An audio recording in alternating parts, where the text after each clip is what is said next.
Have my character be drunk a lot, and I knew that would be hell for you guys. What do you know about Not? I mean, I'm question. Deep enough in that, like, I know her, like, I don't want to give anything away, but, like, at this point, I know her family and kind of her background.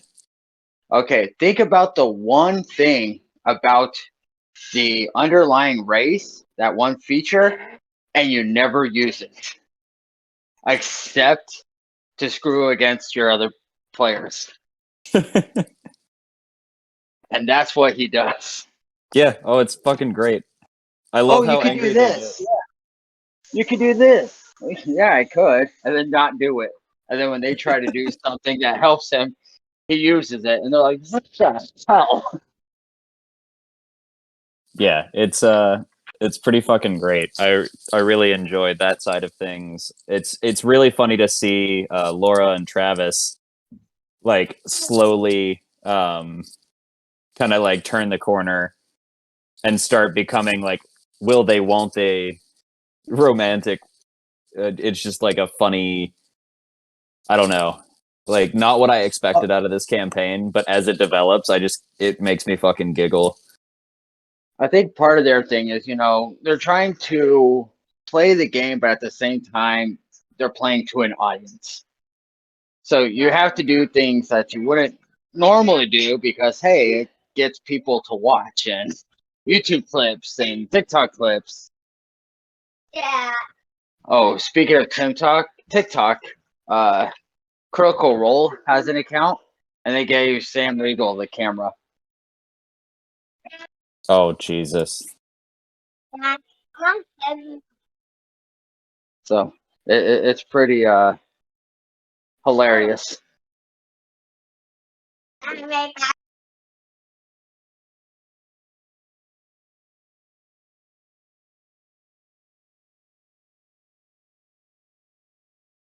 That and just honestly, his fucking D&D Beyond ads every week are progressively more ridiculous as I'm listening through, and they're fucking great. Like what an astoundingly horrible / great marketing tool. It's just letting him have full creative control, knowing that he's a shit show. That's the one thing I regret they didn't do with the first campaign, is they cut out that whole intro and closing to where it just started straight with the recap.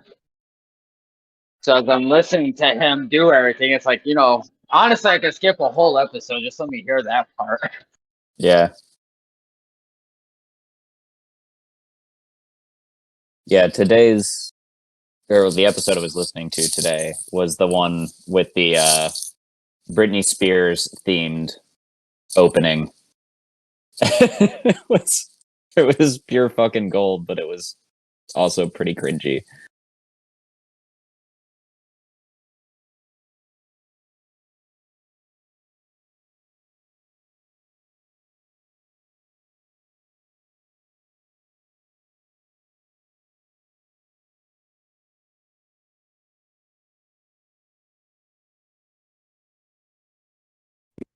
So I've been running around trying to get ready because I was also running a little bit behind. But I'm ready to go.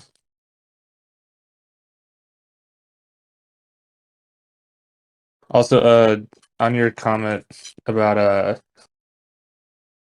Travis and Laura's characters kind of like growing, will they, won't they?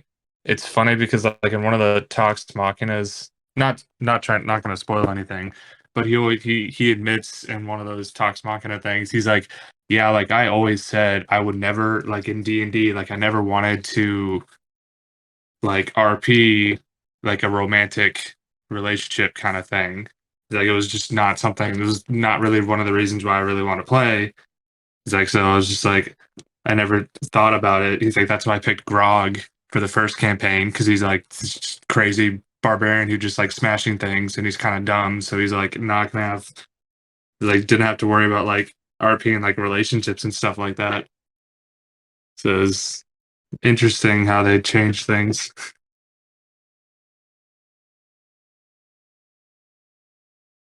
I think it's just kind of funny because like so his wife or whatever, or Laura or whatever, is she like I mean she plays Vex, right? Yeah, she plays Vexalia. Yeah. Yeah, so like, and they're married, right? 'Cause, Yeah, I think they were married. I think even in the first campaign, they were already married at that point. okay, yeah, I just figured, because I listened to a lot of podcasts and I've heard husband wife duos get on and game together and whatnot, and not necessarily like have a relationship in game, but I wonder if like her being like flirty with the other guys in the first campaign had kind of sparked some of that, like, oh, there are good moments, like Yeah. fucking like the bath scene with Vex Vax and and Percy. God damn it, bro! Like I laughed That so was hard. pure That was fucking good gold. shit, dude. Yeah, I thought it was really interesting, like how as a group they were able to, I guess, like navigate those RP romantic relationships between, like, you're sitting there with your spouse and actively talking about like love and sex directly to somebody in the room with you, and it's like this full blown RP, and they all handle it super well and are super comfortable with it. You can tell they've been friends for fucking ever. And I think once they dipped their toes in that pool and realized that there's such a wealth of content, they were like, oh yeah, fuck it. Like, let's just see how all this plays out. People going to fuck. Well, Yeah, I always thought I that was remember interesting, yeah. I never listening, like. Oh, sorry. listening to a lot of the talks mocking us. It was, well, one, them being actors, even voice actors, they're able to compartmentalize. It's not Yeah. Laura and Taliesin getting it on; it's Vex and Percy. Yeah. And then they let Liam and Marisha take the lead. And I guess back in the home game when they first started flirting with each other, they gave them all sorts of shit of Vax and Keyless. And then, it worked. So then everybody started getting involved. Like I guess they hounded them a lot there in the beginning. Yeah, I mean, props to them that they're able to do it. And I think it does also help, like Dakota said, that they're, they've been friends for years. Like they know each other, they're comfortable in their relationships. But like if I was like starting out a game with someone and like my girlfriend was playing and they like tried to like RP a relationship in game, I'd be like, no, not happening. I'm not cool with that. Well, I mean, you have, what is it, Dax Shepard and Kristen Bell. Dax Shepard actually gets aroused watching his wife make out with somebody on screen. Yeah. So it's definitely different strokes for different folks. But I mean, Travis had never played. Laura was the one who played. And then I think it was Liam's birthday is when they did their first one shot. And then Yeah. playing and then developed a home game. They were like level 7 when they started the first episode streaming. Yeah. And then Taliesin had to create a whole new character because he was a blue dragonborn. I think he was a sorcerer.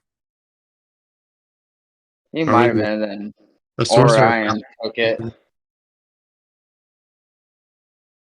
Yeah, But I yeah, mean, that's why he created the human gunslinger, because he wanted to try something new and didn't want to be yeah. that. Yeah. Props to Matt though, staying unbiased as the DM and not smiting Vax as he flirts with his wife in RP. I think he's just glad somebody's interacting with her because there's not a lot like firing off upstairs in the game. Either she plays somebody who's fucking just so disconnected from the world like really well, or she's like a fucking super ditz and not really paying attention to a whole hell of a lot. I think it's a little bit of both, but honestly, the vibe I get from Matt Mercer and Marisha Ray as a couple, total secret swingers. I think Matt's oddly okay with watching that play out. I can see it with one, they do Burning Man. Yeah. Oh, and Taliesin goes with them to Burning Man. So honestly, I'm pretty sure that whole group has fucked each other at some point. 2, you don't see guys running around with vests and fucking Hercules wristbands. True. Unless they have a definite looser side to themselves. They probably pop Molly and enjoy the experience. Talk about LARPing. All right. Logos, are you ready to roll? Oh, I see you signed in. I didn't hear you talk. You on a mic and whatnot? I killed everybody. We were just waiting for you to see how you were going to die next. Bring it on. All right. Let's get on with this recap. So, last session began aboard the Dawn Treader, somewhat, but not entirely, lost at sea. Blade smooths things over with Ario, turning her from adversary to deckhand with some smooth talking as well as a hefty bag of gold.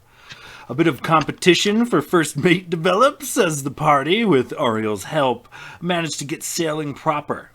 After several hours of smooth sailing, the party notices some waterbound entities swimming nearby, heading in the same direction. Upon further inspection, it turned out to be a pod of marrow, cursed fish-like humanoids who turned their attention to the party and board the ship with hostile intentions.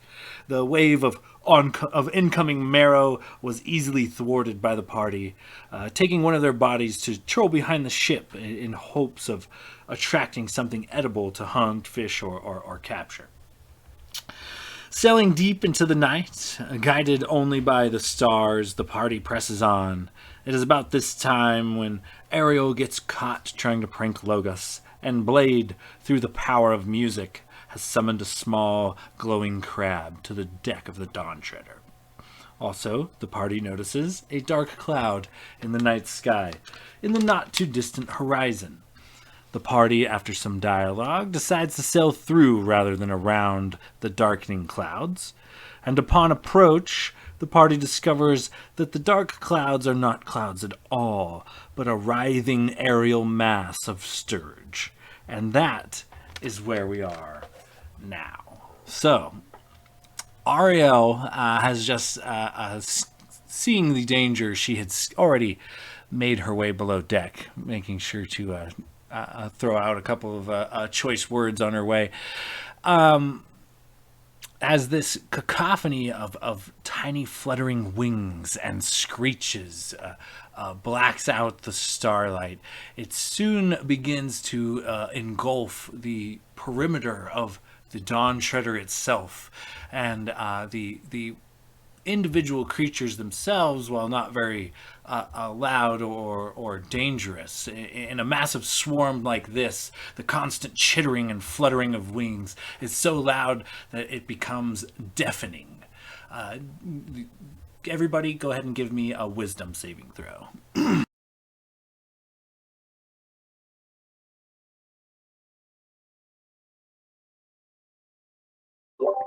Not bad first roll tonight. That's at 22. It's actually my worst saving throw, I'm pretty sure. And I rolled a 3 for a 4. Do we remember where everyone was standing? Because if anyone was standing... I was probably at the helm, because I typically am, if I'm being honest. I don't think I was. Oh, you gotta love that. Back-to-back D20s. Yeah, boy. Yeah, because anyone... What are we supposed to roll? I missed it. Wisdom saving throw. Anyone within 10 feet of me gets a +3 to their saves, but I don't think I was at the helm. And if you're at the helm, then you probably aren't within 10 feet of me, Renwick. Yeah, and would you look at that? I was literally on top of your shoulders. And I was in between your legs because I can pass through the space of a creature larger than me. We just So- look like all we're missing is the trench coat, and we'll just look like a really tall elf. I don't think you could carry me, though. Probably not, no. But to be fair, you could probably just stand over me, and my head would fit just underneath. Probably. Also, I don't know the anatomy of a dragonborn, so I don't know like how low you're hanging. Well, there's at least one other coin purse under there right now. Well, do we establish, do I get that +10 or not? Because I can use it. I think looking at the ship, if I was standing, I mean, if everyone but, because I was down on the main deck. We were actively sailing, so I would have been on the helm. Logus would have been in the crow's nest. Ariel would have been calling shots on all the rigging. Well, we had And everybody would have been on the deck. How long after the fact that when Ariel drew on my face that this happened? So this happened before anybody got any kind of long rest. So you guys, you could have potentially been. In fact, I think you were trying to get your rest in, Logus, when she came to fuck with you, and then you guys had a bit of a conversation that then led into this storm. So your call. You could have easily been on deck. Last I recall, you were kind of griping to the captain in a very sibling type manner with Ariel. Yeah, because I would say if that's the case, then I was down there by myself. We came upstairs, fought with the captain, and this happened. That would mean everyone's on the deck right now.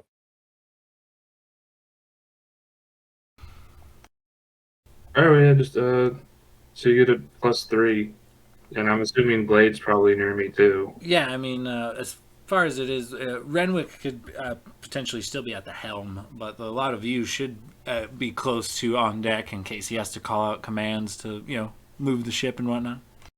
Yeah, I think if we were debating on whether or not we're going into the storm and then decided to go in, I'm definitely on the helm. Like I'm not going to take a bonus for that. I do think I would be further away from you. But that being said, I definitely failed. So unless this is this a frightening effect, Sean? It is.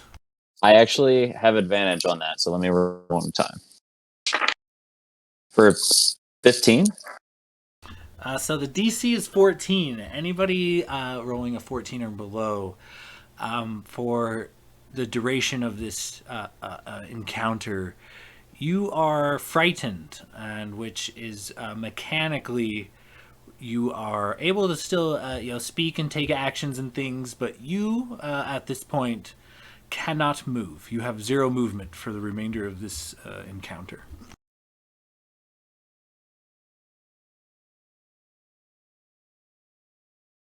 So, just to get that right, I do believe, even with a +3, Logos is looking like he failed, and Blade as well. Anybody else?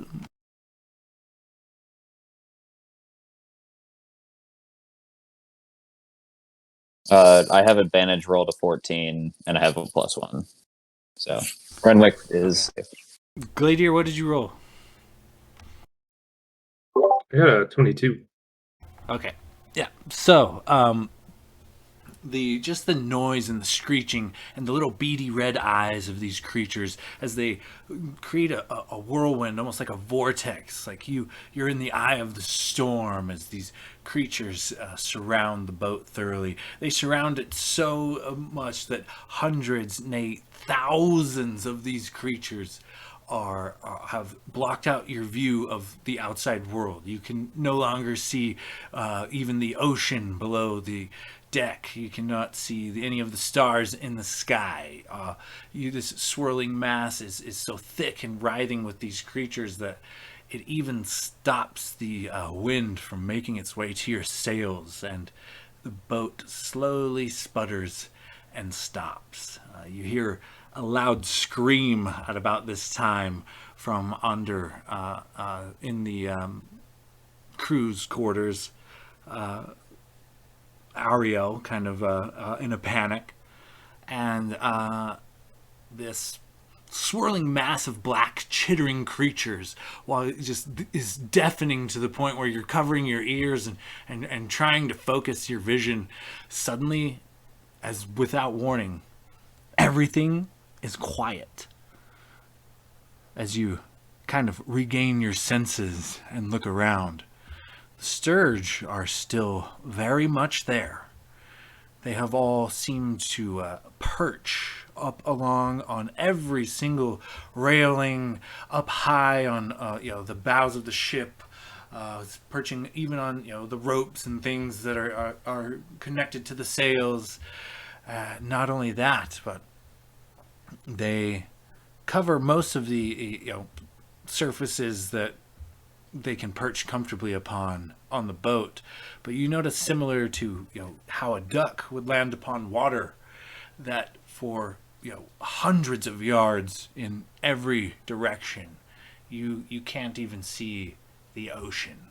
All you see is thousands of these small dark creatures wading the calm water in a slow, calm but definite circle, kind of circling the boat. And it is several hundred yards from your location to the next visible location of water in any direction. It's like a thick mass of these small chittering creatures. And you notice they have beady red glowing eyes, and they all seem to watch your every movements, locked onto your position, chittering amongst one another, calmly, but gazing with an almost inhuman intelligence and interest. And I'm going to throw it to you guys. Keep in mind, those of you who failed your saving throw are too frightened to move anywhere at this point.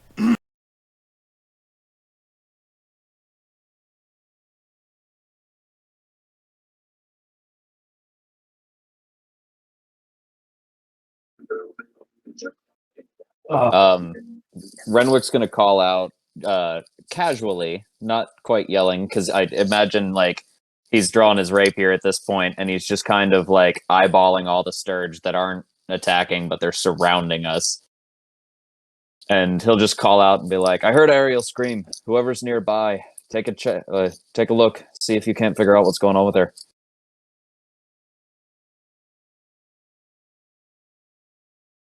Locris will rush downstairs. Okay. Yeah, Grace pull out his sword slowly as well. Not like make any movements, And but sees just what I sees. slowly draw it.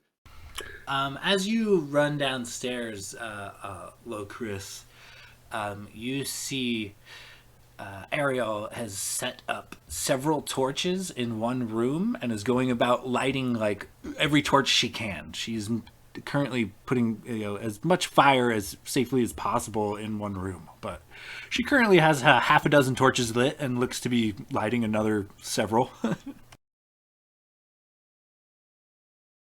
Did you scream out of fear, or did you scream from being attacked? What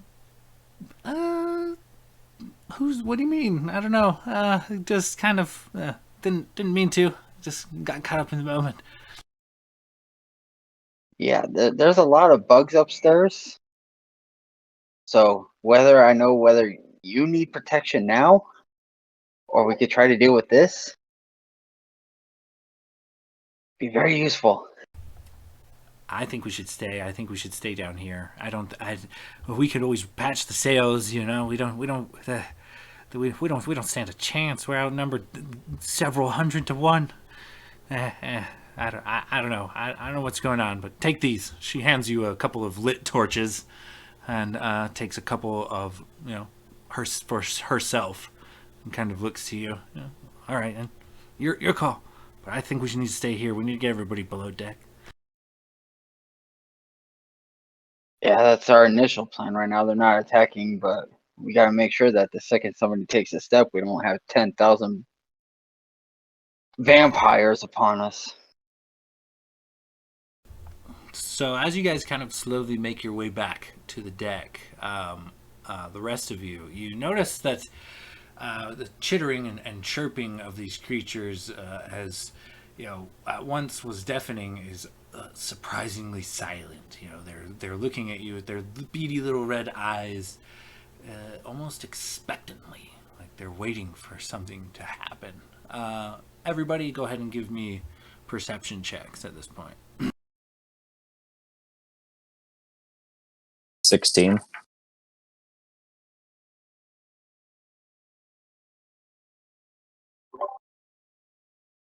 Natural 20 for 21.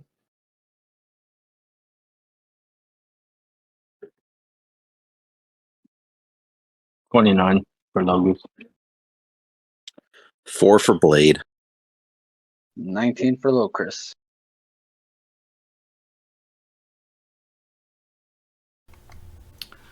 As you guys are kind of preparing yourselves for the worst, slowly drawing your weapons and, calling out, watching yourselves be watched by this massive throng of bloodthirsty insect hybrid mammal creatures, they look on, and suddenly the boat shifts a bit, and Blade, you're kind of unsure as to why. The boat does get to rocking just ever so slightly, but Renwick, you noticed right away because you're nearby. But Blade and Gladier, you also picked this up. The rope that was carrying your marrow pulls taut, and then slowly but surely becomes closer and closer to the ocean before the rope finally gives way and breaks, and it gives the ship a good bit of rocking back and forth as the Sturge continue to look on and peer at the party and crew, just watching. Captain, this is a very bad situation we're in. I literally can't move. What are we going to do? Well, There's, I hope there's you some- boys are hungry because it looks like we got a bite. Gladiator's going to run up to the helm. I think and this is the time look you out let the big one go. Gladiator's going to hop on the ballista in the back. Call it I think Locris is the only one. So just Locris, you might want to get up here too. Should I cut the line? I think it already snapped off.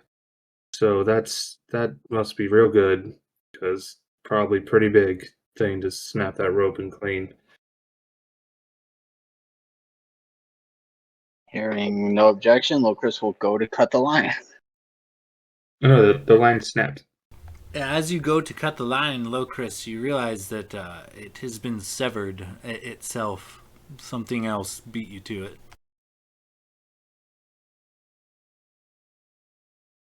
Well, that settles that.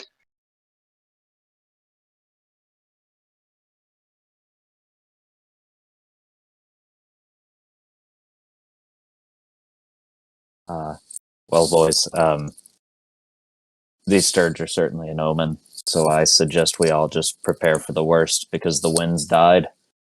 And that means we're not going anywhere. So, whatever it is that took hold of that marrow, it's coming. Keep your eyes peeled. And, Ariel, do you have any idea what this might possibly be? You're more familiar with these waters. She kind of creeps up by you, a lit torch in each hand, and as she kind of crosses slowly but surely, it makes her way to you. You notice that the light from the fire does seem to make the Sturge uncomfortable, but aside from them shielding their eyes temporarily as she passes, they return their beady little red gaze to her and you and the rest of the party. And she kind of making sure to keep the lit torches between her and most of these creatures, makes her way over to you. Says, Captain, I've been on 3 or 4 dozen Alliance hook runs.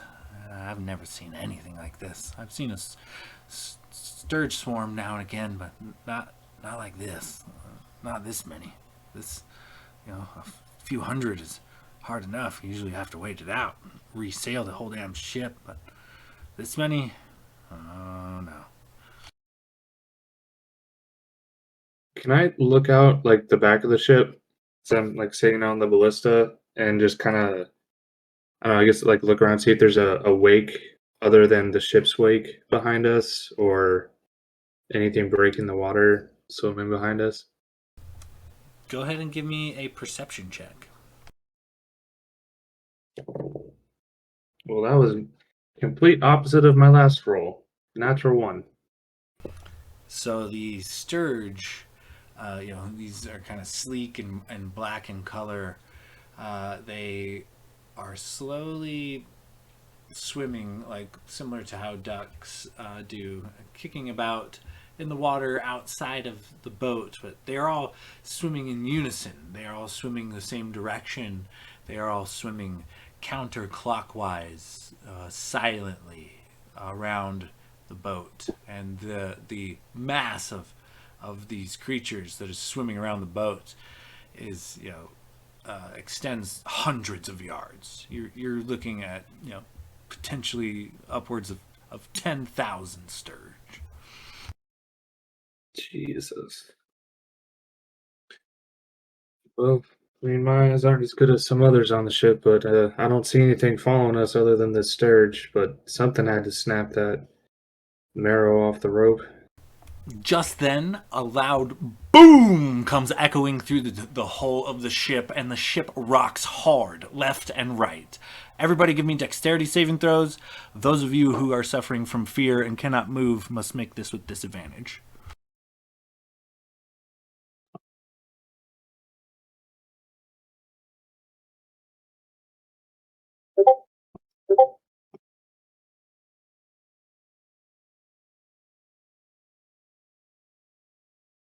$19.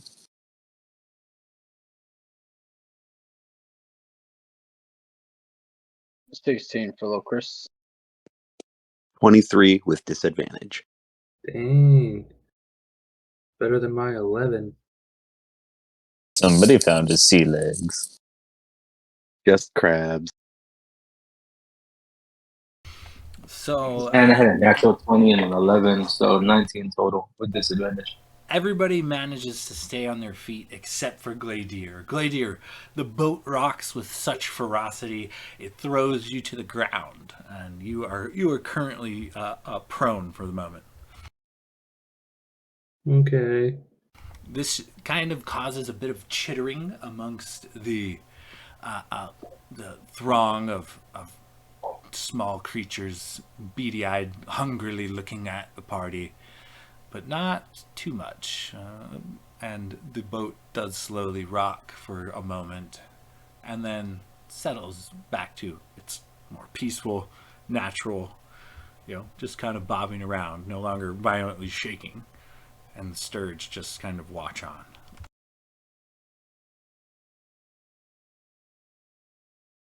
Oh, well, that didn't feel good.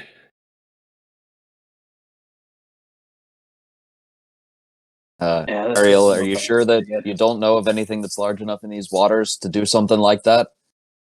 Anything at all would be helpful right now. And he's just kind of like head on a swivel. Like I imagine almost like wrestler stance at this point, just like trying to be ready for anything and not get knocked off his feet. Yeah. So she kind of definitely looks a bit worried and goes pale in the face. She says, Captain, It's yeah, I don't know. There's things, there's legends of a lot, things that swallow boats whole. I'm not trying to think about that stuff right now, Captain. Well, then, did you have any ideas of how to make a boat go without wind? Because that's about our only hope right now. She kind of looks over to you with a kind of a shrug.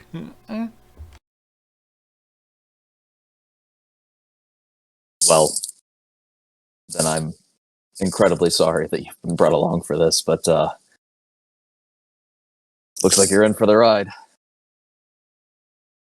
Fucking hate pirates.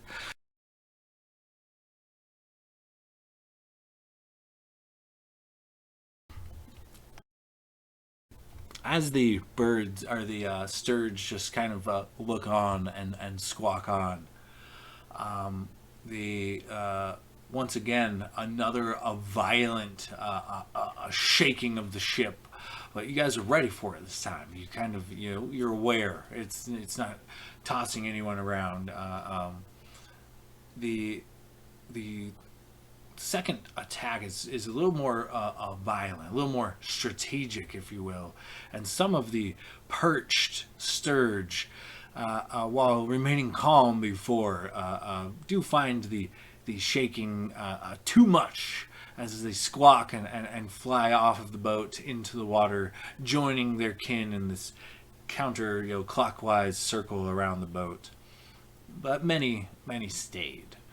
And as they kind of look on to you, you notice that the chirping begins to erupt. A small, light here or there, but eventually the squawking begins, in a cacophony of different, range of pitches. The different squeaks and squawks and chitterings that these creatures are able to make. Is soon once again deafening, and makes it difficult to even communicate with one another, and it does not show sign of stopping. It is almost like cicadas, and constant and loud, and it appears that this is the new norm for now. They do not stop. They continue this screechy squawk while eyeing you hungrily. Can we tell, was the second hit, did it feel like it came from a different direction or different side of the ship than the first one? Go ahead and give me, we'll say, an insight check. Also, Glader would have stood up whenever he was able. For sure. Yeah, it was more to for those who could not move. Can't use half your movement to get up if you can't move. Yeah. Are we still friends at this point if they're off the ship, or is it still? You are currently surrounded, so technically there is no direction you can move on the ship without taking a willing step towards one of the creatures of this swarm. So that is why you are currently just feared in place. You can still take actions, you can still speak, but you are limited in movement for now. That was a 15 midlane.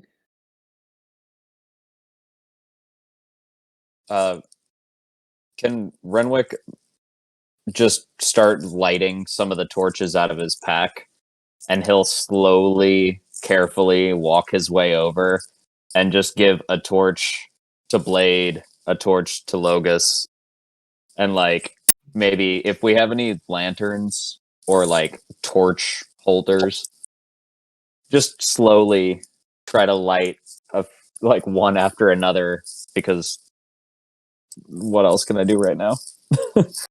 Yeah, Blade can't move, but I would imagine maybe he would use Mage Hand to kind of use a torch to kind of slowly light others. Okay, yeah, you guys can go about lighting up the ship. What was that roll again, Gladier? Right in the middle. 15. Well, not right in the middle, but... Is there something you were looking for specifically, or? I was just kind of trying to see if like I could tell which direction the two, or like where we got hit each time, like on the ship. Was it just the same exact point, or is this thing like moving around and hitting us from different directions? The second violent rocking of the ship was less that it got hit and more, the water becoming suddenly turbulent, and rather than the loud boom that you heard before that struck the ship. This was just, a good thorough sloshing of the ship side to side. Okay, so it doesn't necessarily feel like something is ramming the ship. It just feels like something is sloshing up the water and is making the ship go crazy, topsy turvy. Correct.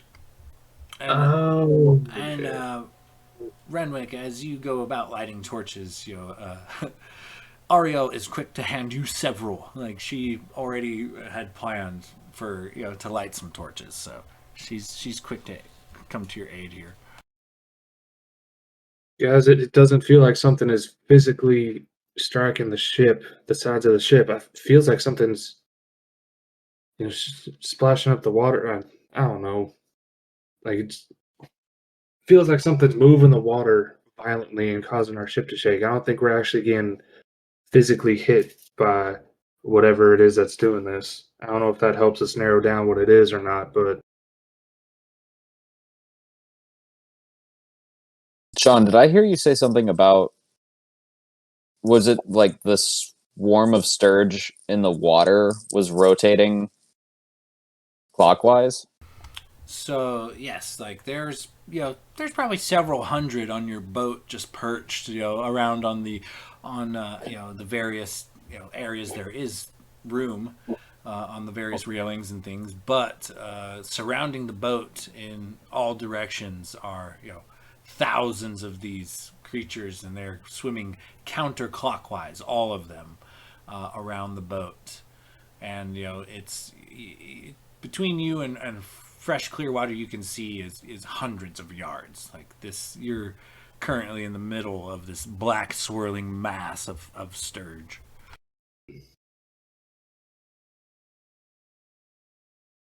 Is there like, am I able to make a connection as to like whether or not the sturge are what's controlling the tide of the water around the boat and causing that? Go ahead and give me. You can do nature or survival if you want. We'll go survival. Fuck, I'm rolling like dick tonight. Can That's I an try? 11. Can I try the same thing? Yeah. Renwick, you are unsure, but it does seem like possible.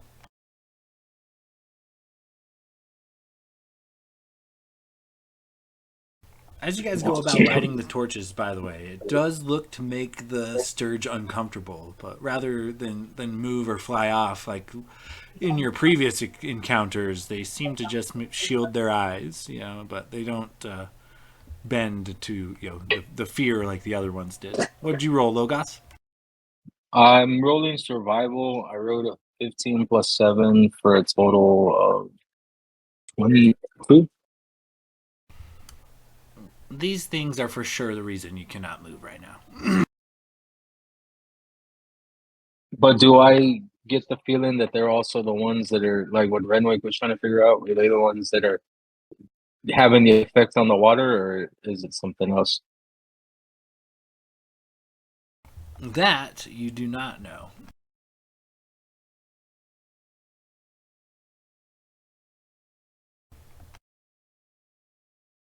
As this constant squawking continues to grow louder and louder. You guys do notice after you light a few torches, the they definitely created like an aura of discomfort amongst these creatures, and they are content to let you know that it is bothering them. The squawking, instead of dying out, in fact, becomes more persistent and more loud. Locris is going to use prestidigitation and just keep making sparks of showers of sparks like into the middle of the ones right in front of us to try and get them to scatter a bit. Blade would probably do the same thing as well with his prestidigitation. Okay, you guys can either both make your own intimidation check, or one of you can give the other advantage. Glader's gonna hop off the ballista and run towards the bow, the front of the ship. Okay. That's How's your intimidation there, Blade?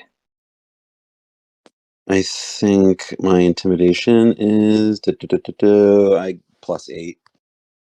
No, same. You thought of the idea. Why don't you have advantage? Only if it works.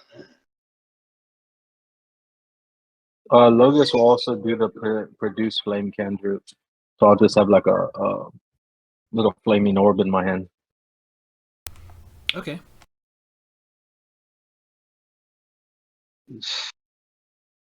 Oh, fine then. 18 plus 8 for 26. For the most part, your little shower of sparks combined with Logos summoning a bit of flame and Blade picking up on your cue and helping you in the showering of sparks.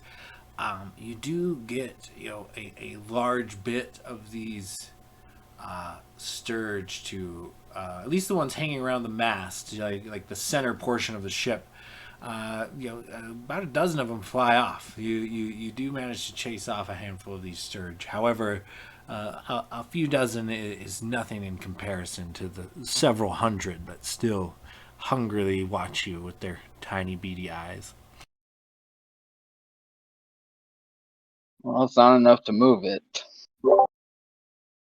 Captain, do you want me to try and lighten up some of these sturge that are hanging out in front of the ship? Might be able to, I don't know, get us at least moving a little bit in the right direction for a short while. Yeah, Captain, are we engaging these things, or are we I trying to mean- be as docile as possible? Well, we're in a bit of a rock and a hard place, because if it's these things that's killed the wind and stopped us from moving, then we've got to kill them to move. But I don't think from a physics standpoint any of that, like, we're not going to be able to put a big enough dent in this to get wind in the sails. Does anybody have a way to maybe concentrate a light? We could maybe make sort of a beacon toward the front of the boat, maybe split the swarm. In all honesty, boys, I've never seen anything like this. I'm at a bit of a loss. Well, Captain, if this had happened at one more druid level, I could have cast daylight, but I don't have that yet.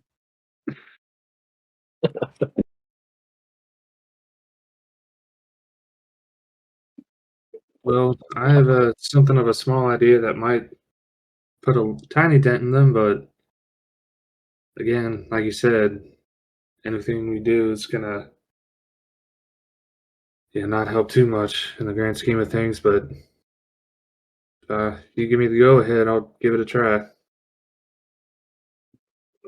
I too have something that could help, but I mean, it could either help or backfire, so it's up to y'all.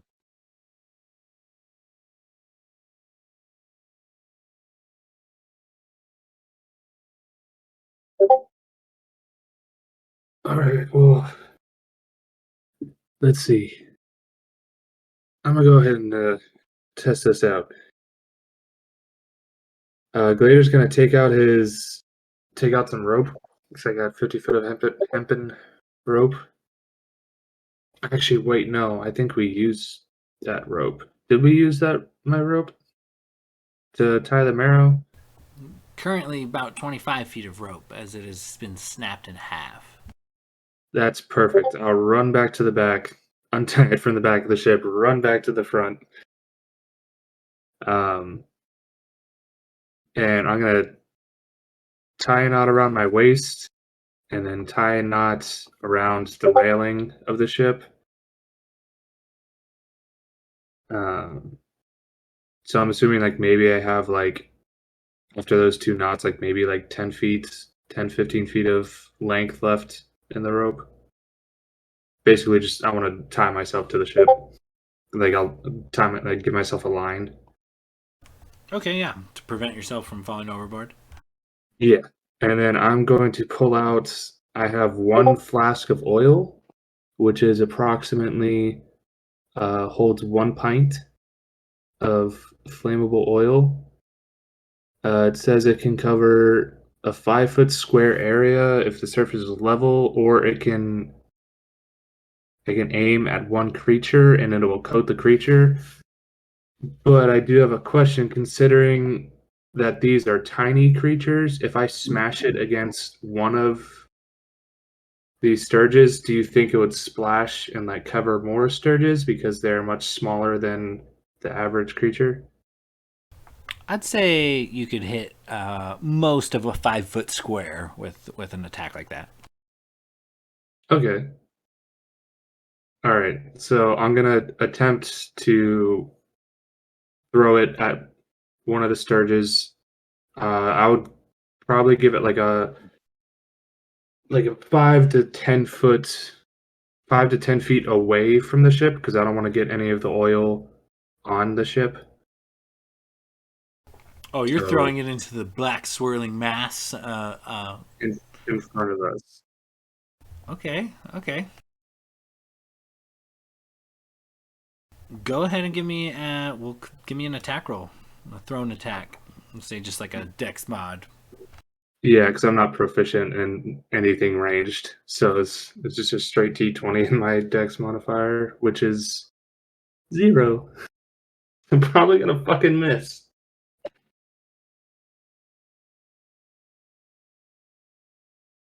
God damn it, that's a 5.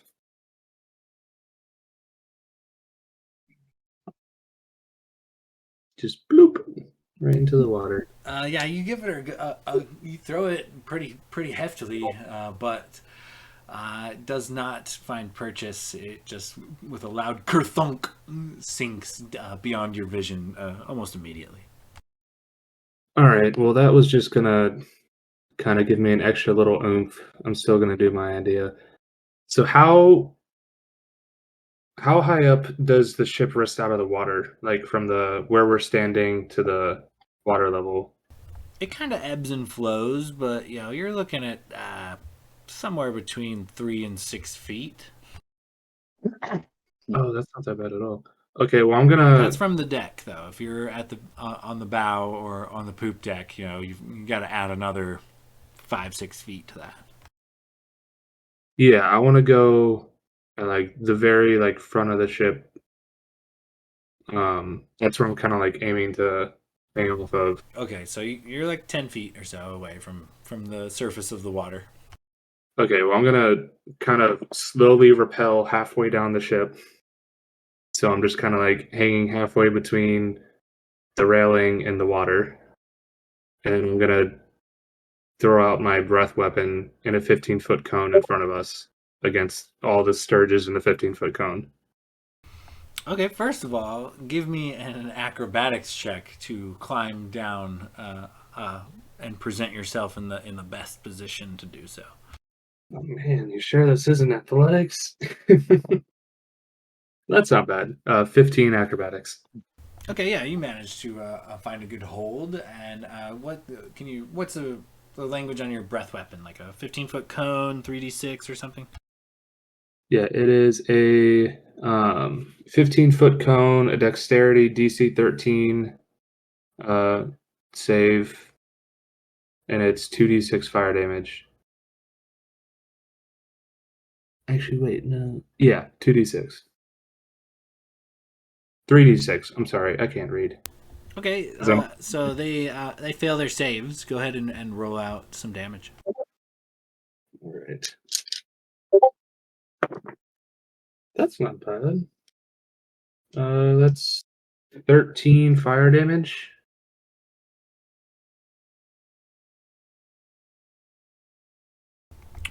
So as you kind of billow out this flaming breath into this swarm of sturge, Several of them do catch the worst end of it and, ignite immediately and just kind of squawk about a little and then, sink to their ultimate demise.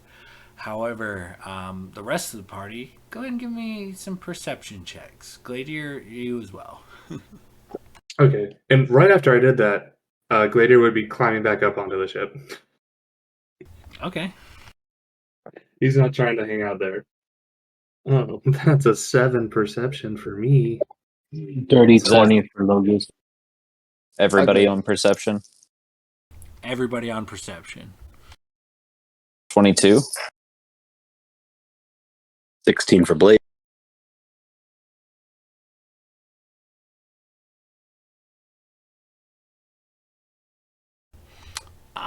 So, Renwick and Logos, you are the ones that kind of notice.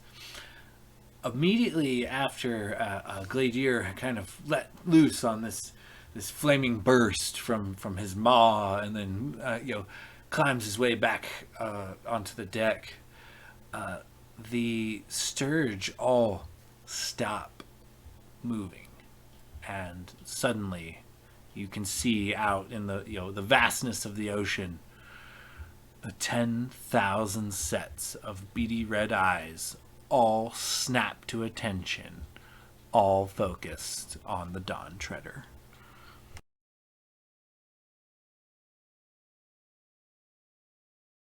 Gladier, as you kind of climb back into the boat, you don't quite see as you're making your way safely back to the deck, but the rest of you notice what appears to be it looks like a giant tentacle at first, but rather than a tentacle proper, it seems to be made almost like entirely of water. And Gladier, I need you to give me a dexterity saving throw as this blast of water comes from up beyond the ocean up onto the boat and just blasts your person. Give me a dexterity saving throw. Oh, God. I do not want to drown. That is a 10. Gladier, you take 12 points of bludgeoning damage and are knocked prone to the ground once again. And the all of the squawking and whatnot, all the loud chirping has now ceased completely, and there's nothing but no chirping, no squawking, nothing. Just tens of thousands of eyes watching you, and it is so silent that you almost feel like you can hear them blinking off in the distance.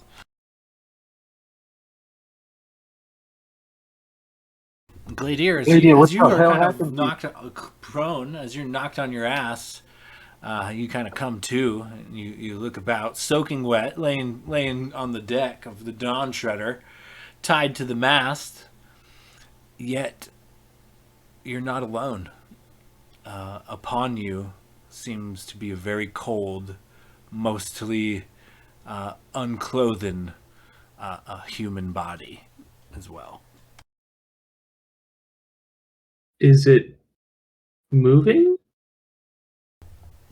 Go ahead and give me an investigation check.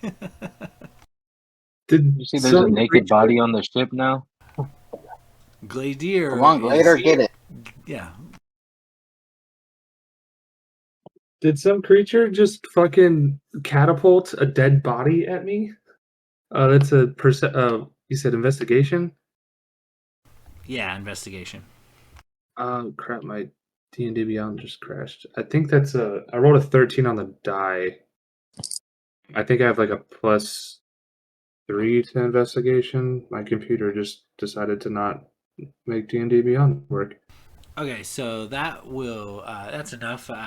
You kind of not in the best way, still kind of being prone and covered by another humanoid body, but as you kind of go to move it off of you, it's awful cold to the touch, but it still feels like there's a bit of life left in it. Guys, what the fuck is this? And I just kind of like You just have a thrown dead me, body thrown in. just roll it off me onto the deck and kind of like, backpedal, crawl away. Renwick will kind of stage whisper and just be like, well, I mean, we've been looking for answers. If there's a bit of life left in him, maybe we're about to get the answer we've been looking for. Somebody see if you can't get him awake. Blade will cast a healing word on the body. Okay, go ahead and roll that out for me.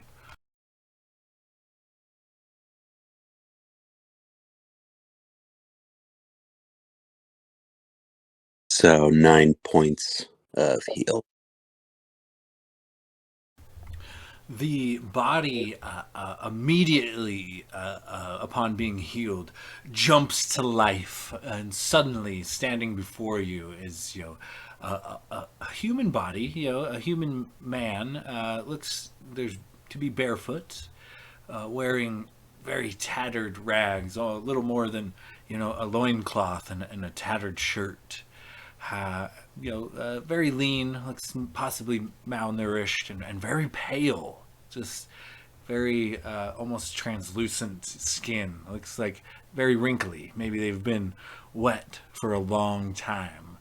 But the most disturbing feature about this individual is its face, or lack thereof.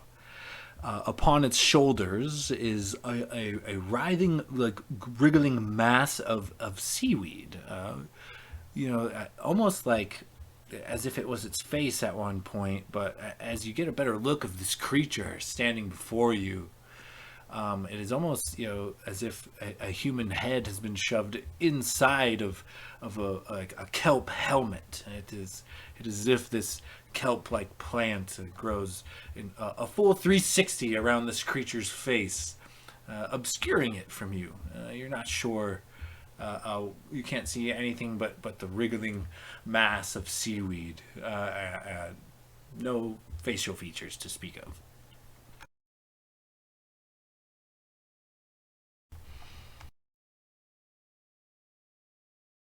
It stands there and kind of looms there for a moment, kind of, not really taking any actions. Just it jumped to its feet and just looms quietly. Because Glader's gonna guess because he's the closest one, kind of slowly stand up with his like hand raised out in front of him in like a passive stance. Like, are you okay there, fella?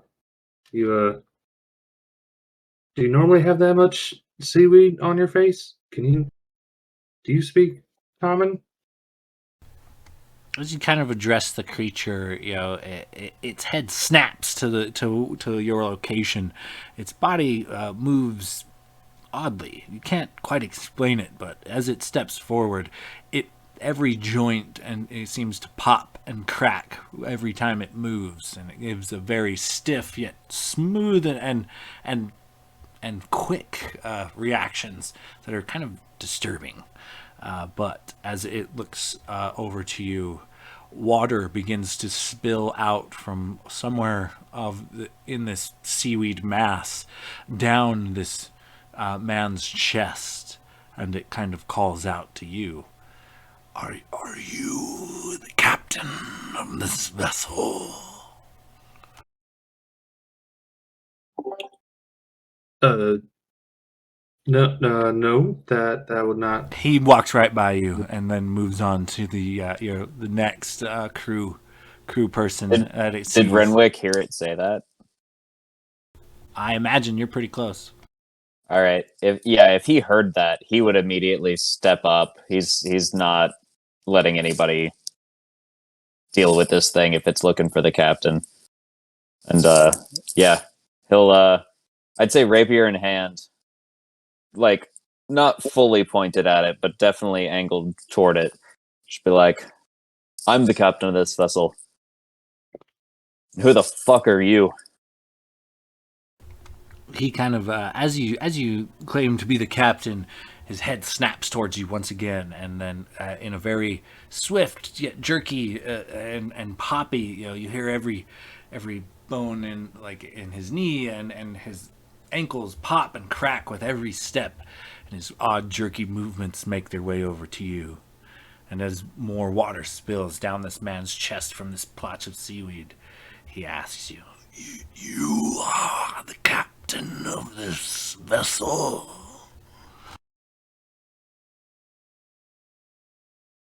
Well, maybe you should remove some of the seaweed from your ears.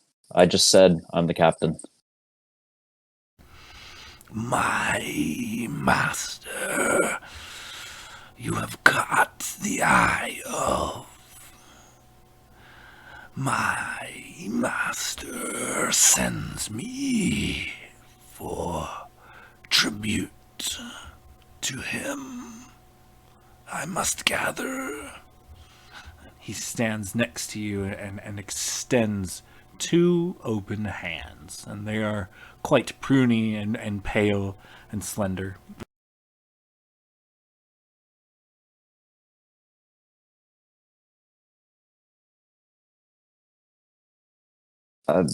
I think Renwick's just in shock. You say your master sent you.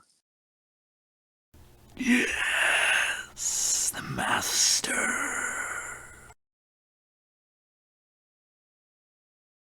Are you sure you got the right captain? I don't think I'm what you're looking for. You are all almost, immediately shocked as an angry squawking of the massive swarm of sturge briefly erupts and then silences itself all at once. The creature looks to you, Renwick, and go ahead and give me a wisdom saving throw. Oh fuck. Oh, Sean, I'm in a full-blown panic. I don't like this, man. It's a 13. It's enough. You get a few images. This thing may or may not telepathically communicate. You don't open communication directly with this beast, for better or worse, you're not sure. But when it says the word, master, you get a quick vision or two.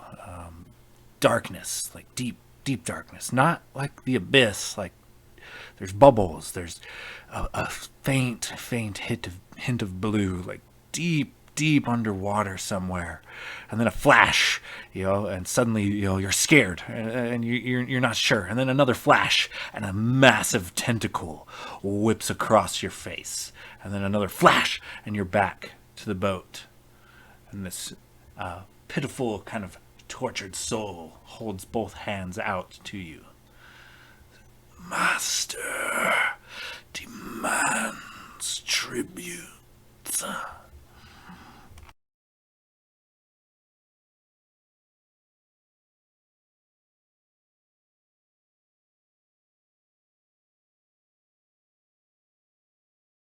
What exactly is it that your master wants for tribute?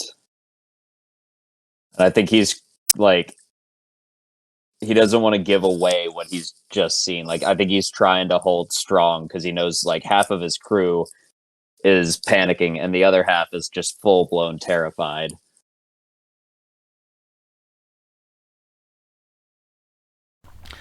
He more water seems to pour out of the plant down the chest of this creature as it speaks, and it calls out to you again. This is for you to know. 'Tis your duty to appease the master. It must be something of great importance to you.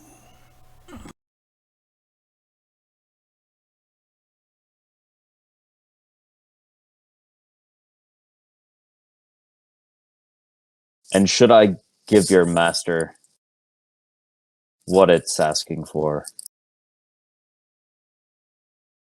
will he guarantee the safety of my crew?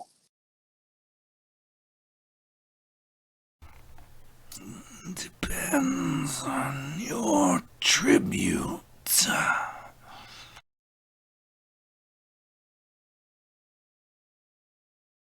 Will you say something of meaning?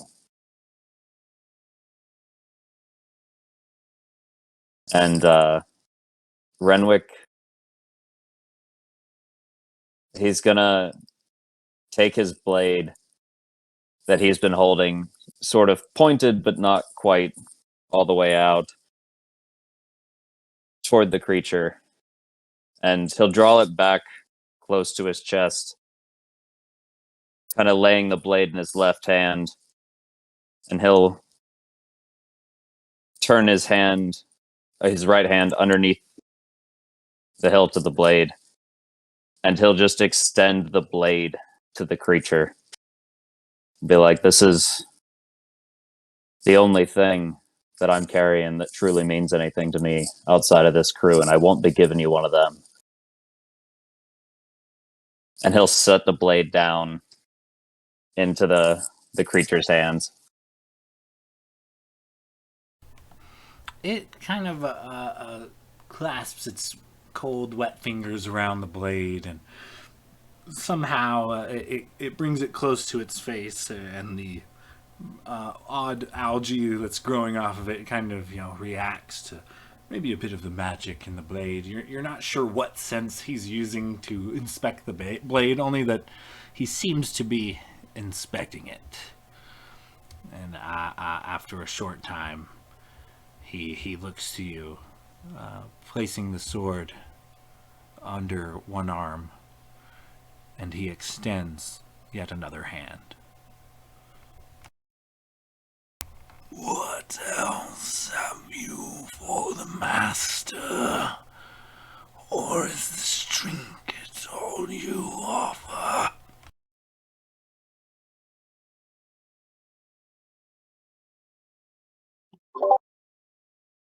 That is no mere trinket. That is my single most prized possession, a blade handed down from my father. That's just about... Well, that right there is just the personification of my life. I mean, it's the only worldly possession I truly care about. But given your general demeanor, something tells me you want more than worldly possessions. I want for nothing but to please the master.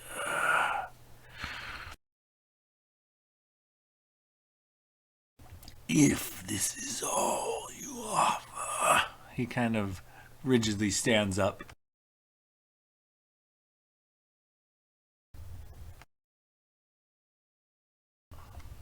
He slowly makes his way towards the side of the boat, kind of looking out into the sea, and you notice that as he kind of makes his way towards the railing of the ship, his movements are no longer so swift, no longer so stiff and rigid, very almost like slow and drawn out, almost like exhausted, as he slowly makes his way towards the side of the ship. As he does, he turns back, looking back to you, Renwick, once more, and then a voice all too familiar calls back to you once again and says, "My master has many trinkets and much riches. This will not suffice, Renwick Turner. 10 days and my master comes for you. And the price of tribute is now double. And with that, as if exhausted, the body collapses off the deck of the Dawn Treader into the water. And with a splash, an eruption of sound and a cacophony of wings beat and batter not only the ocean but the deck itself, as tens of thousands of sturge erupt and take off in random directions as quickly as possible, and just as quickly as the whole thing had begun. You are all alone, drifting amongst the ocean, under the stars on the Dawn Treader.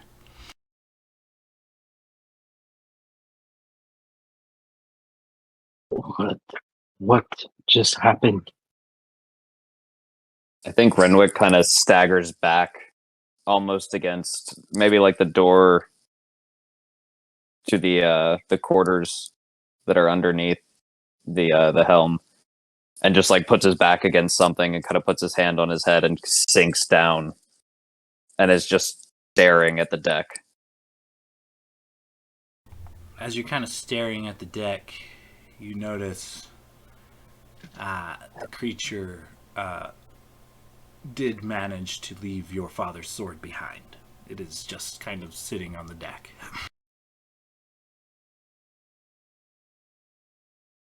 Logos will walk up and pick up the sword, assuming he can move now.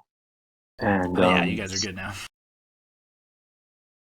Pick up the sword and walk it back to Renwick. Captain, I think this is yours.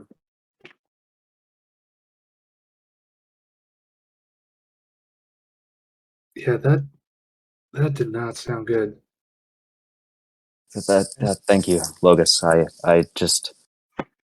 I don't understand what just happened. I've never experienced anything like that before.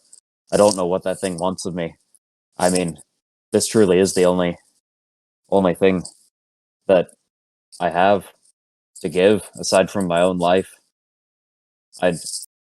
I don't know what's just happened. And he'll, I think, just kind of like, I don't think he's going to sheath his blade. I think he's just going to hold it, like recognizing that he almost just gave up like his father's sword. But now, like, I don't think he understands the weight of what just happened. Like, whatever entity has now, like, he's caught the eye of. Glitter's gonna walk up to him as well and kind of just put a hand on his shoulder, give him like reassuring squeeze on his shoulder. Well, whatever the hell that was, and whoever the hell his master is, we can worry about that later. All I heard was we got about 10 days to make it to land. So why don't we focus on our first task at hand and get to safety on dry land, and then we can figure out everything else from there. We need to find out what the hell it wants as a tribute. It obviously doesn't want worldly possessions, but where the fuck do we even begin? Now we have to pay double. As much as I hate to say it, boys, whatever that thing is that's coming in 10 days, if it doesn't want trinkets like my blade, I think it wants lives, or souls, or blood. It's something dark. I can't, in all honesty, ask you guys to stay here, knowing that something like that's coming. And we'll make port before 10 days. So if you feel the need to cut and run, there's no shame in that. What we're dealing with here is, I don't think any of us have dealt with anything quite like this before. And with that, Ariel kind of pipes up. She's like, "Well, you're goddamn right. We're making port within 10 days, Captain. With your permission, can I make ready the boat? What say you?" If you could, please. I'm a bit distracted right now. She I snaps to think it I'm and gonna need a moment. she begins verbally assaulting your crew. She turns on you guys quickly, and she starts barking orders immediately. She starts out, all right, no eyes of dragon, hold this, Gladier. She just hands you a fuck ton of rope. It's an oppressive amount. And pull it tight and don't fucking stop till I get there to turn it, till I get there to tie it off. She points over to Blade. She's like, you, lover boy, play this guy a jam, get him back to the helm. We need him to point us in the right direction, if you wouldn't mind. She turns over to Logus. She's like, you, knife here, get your ass up to the top of that thing, and if anything is anywhere near us, we need to know about it. You need to tell us. Get up there and look out. We don't need to do this shit again. No more dark clouds. And then she kind of looks over to Locris, and she says, you, figure it out. And she fucking kicks over, it slides across the deck, a bucket of fresh water within a mop. As you realize that most of the deck is now covered in sturge droppings.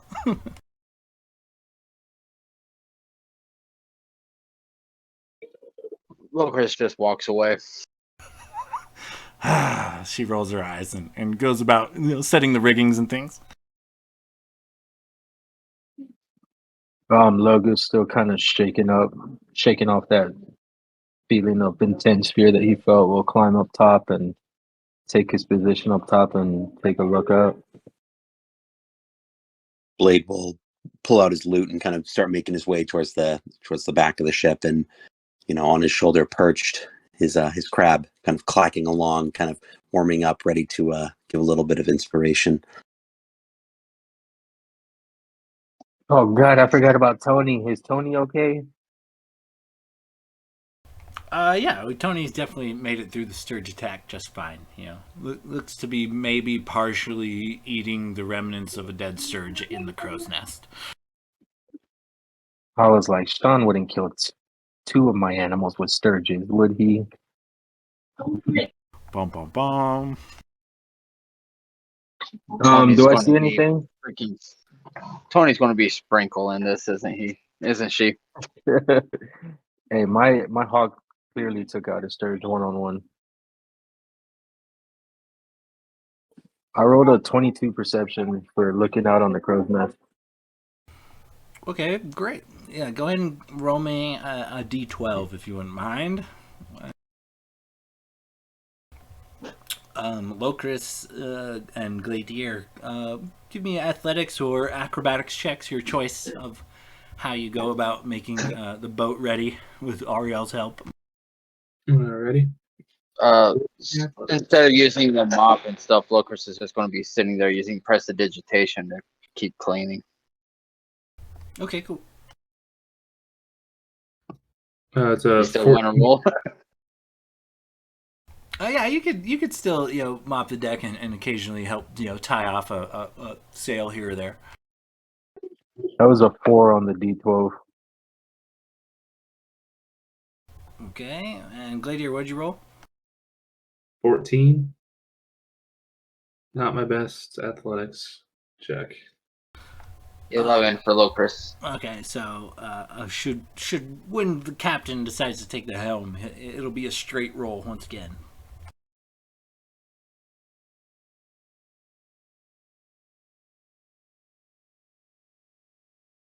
Yeah. So currently, as you guys make the boat ready to sail, you're just kind of lazily drifting in the open sea and the stars, twilight up above. Before this whole encounter, you guys had just kind of arranged who was going to sleep on what shift and whatnot. I believe you guys elected to let Logus go get his rest in first so that you guys could then sleep in shifts, and that Renwick was going to pull an all-nighter. So whether you guys stick to the plan or now would like to adjust it, you tell me. What's the next little bit looking like on the Dawn Treader? I think we'll probably stick with what we've been doing, where I pull an all-nighter, and then when I do need to rest, I point Logus, he takes the helm, I grab rest. But that way, we have most people on deck at any given time. Like kind of constant rotation, especially after what's just happened. I'd imagine we probably keep 1 or 2 extra people on deck in rotation and going in shifts. But I will definitely take the overnight on the helm. I don't think I'm sleeping tonight in real life, so Renwick's definitely not.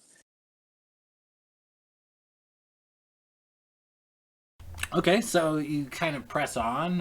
Logos kind of starts off with the 4 hours rest, and you guys kind of cycle out until the following day. Lucky for you, thanks to some keen rolling from the crow's nest, it's uneventful. You find yourself upon another bright, sunny, good sailing morning. Renwick, and at this point, this will be where you start having to roll versus exhaustion. So, after a full 24 hours, go ahead and give me a Constitution saving throw.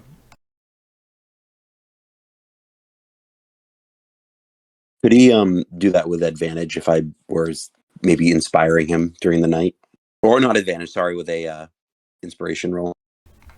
Certainly. What is that these days? D8? 1d8. Sweet.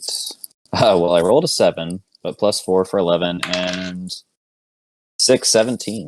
Thank you for the inspiration. That's enough. You don't take a point of exhaustion, but you're definitely feeling it. You've got some droopy eyes, and pressing into the next day. You're just gonna have to tough it out. You feel. So, go ahead and give me a sailing check and see exactly at what rate of speed and direction are we traveling here. And Lokers, you found tools last session, right? So we are now rolling with double proficiency. Or expertise, I guess it would be. Correct. Your expertise. What the fuck? I am rolling shit tonight. That's a 12. Okay. I mean, it makes sense. Renwick, narratively speaking, is fucking shook.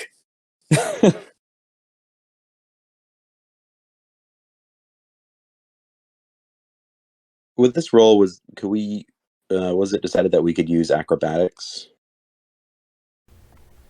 I assumed that you were playing your lute rather than. Oh, gotcha. So Yep. I only made the others roll for that. Okay, you got. Which narratively would make sense of why he could take advantage because you were kind of jamming for him, or whatnot. Anyway, so the next 3 days are pretty uneventful, pretty open seas, open sky. There's not a whole lot of activity going on over the next 3 days or so. So, is there anything that you guys need to do downtime-wise as you're kind of sailing on this ship for the next 2 to 3 days?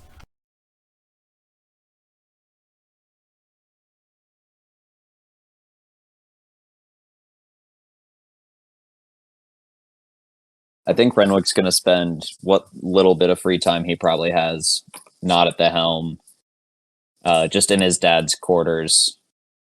I imagine probably kind of like sitting at some like desk, rapier just splayed out on the table, kind of just leaning on the table and staring at it and contemplating everything that's just happened.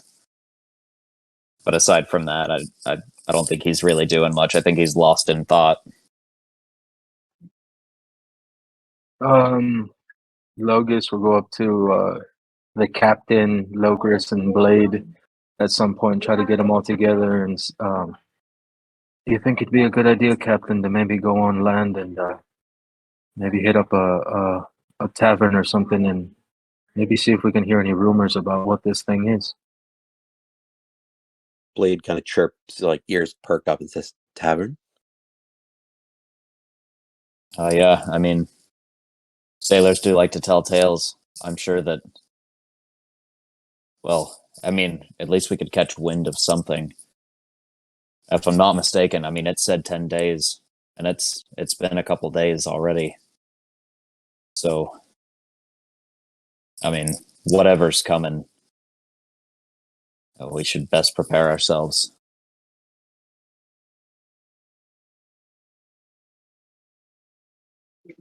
Well, obviously there's something that it's looking for, and someone might have survived, and we can maybe find someone who has lived through this ordeal at some point.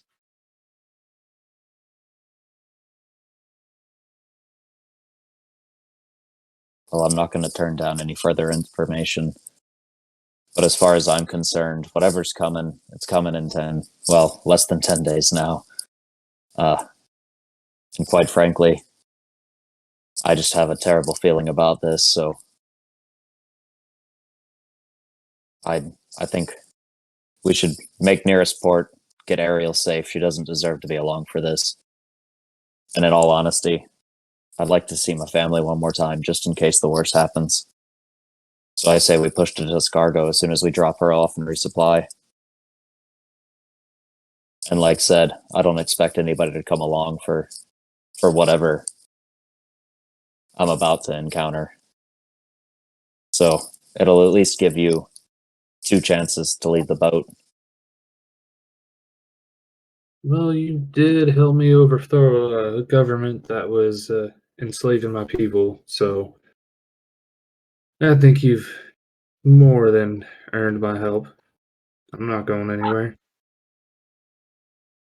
I appreciate you saying that, but I think we're dealing with something a little bit darker, which is honestly pretty hard to say because that was some pretty dark shit, but I don't know what sort of nest I've stirred up or beast I've pissed off or entity that's got its eyes on me.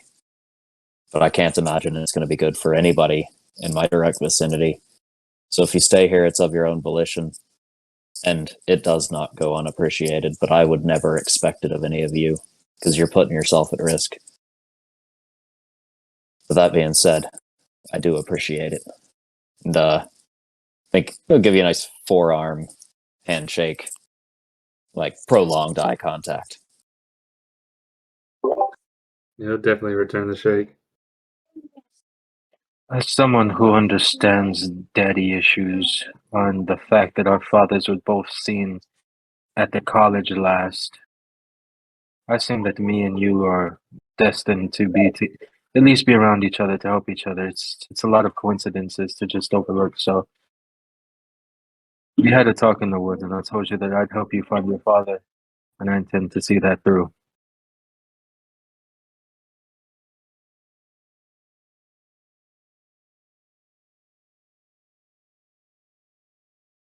Well,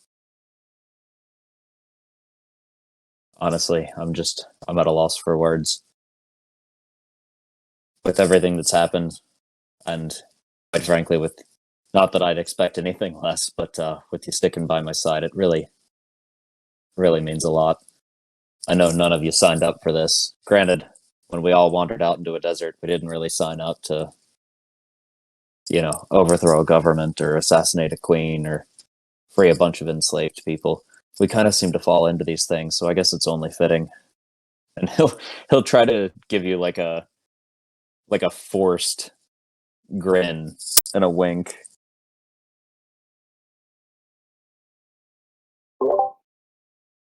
No, we didn't assassinate a queen per se. We liberated a enslaved people. That's Yeah, how- we assassinated a queen okay. in route to liberating said people. Would not have happened if we didn't assassinate the queen. Okay, all right, whatever. Ariel's just like her jaws hitting the ground as you guys are just spilling so much information. I thought about that, and as Renwick sees this, or like I guess says this, and notices like she's obviously still on deck, he'll look over and just be like, "One thing, you agreed to discretion with the gold the Blade paid you. 2 things, Locris over there would probably still be more than willing to kill you, as that was his first choice. And thirdly, whatever it is that's coming for me in 10 days, I'll be putting in a good word should you ever leak any of this information to anybody outside of this ship." I think that goes I think that's fair. Loose lips sink ships and kill halflings. Certainly correct, Mr. Smith. I wouldn't have it any other way. But unlike these soon to be doomed comrades of yours, I did not swear any fealty. I did agree, however, to get you to the next port and then go about my merry way, and I intend to do just that. And there is no way in hell I'm ever sailing with any of you ever again. There's just no way. Good luck with whatever that was, but I'm going to fuck right off. I don't think I'm going to set sail ever again anywhere. Good thing we're going to one of the bigger islands, huh? Holy shit. What is wrong with you? And which one of you killed the queen? She kind of looks around. Well, technically, he got the killing blow and points at Gladier. And are you sure you don't want to sail with us? I could always alter your mind a little, and we can kind of give her a sly smile.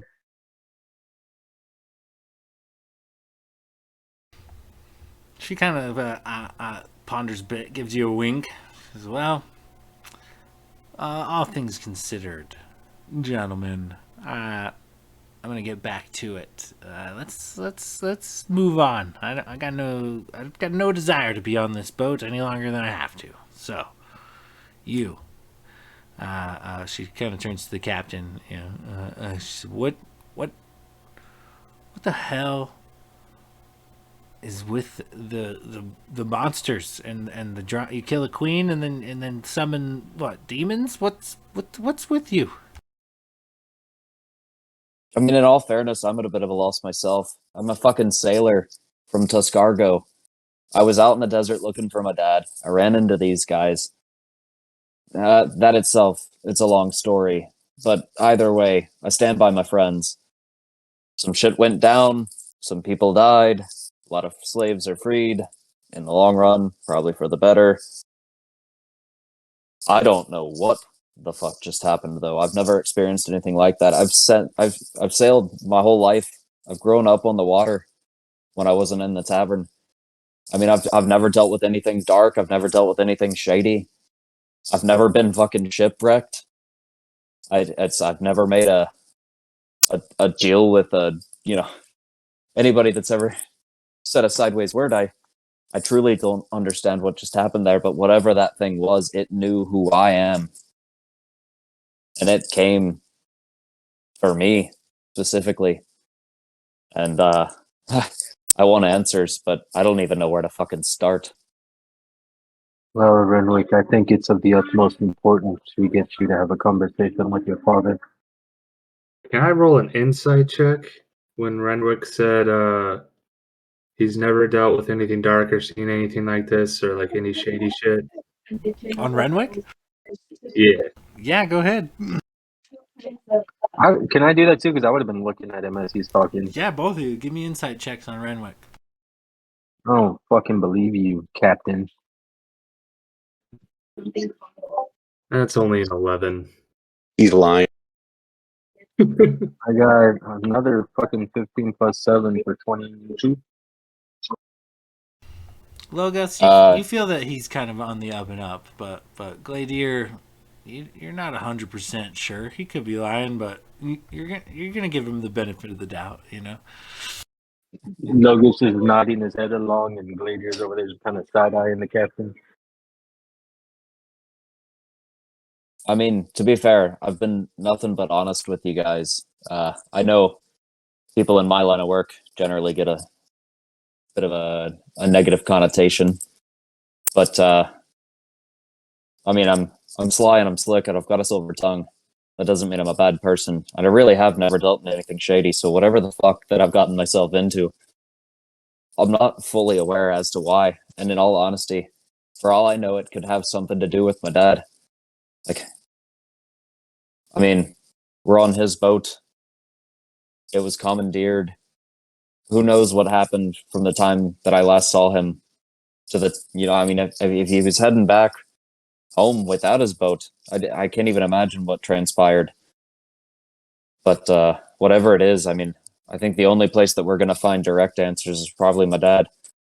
That doesn't mean we can't listen to some sailors' tales on the way when we stop in a port. See if there's just any inkling of what the fuck happened. But as far as I know, the best place to go for answers is home. And I'm running out of time. And I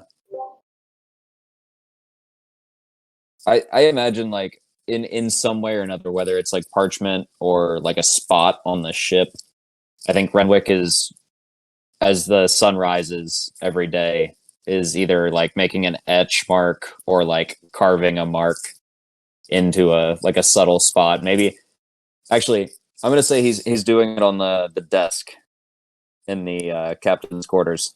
I think when he takes his rest, he kind of like sits by himself every day and just puts one more groove with his knife in the desk, just counting down, trying to rack his brain for what this is.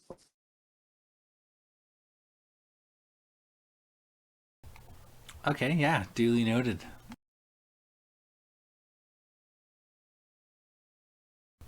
And yeah, as you guys kind of sail along, you do eventually, Logas will, probably identify that there is, land ho, if you will.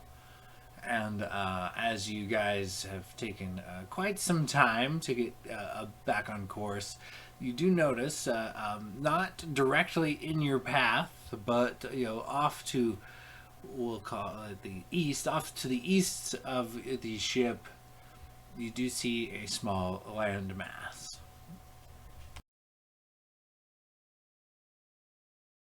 That would be what the location of Green Hill on the map. So you have at least found your course again, and are in that general vicinity.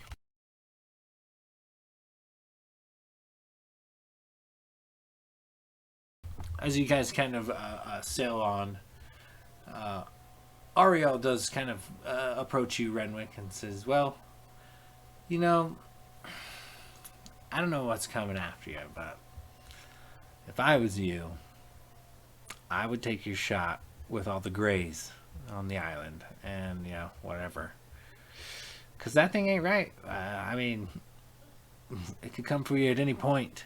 You'd never be safe on the ocean, never. You telling me that doesn't make you want to hang it up?"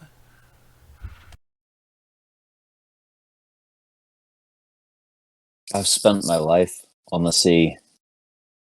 That's what I share most with my father.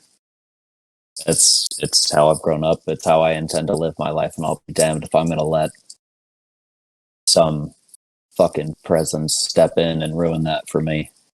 After after everything I've been through, I'm a sailor through and through. I'll figure this out, whatever it is, and this won't turn me away from the water. It'll scare the shit out of me, but well, mechanically speaking, I've got advantage on checks against being frightened. But did you say that I should see the Greys while I'm on the island? What exactly do you mean? No, I mean, you'll see them. You don't want to rub elbows with them. They're the graying.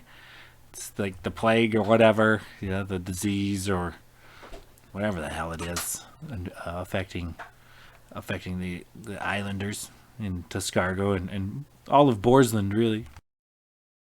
Now hold on just a minute. When I left home, there was nothing like this happening. What exactly do you mean? The sickness. I mean, you don't notice that there's a whole hell of a lot of slave trade and pirates going around, but that fancy old military of Tuscargo and Wafed Isle, it's not out and about kicking ass and taking names anymore. You didn't notice? You haven't seen any military ships anywhere? I mean, to be fair, I've spent a fair amount of the last several weeks in a desert, on a lake, and then in a frozen mountain. So no, I haven't exactly been around to hear this. What exactly? There's a plague affecting it. How rampant is this? Are there? Didn't your father say he was sick, Captain? Well, I don't know if he was sick, but he was looking for a cure for something called the graying. But that's all we could figure out while we were at the college. The headmaster didn't seem to know much about it.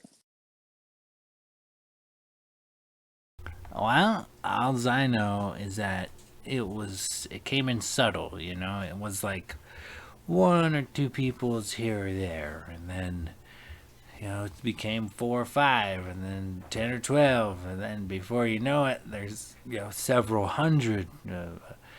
Turns people gray. I don't know. Makes you dumb. I guess that's robs you of your intelligence and most of any of your pigment, and you just kind of wander around a shell of your former self.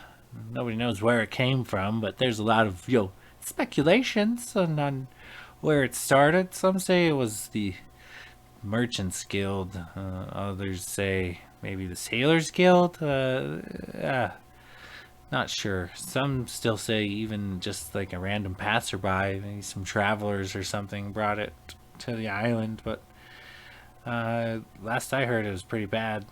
They were quarantining. The main city of Tuscargo is in several districts now, whereas it used to be a free city. It's now quarantined pretty hard, and it's in order to keep the people safe, they turned the military more inland instead of outland. All of the military vessels have been grounded, some disassembled to build necessary things for the quarantine, like walls and whatnot. It's quite the scene from what I hear. I haven't been to Borsland in, I don't know, a decade, so I guess I'll see for myself. I gotta find a place there to call my own, because I sure as hell ain't selling with you fuckers. There's no way.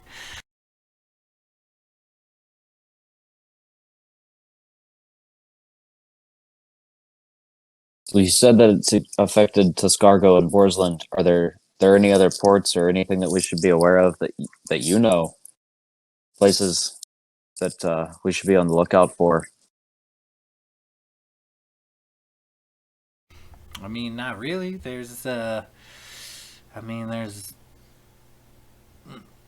navy in Wafet Isle either. I mean, the graying's pretty rampant around the Alliance Islands, but it seems to be concentrated here in and around Tuscargo and Borsland. It's ventured out to the rest of the islands as well, but not as bad as it is here. But only time will tell.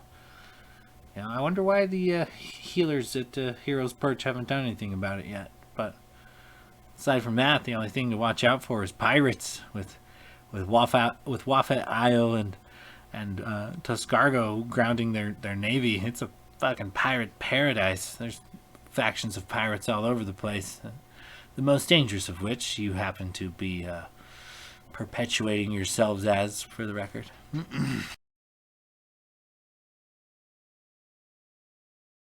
Yeah, actually, this is probably a good time to ask you if you have any insight on that. What exactly is this fucking list? And he'll pass her one of the copies of the magical ledger we have. What the fuck does it go to? Who's controlling all of this? What can we do about disguising the name of this ship? Do you have any insight? I mean, it seems like you've been on just about every ship that's passed through the fucking Isle of Shades, so I'm sure that you know plenty about this.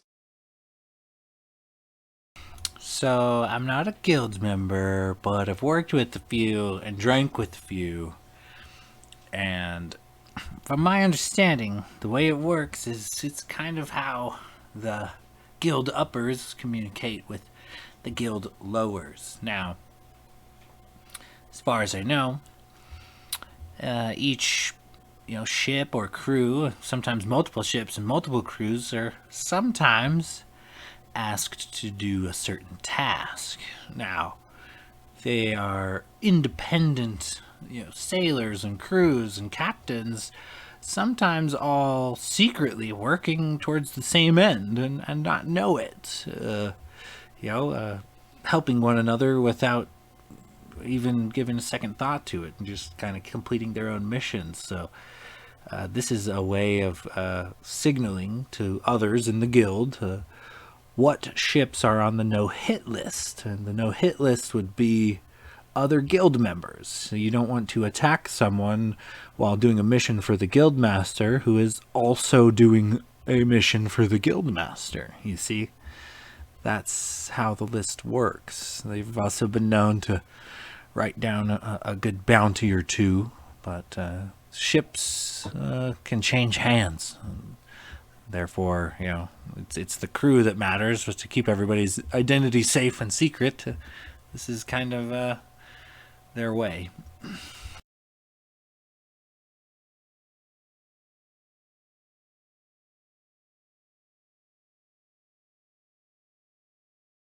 Now, in your professional opinion, does it behoove us to be sailing under the tag of a ship on that ledger? Or should we take the fucking nameplate off and risk being boarded by these things? I mean, you just know these waters better than I. And I've got quite a few things on my plate right now to worry about. So if there's something we could do to make ourselves a little less of an appealing target to anything that's not, well, whatever the fuck that sent the seaweed creature, then I'd like to keep everybody safe, yourself included for now. Shadow specialists are bad news, Captain. I wouldn't tangle with them if you don't have to, but I'd say shutting down operations in another country, they'd probably kill you for it. Commandeering a vessel of theirs, they'd probably kill you for it. Impersonating them and doing various this, that, and the other thing, they'd probably kill you for it. There's really no right answer, Captain. If they find out who you are and what you're doing, they're probably going to try to kill you. Well, I guess I'd expect nothing less of pirates. I was just trying to do this without spilling somebody else's blood.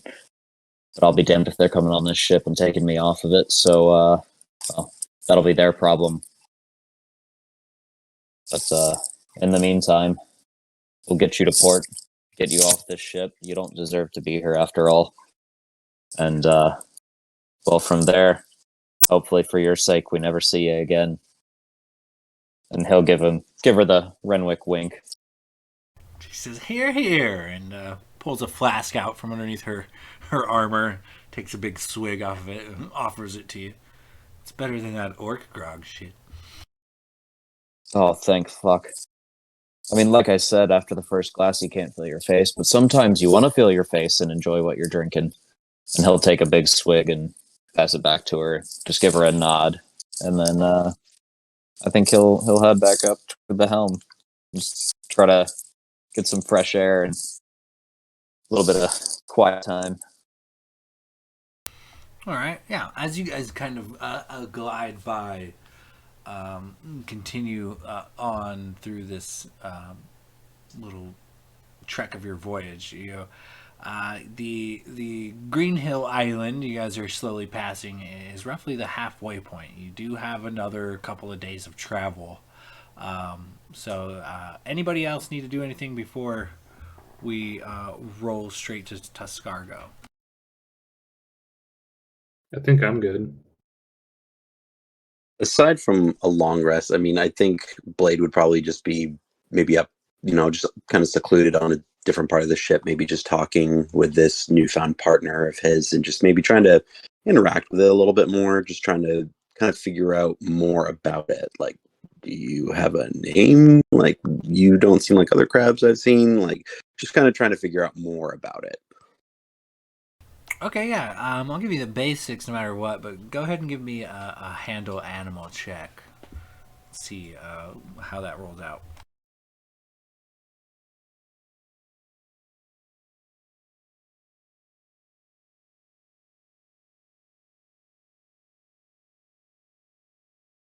Nada.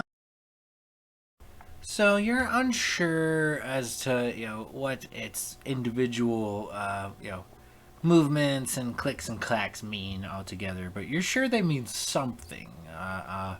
You do have like a strange feeling around this crab almost when you hold it and it settles just right in your palm. You feel that it's almost like your guys' heartbeat matches, with every beat of your heart, so is a beat of its. Like you're connected somehow, and you can, without too much effort, you can feel rather than it speaks to you. You can just feel when the crab is, say, happy in your pocket, or maybe hungry, or maybe bored, or restless, or particularly happy while you're playing a tune. It's something you can feel rather than a form of communication. It's different.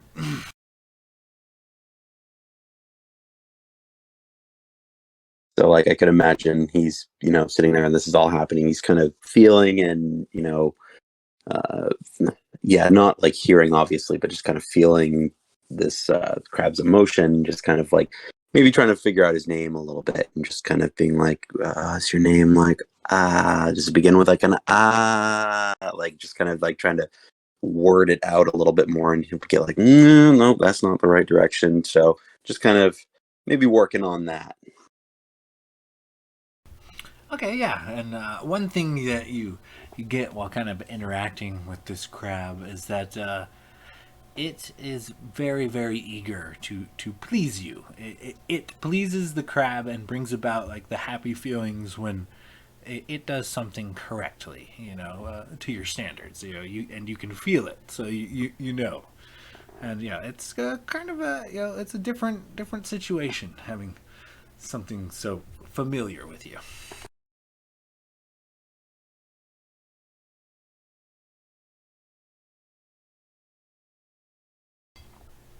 All right, so Locris, did you need to do anything on this trip? Nope, little Chris is just chilling. Okay. So as you guys kind of glide forth, another couple days on the ocean there in Renwick, so minus 2 more, is when you slowly see Borsland on the horizon. Borsland being one of the bigger islands and the inner city of Tuscargo, both north and south side. Reside there. It is your homeland, essentially, and you begin coasting upon it. Set to arrive at the docks, we'll say within the hour.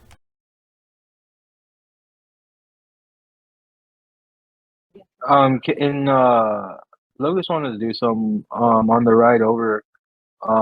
He wanted to start like up in the crow's nest, maybe like uh on a piece of parchment or something. Just start tracking the stars and like try to make like a map of the stars as we're going along.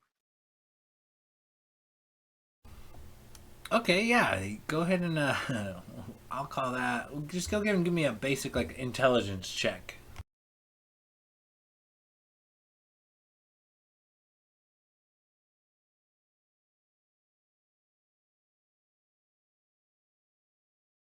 That is just a regular +1.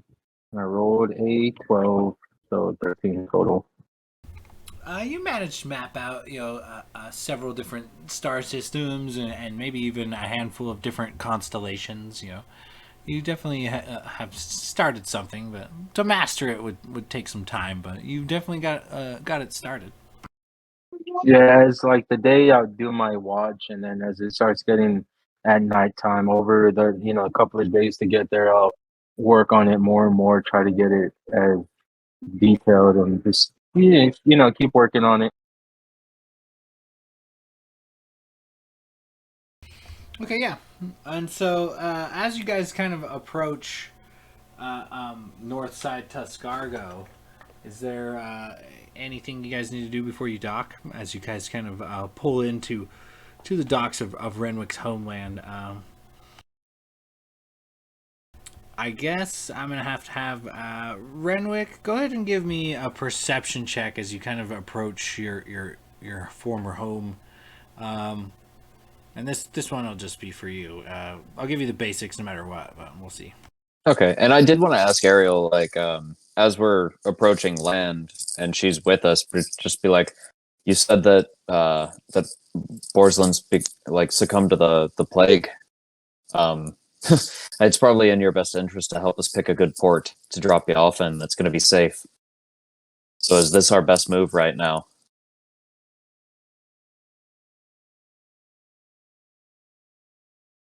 She kind of shrugs. She's like, I have not been here in some time, Captain, so I don't imagine anybody's looking for me.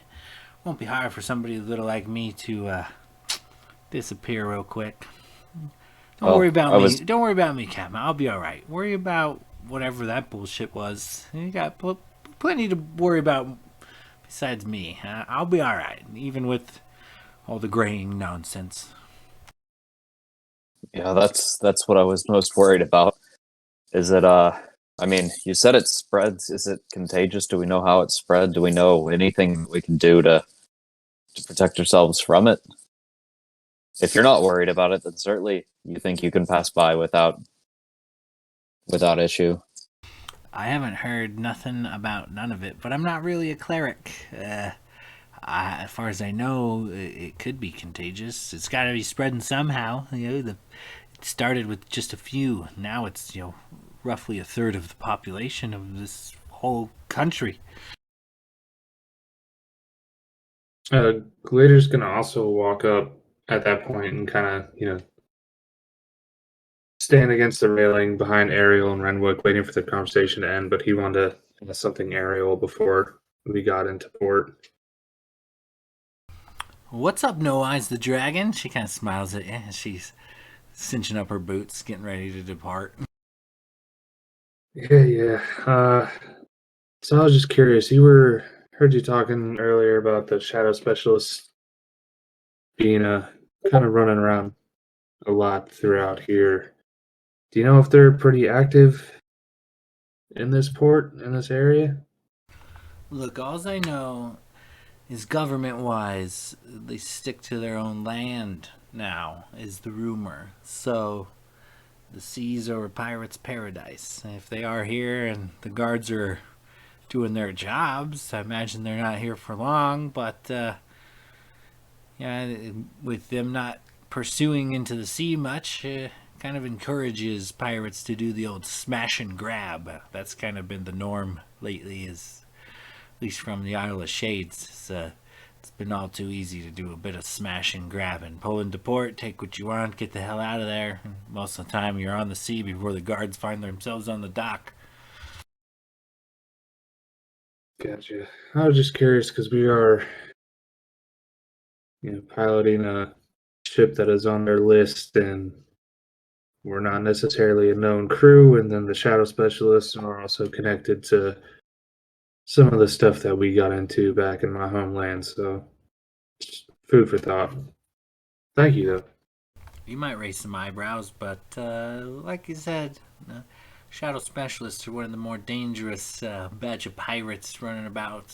If people don't have to cross you and they think you're one of them, they probably would try not to cross you. That is also interesting information that we might be able to use. Thank you. She kind of nods. Renwick, what was that perception check?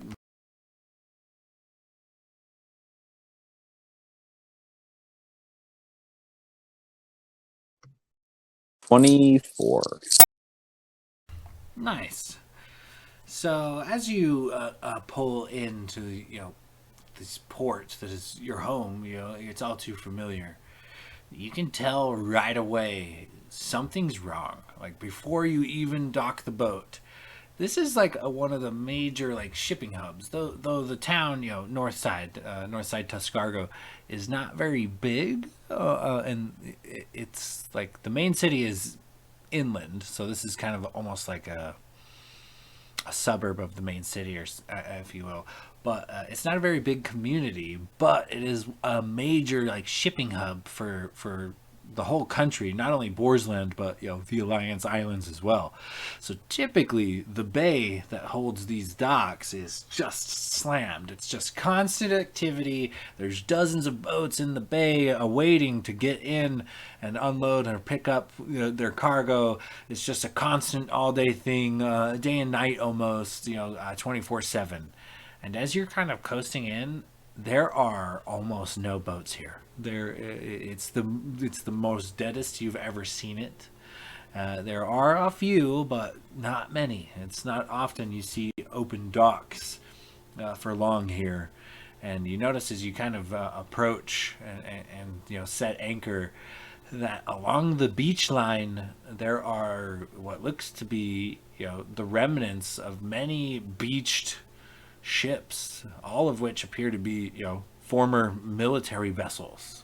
They look to be have been scrapped for whatever reason. They look disassembled, and there's quite a bit of them. And as you pull in, you notice it's just another day in the neighborhood almost, but a little dreary, a little less populated than you remember.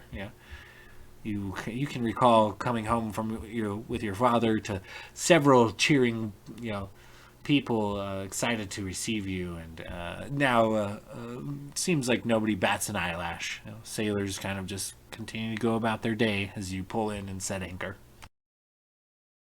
Before we come into dock, Lucas wants to double check his coin purse. Go ahead and give me a perception check. I was gonna say I'm pretty sure we all put our coin purses by our coin purses. So, yeah, Renwick will do the same, being roguish of nature as well. Nope, Every's done with me. Chris, you can't find your coin purse anywhere, and you're going into a panic. Pat yourself down, and right about as you go to bitch out that tiny little sneaky shit of a halfling, you realize it was you had simply just dropped it while you weren't paying attention. It's laying on the ground near you, almost tearing her head off for no reason.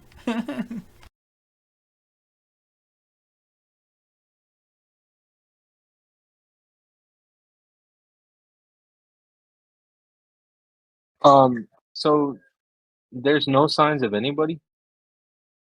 There is. Go ahead and give me a perception check. You see a few people coming and going on the beach. There's another boat or two docked here, but the activity is very low. 19 total. You see, mostly kind of similar to where you had seen on Isle of the Shades. When you pull into these docks, the immediate area around the docks is just kind of a bunch of shipping warehouses. It looks to be, the few people that you do see around here are doing work. They are either, guarding warehouses or loading or unloading goods to maybe store or pick up from said warehouses.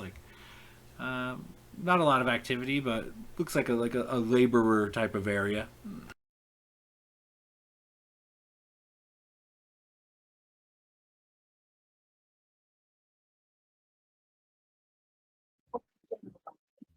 But the trading hub here, Renwick. Say that again. It's quite the trading hub here. Oh well, yeah. It used to be, but I'm sure you boys have heard what Ariel was saying about the graying. Whatever it is that my father's trying to find a cure for, it seemed to have spread fast because this did not exist when I was here. I haven't been gone from home very long, but whatever it is, it seems to have ravaged the population. I wish I had more information for you boys, but I haven't been able to find anything, not at the college, not through Ariel or anybody that I've ran into. I mean, I'm sure they might have more of a first-hand account in town here. We might be able to get some information, but I don't think we should stay here long. And if anything, if we've got the rations, we might want to just drop her off because, well, quite frankly, we've kind of put her through hell and back. I mean, somebody may or may not have magically kidnapped her, and I think she's been more than fair with not killing any of us and agreeing to just never speak a word of this, take the gold, and leave at the next port. But I'll leave it up to you boys if you want to make port here and stick around long enough to step into town. I don't think you're going to find anything that you're looking for, though. Not in a place like this, in the condition it is. And you're just kind of like taking in the docks. I imagine remembering what they used to be like and seeing them now, like all somber and sunken. Well, on the bright side, I doubt she's going to go picking any more pockets anytime soon.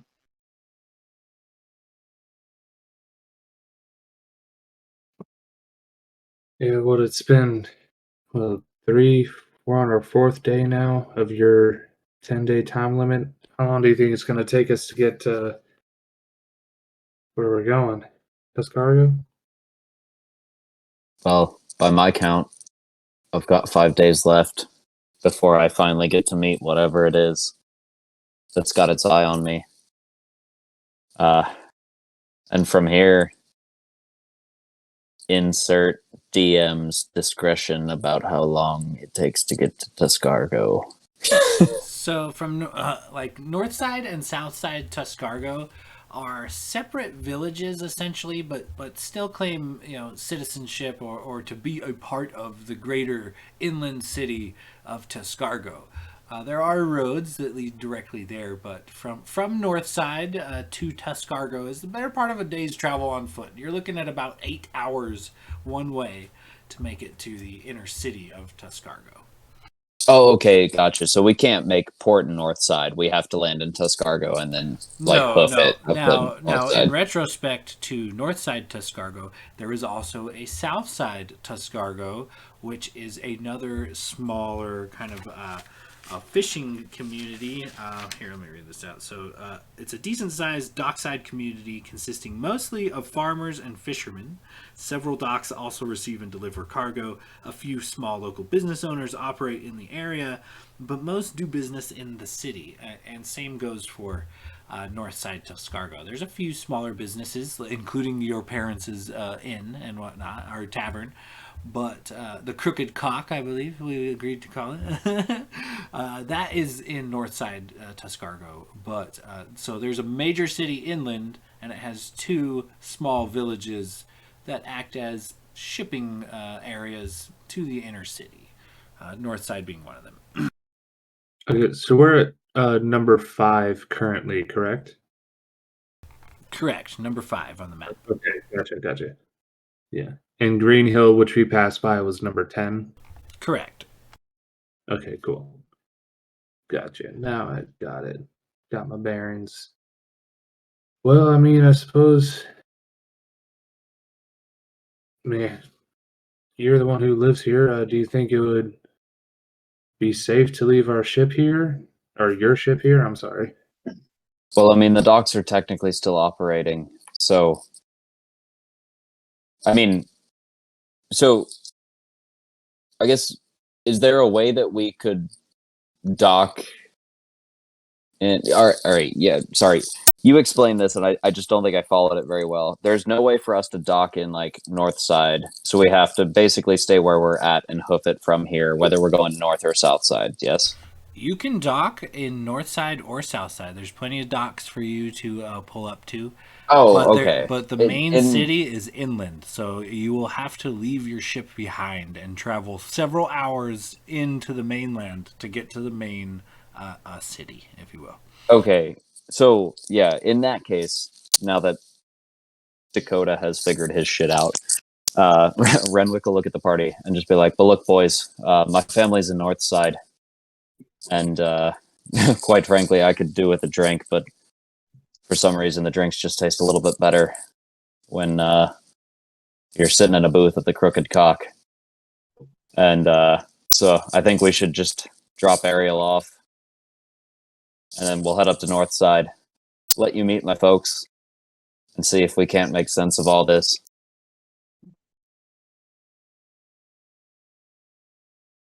Yeah, I mean, I think that's our safest bet. What does everyone else think? Let's go.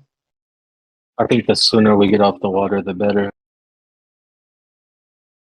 Blade is going to look at Ariel and be like, so let's say we drop you off here. What's next for you? Well, I'm gonna take this pile of gold and I'm gonna go find me a place without any of those gray bastards hanging out. And I'm gonna put down a fat chunk of coin on that, and probably some ale, maybe some good eating. Kind of keep my ear out for any work. I don't know. Kind of feel the place out. It's been a long time, but I'll make my way. Don't you worry about me. What are you doing? What, you gonna follow these lot around? You know they're gonna die, right?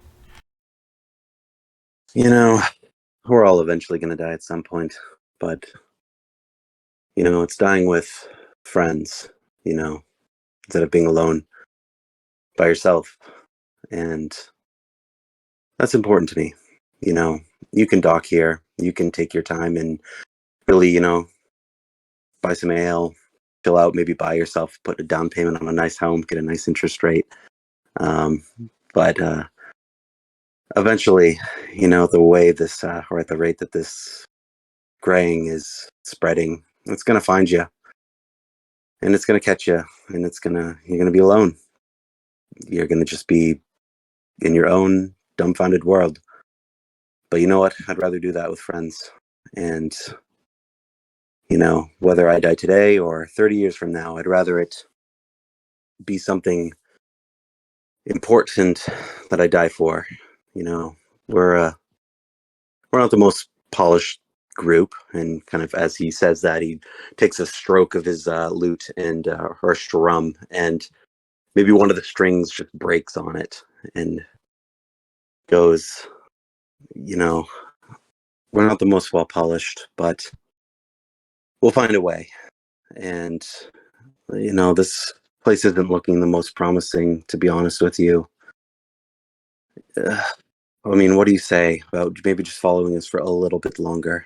It's, you know, this place doesn't look as promising, and I don't, you know, why go and just be by yourself for so long when you can be with friends and maybe pick up a few coin along the way, and kind of raise his eyebrow at her and maybe make a name for yourself a little bit more. Go ahead and give me a persuasion check there, Blade.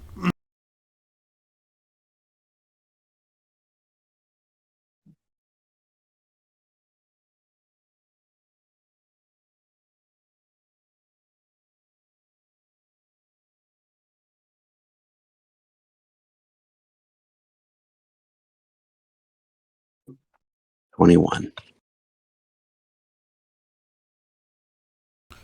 She contemplates your words for a bit and she says, well, yeah, I never really looked at it that way. Yeah, I don't know. I might be persuaded for a little bit of adventure, but for the record, if I were to come along, it would be because of you. You alone, not your friends. You are easily the only person worth saving on that entire boat. To be damned with a lot of them, if you ask me, really. But you're a little different than them. I can respect that. I don't know. Let me look around here a bit. But if, hypothetically, I did have some services for sale, I may or may not be able to help you guys get to another port for, you know, I don't know, we'll call it 1,000 gold for the trip. Yeah. And depending on what port, also. I'm not doing a full Alliance hook run with you guys for a solid grand. There's no way. Also, can we wait 10 days? Or how does that work exactly? I don't want to be around any of that nonsense.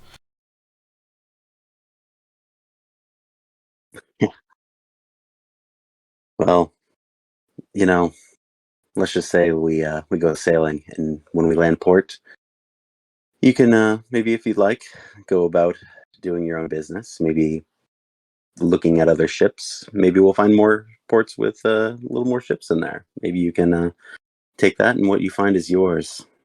And, like I said before, eventually something's going to kill you, whether it's the graying, whether it's this whatever entity that is following us, or after Renwick. We don't know. And yeah, I like to say I'm a pretty special guy, but without any of these guys here, he points at the rest of the group, says, I wouldn't be alive, and I owe them my life. So I'll follow them till I die.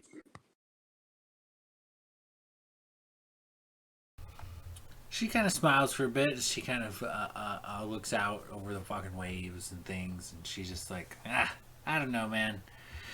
Never been connected to people like that, and the few that I did have were, well, let's just say pirates will be pirates, There's a reason I'm not allowed in Green Hill no more. I took the fall for a bad rap and fell in with a bad crew. And that crew, later on, unbeknownst to me, did in everybody I cared about to get back at me for something that turns out they found out I didn't even do.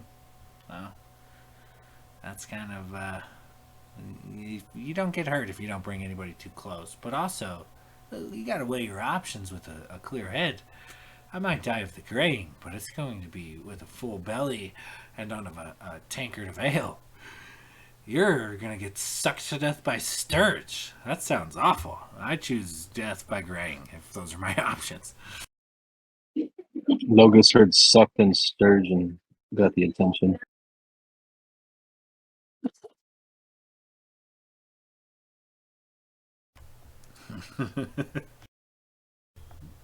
She kind of shrugs.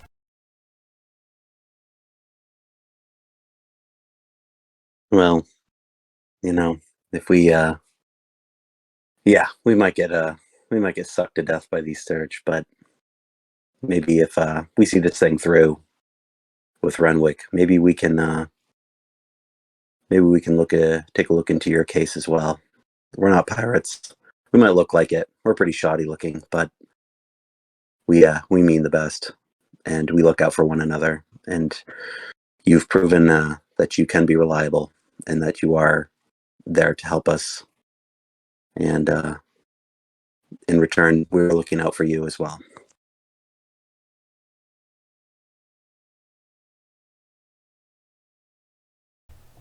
She smiles and kind of curtsies. She says, well, thank you. Looking out for little old me and everything. But you should be looking out for old No Eyes the Dragon over there. It's like he doesn't pay attention to anything, I mean, man, that guy's got it rough. Good thing he's got somebody like you around. Anywho, I'm gonna I'll ponder your offer. Come find me before you guys official take off. I'm gonna go find a nice place to wet my whistle. Preferably away from prying eyes and, well, any would-be kidnappers. She kind of glances at Logus. Glader, with his very low passive perception, didn't even hear her mention him, and is just kind of like picking at a splinter on the side railing, even though he's like 5 feet away from the conversation. Sand in his ears and eyes. Right? It's crazy. She just kind of walks off.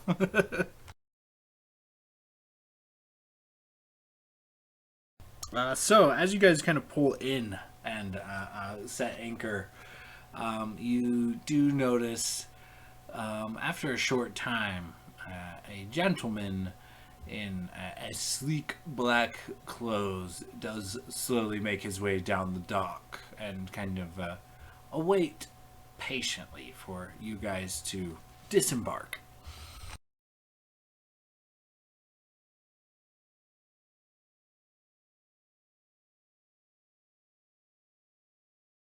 Renwick will walk right up to him. Just be like, I take it you're the dockmaster of these parts. Correct. And Actually, Since I traveled through here a lot of my life, would I know the Dockmaster? Go ahead and give me a history check. So Glader's gonna, stick with him and kind of just stand behind him, looking imposing, considering, no offense, Renwick is like 3 feet tall. No, that's So fair. That's fair. He's gonna walk up behind him and just be the muscle. Well, continuing the trend, I rolled a 6 for like the fourth fucking time tonight. So, nope, don't recognize the Dockmaster.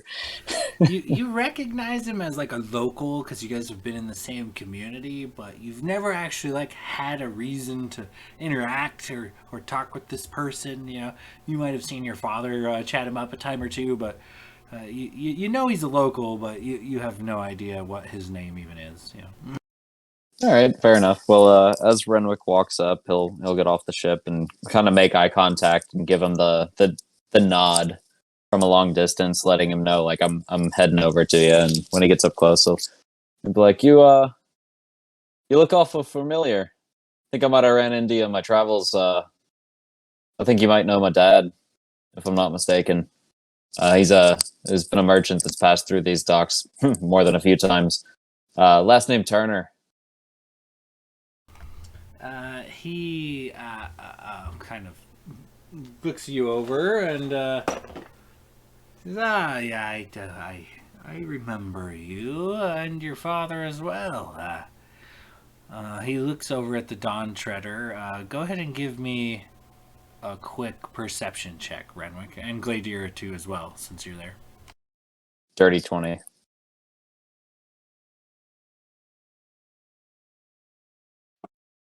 "12."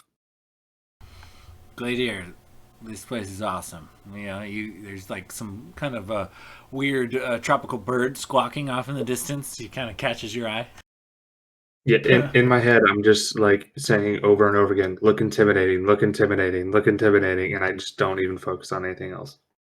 Renwick, he kind of continues. Well, there is a hefty docking fee here, I'm afraid, and even farther than that, there's a bit of taxing if you're actually going to unload any goods and whatnot. It has not been the most ideal port to make trades or transfers in as of late, but we have to keep the country funded somehow. So, and as he kind of looks over to the Dawn Treader and down to his books, you notice he has the same list you do, a piece of parchment. And oh, excuse me, your docking fees and taxes have all been prearranged to be taken care of. And in any case, if you have any stock stock that you would like to perhaps offload, may I recommend taking it to at least waiting till nightfall, and someone will be by shortly to help you with these types of things. It looks like you didn't bring much back with you, though. He kind of looks towards like the deck of the Dawn Treader, and you do have several empty slave cages mounted to the top. And says, well, that being said, he closes the book. He says, I would stay out of main Tuscargo proper and make you stay a short one if you can help it. He smiles and tips his hat to you and makes his way back down the dock.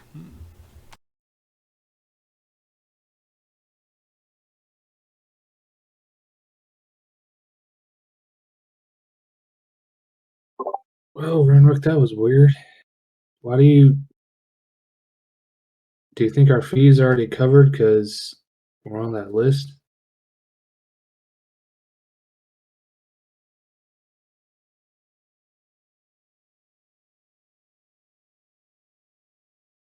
Renwick, or can you hear me?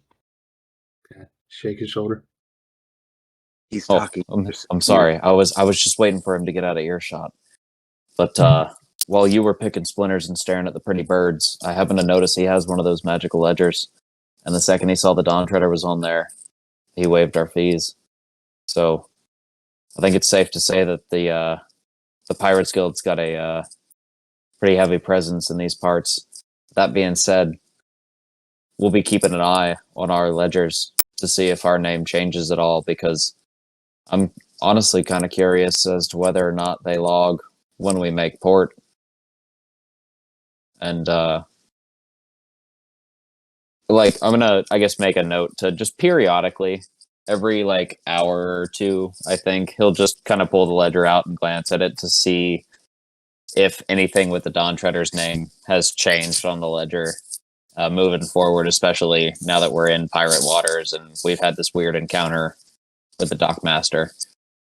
So as you kind of pull your ledger out and look at it, you did notice that there was a red name, I think it was like the Flying Fox, worth 10,000 gold pieces. As you look at this ledger, that name slowly has a line drawn in red through the center of it and fades into the parchment, gone. Once again, just a list of black names that kind of move as if they were on top of the water, even though they are on top of this still parchment. And you're still looking at about a dozen different ship names.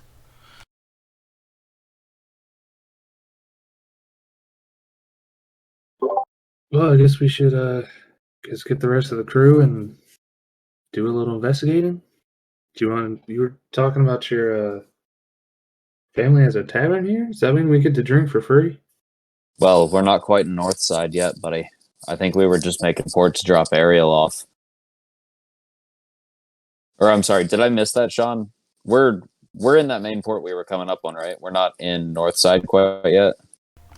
You have officially docked in Northside Tuscargo. Oh, where you go from here is on you. But Ariel does take her leave. She gives y'all a good wave and a handshake, and makes sure to point out that you all still have your coin purses. And she smiles and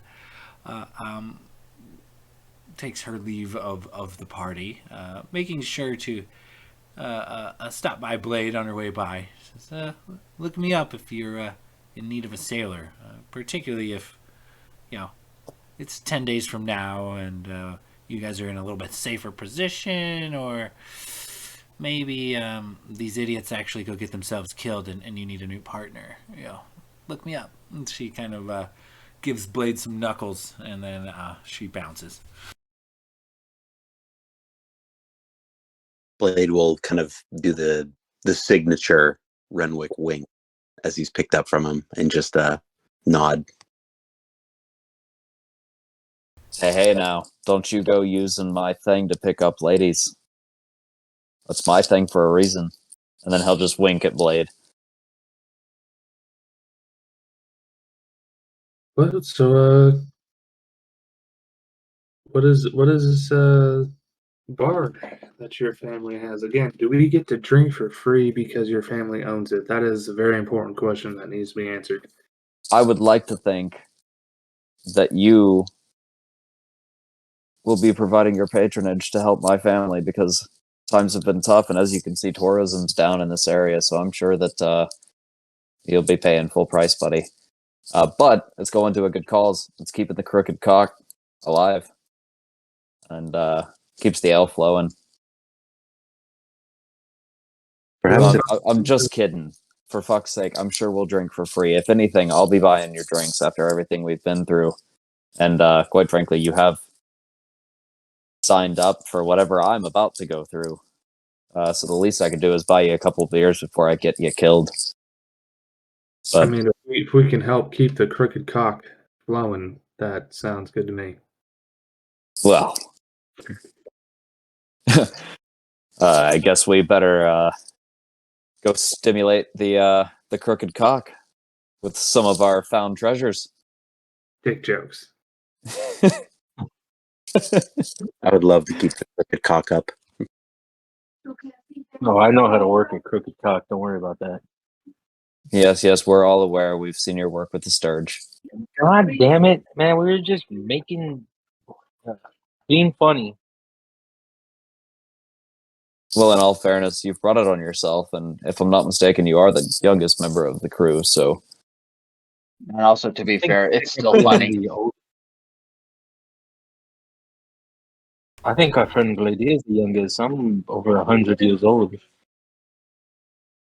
Yeah, but when we put it in the grand scheme of how lifespans work, you're fairly juvenile for your race, and Gladier's, well, he's a little bit past puberty at this point, right?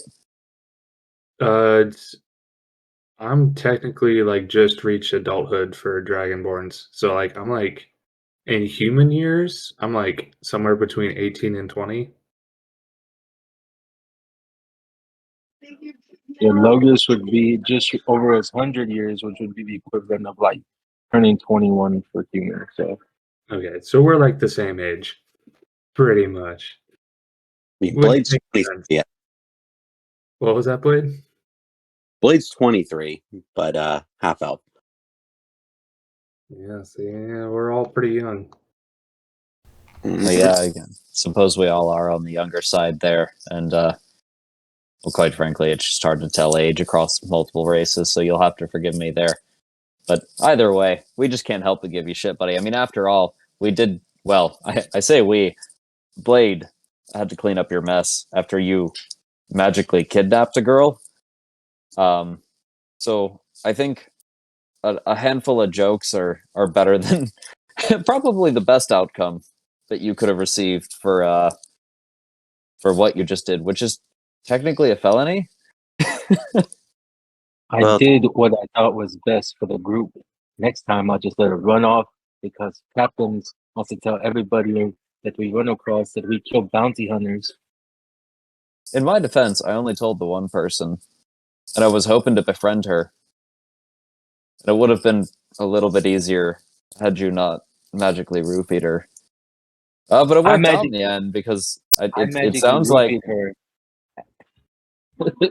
after she had already started running off. After you had already divulged the information. But what you're saying is you do admit to magically roofing her. Let the record show. I plead the fifth, and Logus will put like his cloak over his mouth because he doesn't know what the hell is going on here, and he doesn't want to catch what's over here. So he like puts his almost like a face mask, puts his cloak above his nose and his mouth. Blade will kind of speak up and be like, well, if it, to be truthful, well, it was wrong to kidnap her. She did help us along the way, so we kind of owe it to our friend here. Pats Logan's on the shoulder and just says, without her, we wouldn't have been able to maybe we'll get here as soon as we did. And yeah. Yeah, also the little shit made 1,500 gold. I think she'll be all right.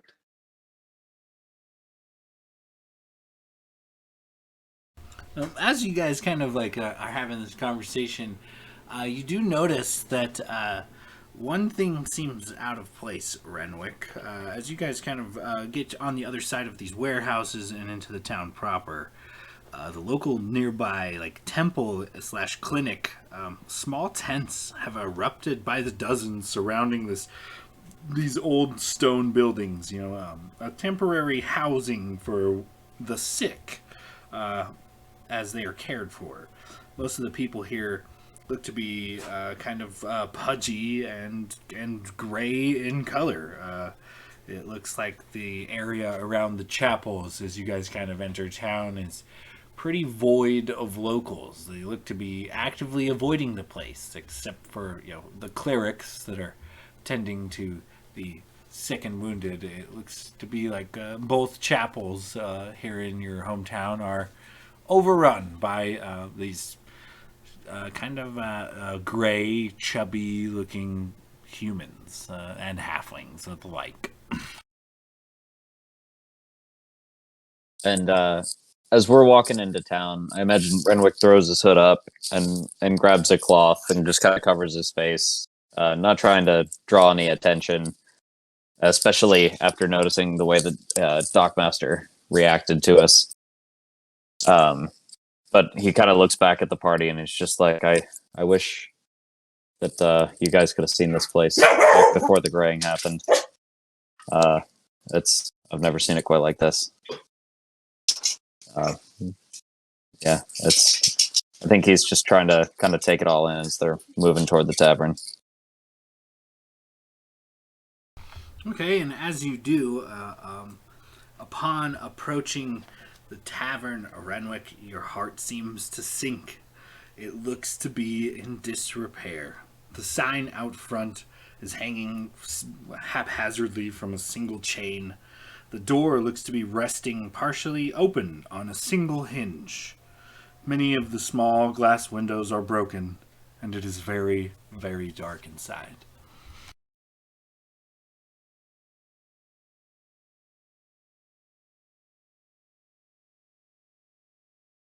I think the second he realizes that it's in disrepair, he just takes off sprinting toward it and like busts through the door and tries to figure out what's going on. Like he's still covered like mask and cloak and hood and everything, but like barges into the tavern, just scanning the place for either of his parents.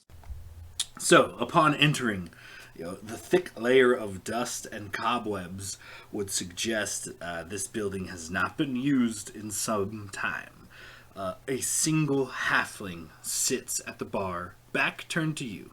It sounds as they are softly weeping, and it looks that this person is unaware of your approach, but seems to be the only person in the bar, and is weeping into it. I think he'll immediately approach her. I think slowly, but maybe trying to make a little noise to try not to completely, scare her. He wants his presence to be known as he's walking in. And if she turns around, I guess he'll try to catch a glimpse of her face. As you kind of approach, you pull like the cowl back, and what you see is almost frightening there, Renwick. It is not your mother at all. It is your father's first mate, Arthur Shunpike, a seasoned sailor and swordsman, and first mate to none other than James Turner himself. He looks to have had better days. The right half of his body looks to be badly burned. An eye patch covers his right eye. A scarred, fleshy nub sits where his right ear used to be. The man is fully missing his right arm at the shoulder and has a wooden peg leg upon his right leg at the knee. And he is distraught. When he sees you, he takes in a deep gasp. He's like overwhelmed with joy, and then suddenly, deeply saddens again, and he grabs you with his one good arm and pulls you close. Is that you? Is that you, Little Wick? Is that you? Is the whiskey making me see things again? Wick, are you real? He shakes you like vigorously. Arthur, it's me, and he like pulls the mask down off his face. He's like, Jesus Christ! I mean, I haven't been gone that long. What's happened? What's happened to you? What's happened to the tavern? What's happened to the country? He just erupts into like uncontrollable sobbing and like throws himself at you. And he pulls you tight. He can't get it together to make coherent words, and when he does, all you get out of him is I failed him, Little Wick. I failed him. I could have done more. I could have done more. And then he breaks down and just begins crying again in a sad heap on the floor at your feet. And I think he'll just sit down, try to calm him, like desperately wanting answers, but recognizing that like this man is clearly in shambles. and he'll I guess is there I mean he's clearly drinking whiskey, so like I guess he'll grab the the bottle and pass it over to him. Just be like, take a drink, take a moment, gather yourself, and I need you to tell me exactly what happened. I've been searching for my father, and well, quite frankly, most of my leads have been vague, and they said he was heading toward home. And I caught wind of a plague, and quite frankly, a lot of things have happened since then, and I'm just trying to put the pieces together. I think at this point, the rest of the party probably would have come in, I'm assuming. Or at least later would have. I assume you guys were traveling with Renwick and witnessed this whole ordeal. Glader would kind of try and pick up the door, not trying to fix it or anything, but just kind of like move it off of the one hinge and just kind of place it to like, I don't know, like block the entrance and give them some privacy. So like, people passing by won't be able to hear us if we're talking. As later picks up the door, Lucas will use mending to fix it. Oh, that's a fancy trick, Lokers. Thank you. Oh yeah, easily done. As Renwick kind of consoles the very drunk and sobbing Arthur Shunpike. The party kind of looks around, and the bar might have been illustrious or fancy at one point, but many cobwebs, many layers of dust, a lot of broken furniture, and from what you guys can tell, there's not an intact window within the entire place. And that being said, many of the bottles in the wine racks and behind the bar have also been broken. Not all, but most.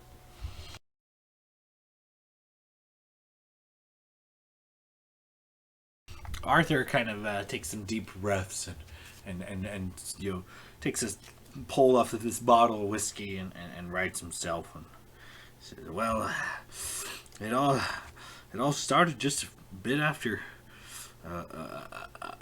you left. I guess, Renwick. I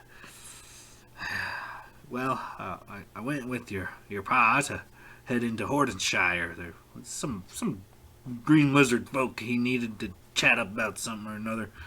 He's worried about this disease, the graying. Keeps spreading. Takes the mind and the will from its victims. It seems they're just not there anymore. Like shells of their former selves. But anyway, we did what we had to do, and we set off from Hordenshire. And damn if you know it, the shadow specialists that sold us the information were just sitting outside awaiting to jump us. And anyway, it's not the first time. So as we go about battling our way out to a fine escape, bam, another boat, allies of the pirates, or maybe a fellow merchant cargo hauler. We don't know, but it crashed into us, and I was thrown overboard, was swallowed by the darkness. I woke alone in great pain on some barely island beach.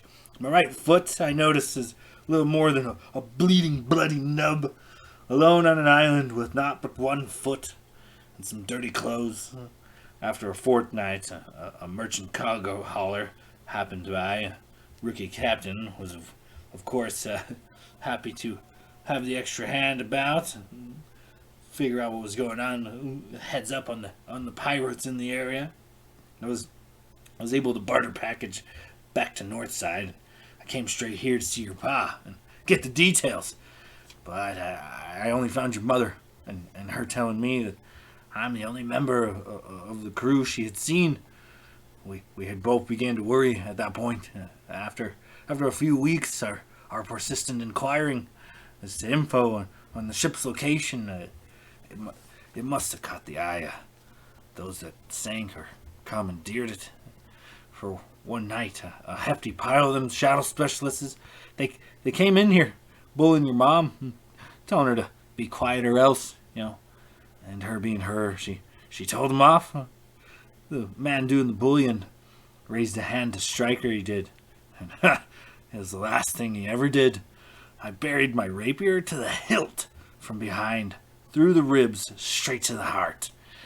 And that's what happened next. It's a blur. It's shouting, his comrades, fire, fire, a lot of fire. You see his eyes go crazy, and he looks genuinely terrified at this point. And all around me, and then I hit something hard, and then blackness. Once again, I awoke under a pile of bar furniture as the creature you see now. And I have done little but care for this place and drink and relive it all since. I pray that somehow, some way, I will see my friends return. That if I keep up this bar for them long enough, that they may walk through the door one day, grinning ear to ear to tell old Arthur about their fabulous travels and grand escapes. He begins to like bawl uncontrollably again. I failed them, little Wick. I failed them both. And he starts like crying uncontrollably, taking unregulated pulls off of this bottle of whiskey. I feel like Renwick, noticing that he's, like leaning on the whiskey, he's gonna try to just take the bottle and kind of set it behind him and just be like, you did not fail them. You did everything in your power to help them, and sometimes it's just not enough. But the fact that you tried is what counts here. And you said that you stood up for my mother. Did they take her? Is she alive? Where can we find her? I'm sure that it's going to be harder to track down my father with the whole shipwreck and not having seen the crew. But I mean, you've seen her last, so I mean, maybe she's got a lead. But you've got to point me in the right direction. There's got to be something we can do. And in the meantime, I do appreciate you holding down the tavern. It's very, very kind of you. And he'll kind of like side eye around and just be like, clearly this is not going well, but appreciates the effort. Yeah, he nods, and just tries to center himself and sober himself up, but he's pretty toasted for the early morning hour, and maybe he even continued to drink on through the night prior. Like he's not the soberest, but he does try to maintain composure and stop sniffling and crying so much.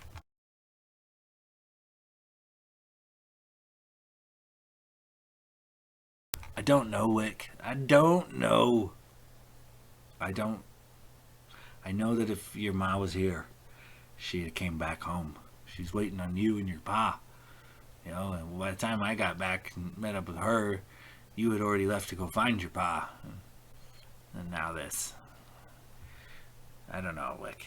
I don't know. What do we do? He kind of looks to you with hopeful, tear-filled eyes.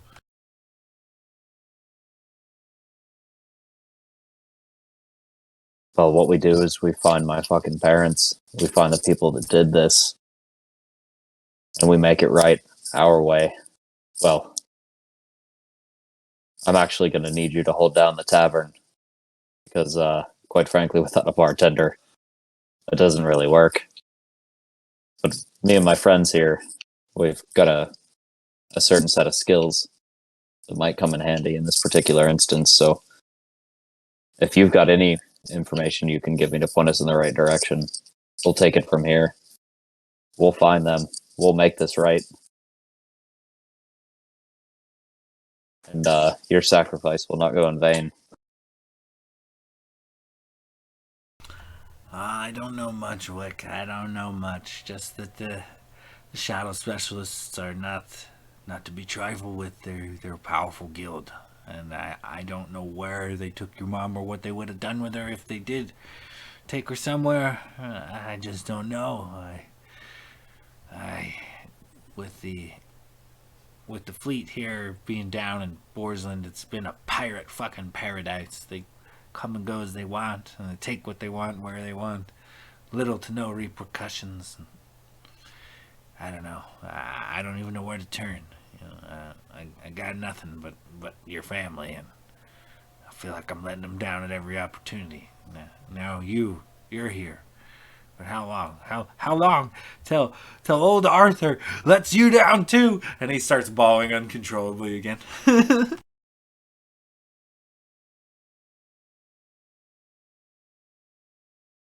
you certainly haven't let me down, because quite frankly, this is the closest thing to a silver lining I've had in the last couple days.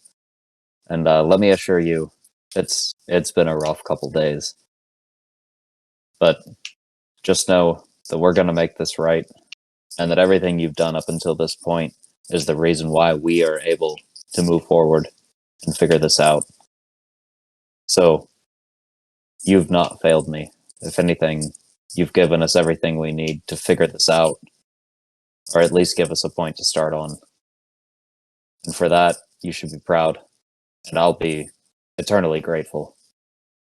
And he'll just give him the forearm grasp and try to pull him up and kind of maybe settle him into a chair and clean him up a little bit, kind of just fix his shirt, maybe fix his hair, get him a glass of water, and try to center him a little bit.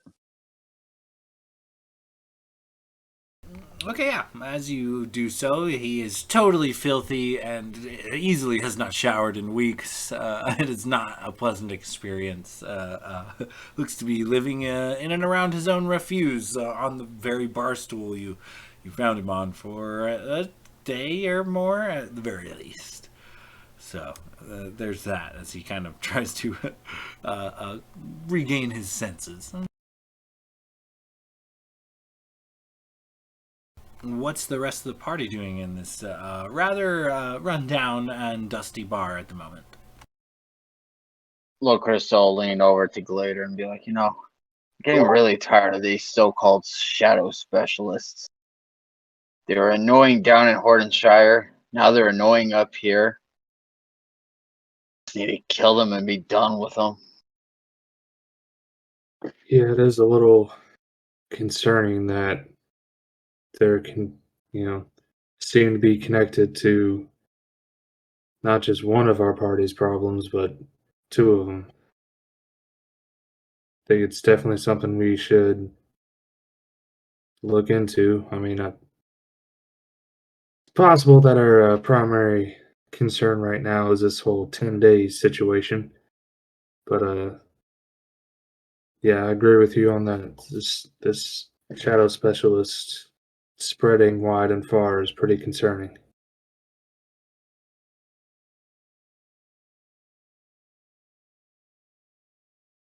And I think as he's talking with Logris, he's gonna be trying to maybe pick up the bar a little bit, I don't know, any chairs or tables that are knocked over, maybe pick them up and set them straight, and maybe walk behind the bar and try and just clear out any broken glass and salvage any glasses and bottles that are still whole.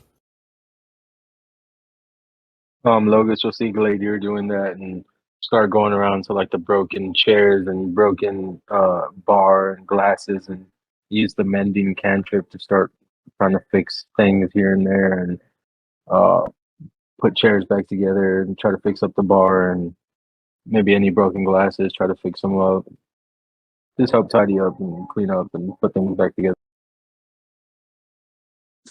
Blade would probably be doing the same as well. Probably maybe look towards maybe where a stage would be, where performers would have been potentially, and just kind of clearing the stage.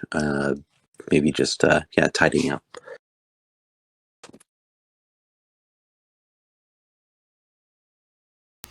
Okay, yeah, you guys kind of immediately go to helping restore this bar to its former glory, as it is in quite rough shape. Mending the furniture, the broken glass windows, several of the glasses and things. Gladier, you do manage to muster a decent stock. It's not quite as full as a full service bar might be, but you do find several bottles of strong spirits and wines, and there is still an unspoilt cask of ale or two behind the counter. You will also, after maybe take a little break from cleaning after doing a decent amount, and pop open one of those casks and start pouring a couple of mugs of ale for the group. Blade will start playing a little bit of music.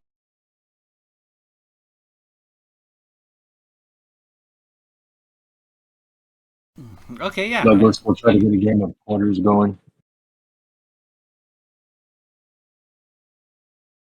Yeah, I think Renwick's going to process the situation and kind of like passively be taking care of Arthur and helping clean the place up and just try to salvage what he can. Like, there's so much out of his control at this moment. I think that he's just focusing on, like, right now the only thing he can do is take a moment, process everything, and basically, like, tidy up. It's the only thing under his control at this point, so it's the only thing he's going to do. Okay, yeah, and as you kind of go about tidying up, well, it takes old Arthur a little bit to come to his senses, but then seeing what you and your party are going about and getting a clear view of himself, he clears his throat. I hope you don't mind, Renwick, but I kind of helped myself to the upstairs bedroom, so I'm gonna go. I'm gonna go freshen up a bit. And he kind of gestures to his dirty clothes and generally unwashed state. Renwick, you would know on the upper floor of this bar, there are 3 bedrooms. One, the master room for your parents. Another, your own personal bedroom. And the third, a room your parents would occasionally rent out.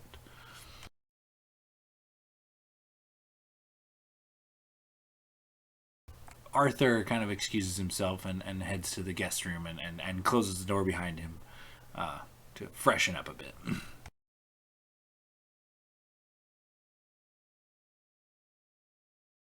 Well, I'm sure it's not quite the homecoming you were hoping for there, Renwick.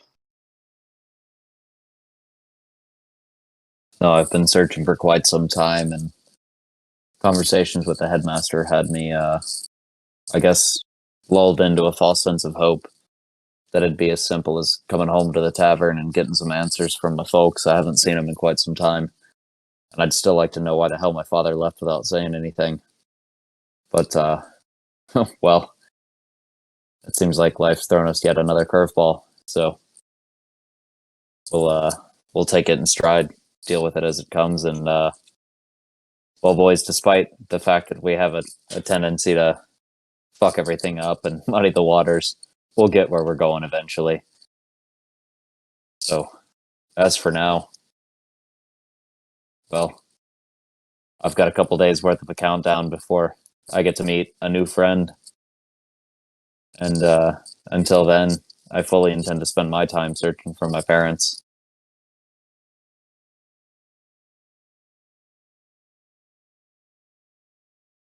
Well, you're the host of this place, so where you go, we'll go. Fair enough. Well, after you're done fixing the windows and the door and the floors and the tables and wiping everything down and kind of resetting the shelves and whatnot, there's a bedroom upstairs for me, and there's one more bedroom for the lot of you.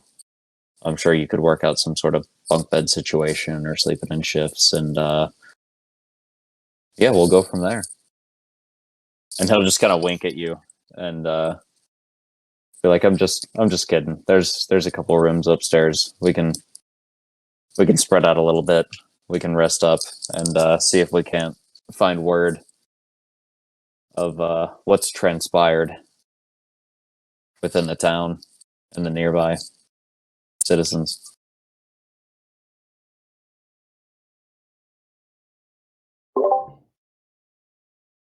Yeah, I think that might be. Sounds like a plan to me. With this grain going on, and Logus mentioned earlier, maybe asking around to some people, seeing if anyone's heard about this master out in the sea. Might give us a better idea of your current situation before we head off to the main city inland.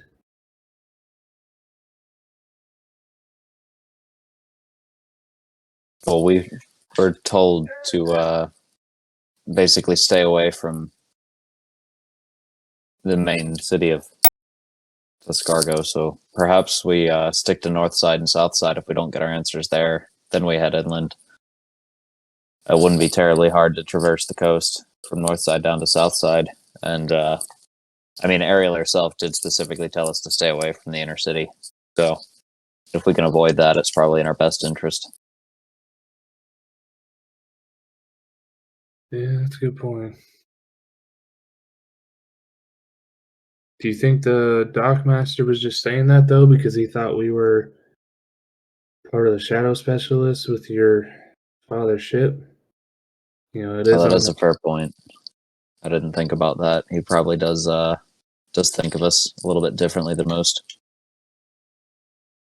I mean, no offense to your father. I'm sure that your family is well enough off, but to pay out in full permanent docking fees, you know, it sounds like a little bit higher up than just a regular merchant. I feel like that dockmaster probably thought we were part of a different guild.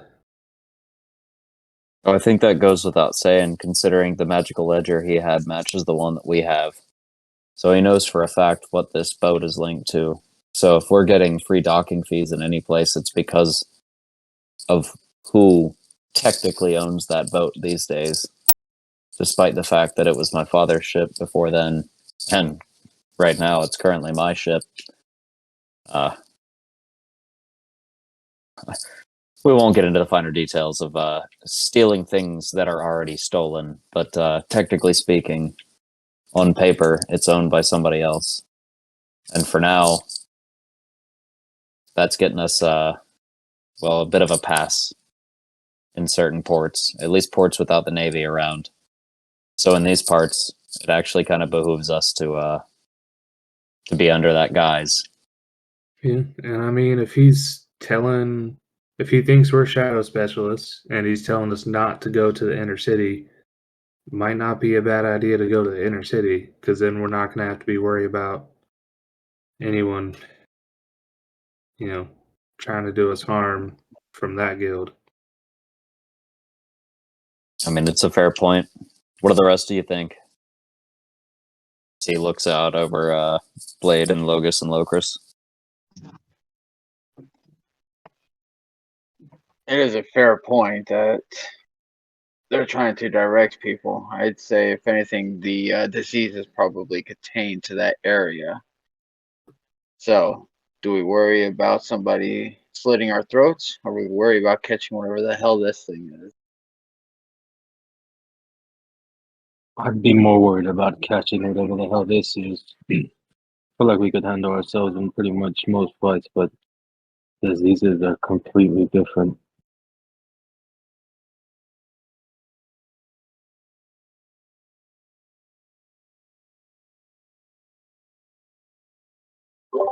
Yeah, I mean, I guess it is like a, you know, weigh our options because, you know, like you said, there's that disease is contained to that inner city. I mean, we are risking going there for information, but yeah, we can fight a couple of cutthroats. We can't fight a disease necessarily. Especially one that's already being fought and nobody has an answer to.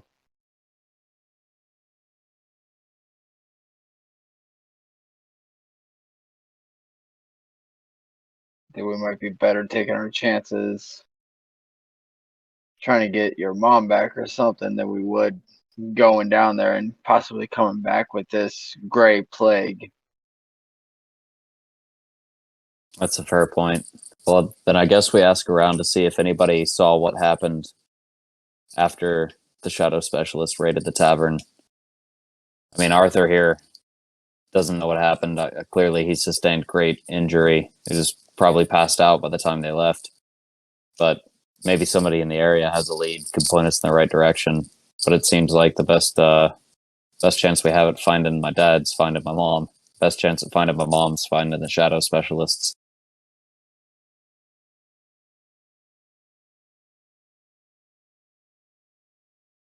At that point, Arthur does come down the stairs in a fresh new change of clothes, looking a bit like he must have washed, far more respectable of a being than the crying whiskey-filled lump that you had first encountered. He looks a bit dignified even as he kind of takes his place behind the bar, kind of looking out to you lot. Well, I imagine it's Renwick's bar, so Renwick and Company drink free here, always. He smiles and, kind of goes about pouring some drinks from, like, the bottles you guys have collected and makes sure each of you is, taken care of, whether with strong spirits or a flagon of mead. He aims to serve slightly more sober than what you had seen him before.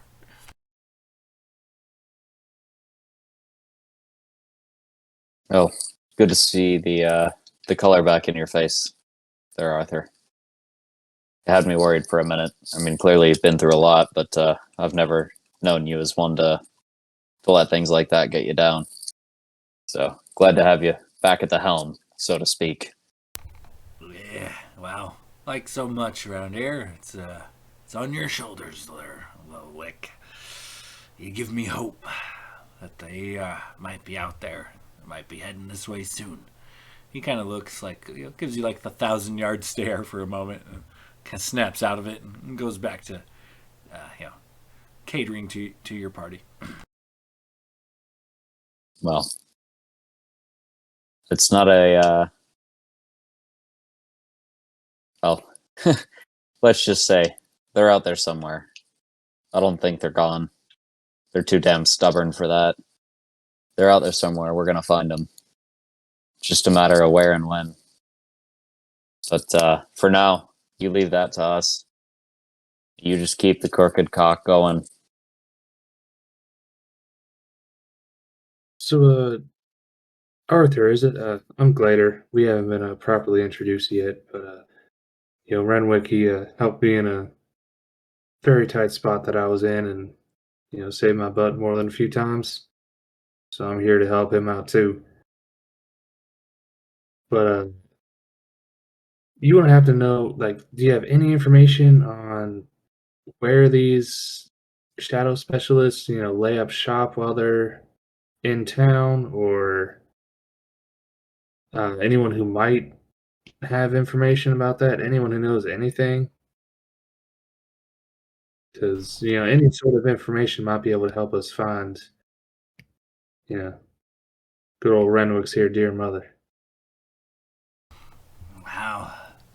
Anybody what knows who and where and what the shadow specialists are, they're not likely to tell you much on account of likely to get murdered. The shadow specialists do what they want. They take what they want, and though the guards do what they can here on the mainlands, it's not always their reaction time isn't always swift enough. If the pirates are fast enough, they can dock and raid and pillage and haul some things off, including sometimes people. The slave trade with them is a guild cornerstone, it seems.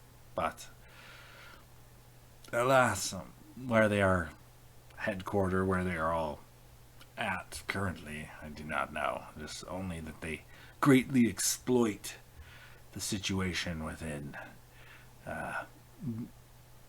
Tuscargo. Unfortunately, I don't know much more than that, other than that they're not to be crossed, even before these shenanigans, this grounding of the Navy and whatnot, and bringing our soldiers to within our own borders and not out on the seas. It's given them not only power, but a sense of self-importance and arrogance as well. Their numbers swell and their daring is doubled with every passing day, it seems.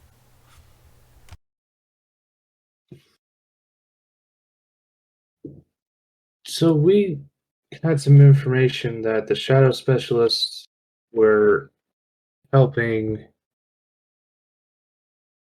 a former client of theirs. Do you think they would pay well for some information regarding the person that took away their former client? Would that catch their attention enough to get a conversation? I'm afraid I just don't know. I only did my sailing with James Turner, and we made it a point to do our sailing honest like. We even joined the Merchants and the Sailors Guild to make sure we was getting the utmost, quality and integrity in our dealings and whatnot. The only time me and James ever had to do something shady, we took care of it as quick as possible and off the books, and we don't try to put ourselves in those types of situations. But yes, it is difficult to say. But Well, that's fair. Yeah, guys, do you think maybe if we I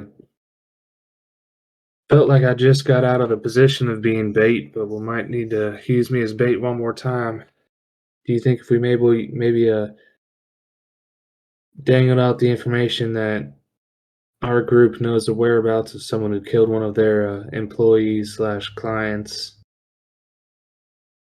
that maybe we'd be able to arrange some sort of meeting and then get some, I don't know, either get an in or get some information or something to try and figure out where Renwick's mother is. I mean, we did kill the Silver Queen who had hired them. Well, I think if we're gonna take that route, maybe we don't go so heavy-handed. Maybe don't go as far as to say that we killed the queen, but maybe say that we might know somebody brandishing a couple of bounty hunter badges that have been taken forcefully. Oh yeah, I don't mean like just walk up into their headquarters and be like, "Hey, I killed someone that hired you out and paid you a lot of money," but maybe just drop some information here and there, like, "Oh, these people know who did it," or they have like clues on who did it, and might be able to at least get us, I don't know, the ear of someone in the shadow specialists.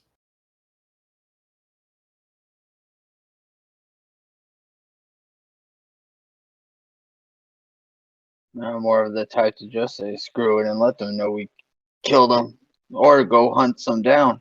That ought to get some attention.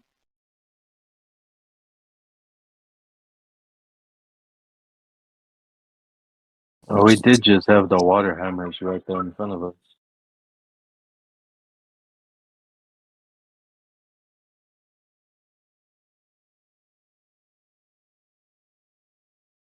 I mean, got a golden dragonborn here.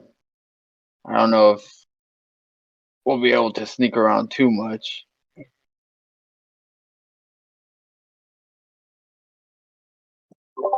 Well, I do still have that a girdle, so I can change my scales. I mean, I don't think I've seen one single other dragonborn here, but at least it won't be gold.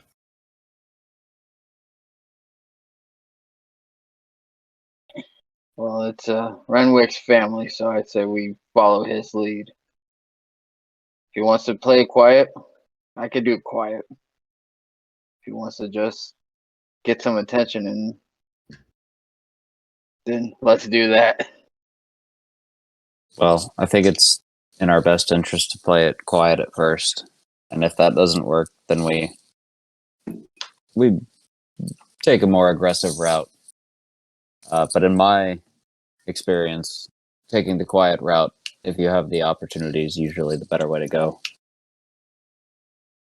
But is it always the smartest since we have a bit of a time crunch here?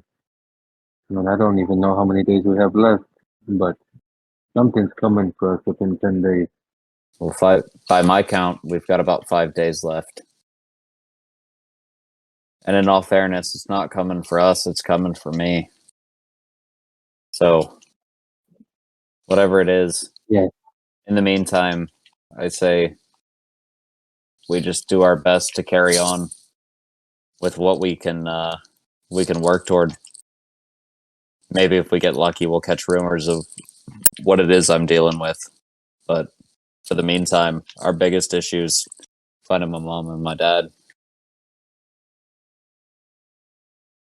Hey, Arthur, do you know anything about a tribute? Well, that is a fair point. Arthur, you spent many years on the sea, both in the military and as a merchant with my dad. Have you ever heard of an entity that seems to have a strange effect on the sturge out at sea? They'll swarm your boat but leave you alone. It's like it's as if they're waiting for something. Maybe bodies that seem devoid of life, yet they're still moving, controlled by a mass of seaweed on their head. Anything of the sort. Even old sailors' tales, just something to go off of. What did you say, boy? What? A man what don't move right with seaweed for a head? Is that what you say?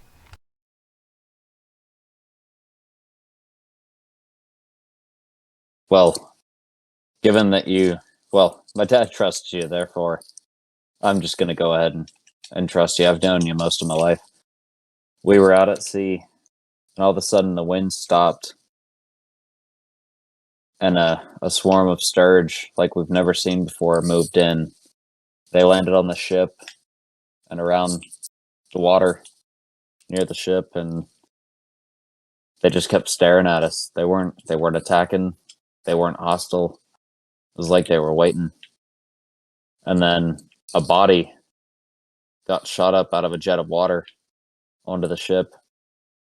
Looked like he was wearing a mask of seaweed, almost like it was controlling him. He said that his master was interested in me, was looking for tribute. I've never heard of anything quite like that. I can't say that I've done anything in my past that would warrant such an occurrence. Have you ever heard of anything like that before? You see him, just as he's starting to become more jovial. Once again, a familiar paleness creeps into his face, and he looks to you in a very dead serious of look. Renwick boy, tell me what it said to you. Tell me you didn't make it any deals. The seaweed faced man. What happened there exactly? What you didn't shake its hand or make any kind of deals or anything nefarious? What? How'd you escape? What happened? Well, it told me it wanted tribute. It stuck its hands out and it asked, and I wasn't about to give it anybody on the boat. I mean, sure as shit, not my crew, not Ariel. She was there by happenstance. She didn't deserve to be there. So I offered it Polaris, my father's sword. It's the thing that meant most to me, and it seemed as if that creature was almost offended, like it wasn't enough, like it was a petty trinket, despite the meaning it had to me. I think it was searching for something more. But whatever it was searching for, I didn't give it to it. And I think I might have pissed it off. And it told me that it'll be coming for me in about 10 days. And by my count, I got about 5 days left before whatever it is makes its presence known. Well, boy, the good news just keeps flowing, doesn't it? I rolled a nat 20 for his history check, which is one of the only parameters of how I would give you this information. But Oh, thank God. Arthur kind of turns to you and tells you, "Aye, boy, the entity you're speaking of is an ancient and powerful one indeed. They say that the ocean doesn't really have a floor in some places, that it just keeps going on to the depths, deeper and deeper, darker and darker, until it crosses paths somehow, some way, in the deepest of darknesses with the abyss. They say things can live down there. The creature you speak of, I have never seen, but the man is known as the emissary of the Kraken, and his coming spells almost certain doom for every crew that I have ever known to experience such a feat."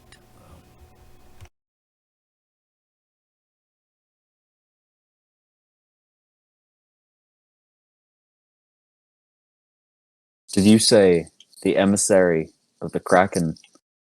Aye, the Kraken. A big, ornery squid from the abyss. Tens of thousands of years old. Once a pet to the great titans and primordial beings that helped shape not only Daanal Wisech, but the entire known worlds and galaxies, universe even. It is an ancient creature, quite sentient and capable. Usually stays within its own plane, the plane of water. Flirts with the abyss.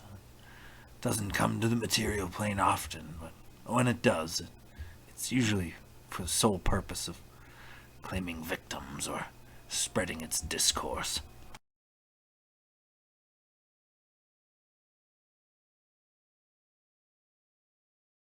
So you're telling me that by no fault of my own, an ethereal entity known as the Kraken has decided to step back into the mortal plane and has taken an interest in me. Aye, how it could have done such a thing, how its gaze could have found you, is anyone's guess. I don't suppose you're off traversing with, various magical water creatures often, things that maybe traverse the realms. Think, Renwick. Where did you kill this queen at? What did you do there? How did you kill her? Was there water elementals involved or something? I mean, everything I can think of doesn't quite lead to this. I spent some time in the desert.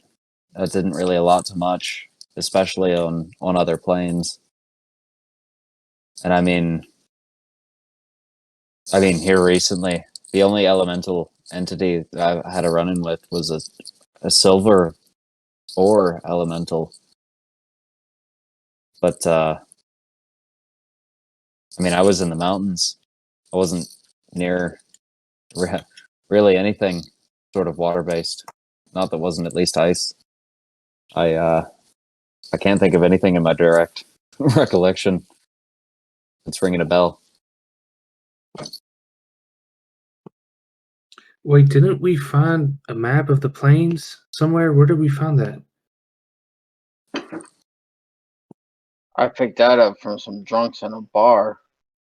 Do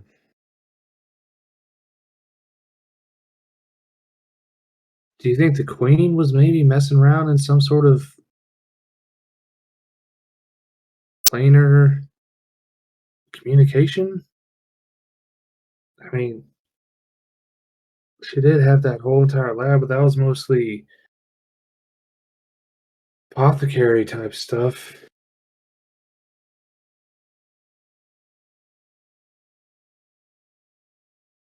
I don't know what she said, so we can't really ask her.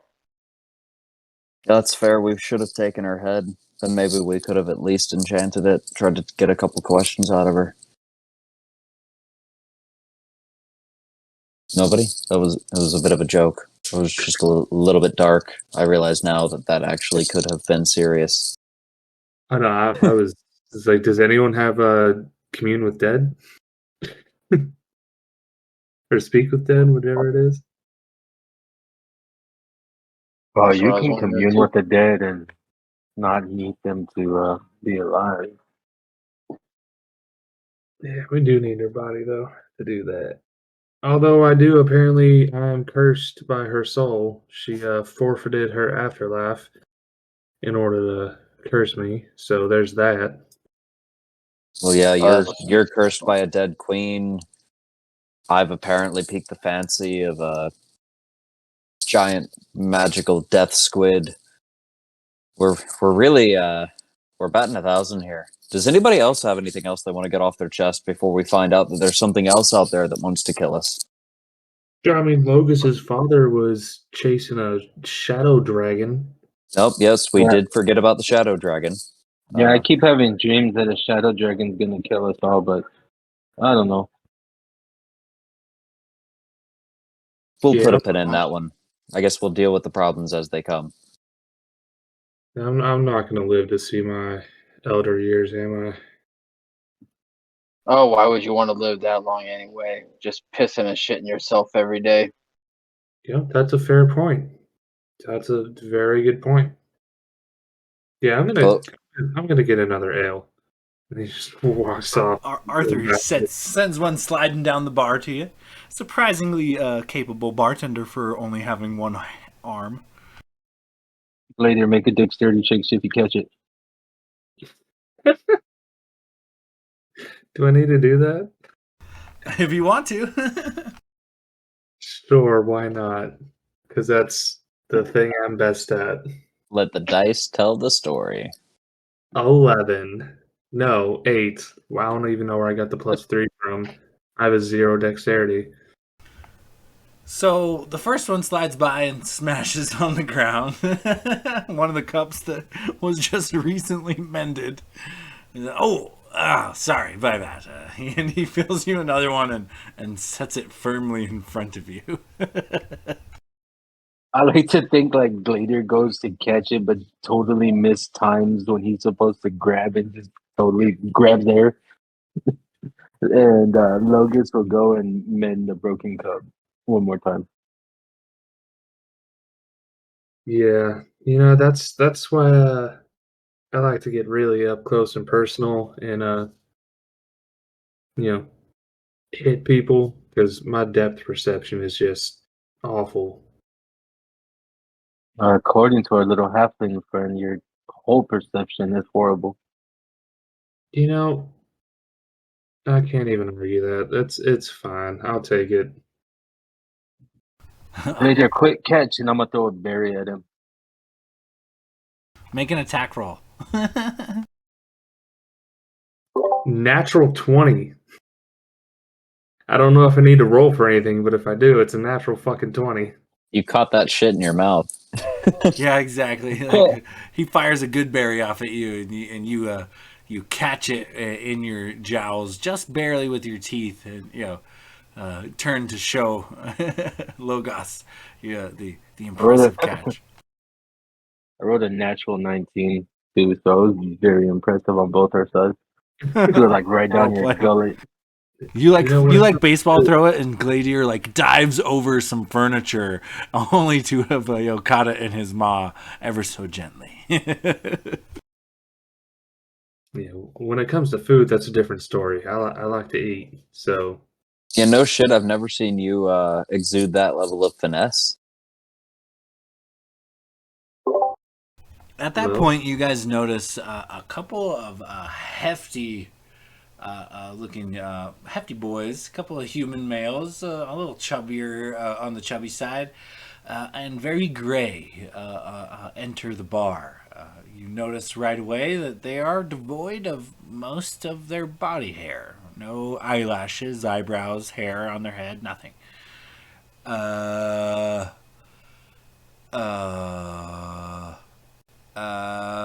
And they just kind of stand there and gawk. And, And they just look very confused. And Arthur kind of, at this point, huddles around the bar pretty quickly. Oh, go on, get out of here, shoot. He takes like a broom and starts flapping them.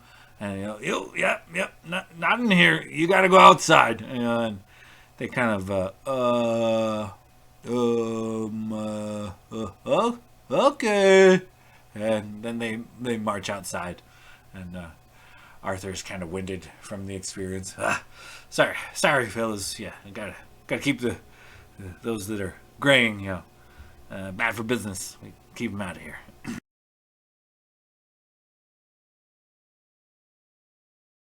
That look nasty. Yeah, I'm not normally one to judge people by the color of their skin or their scales, but it does seem in our best interest to try to keep the general population in the tavern, well, just a little less pale these days.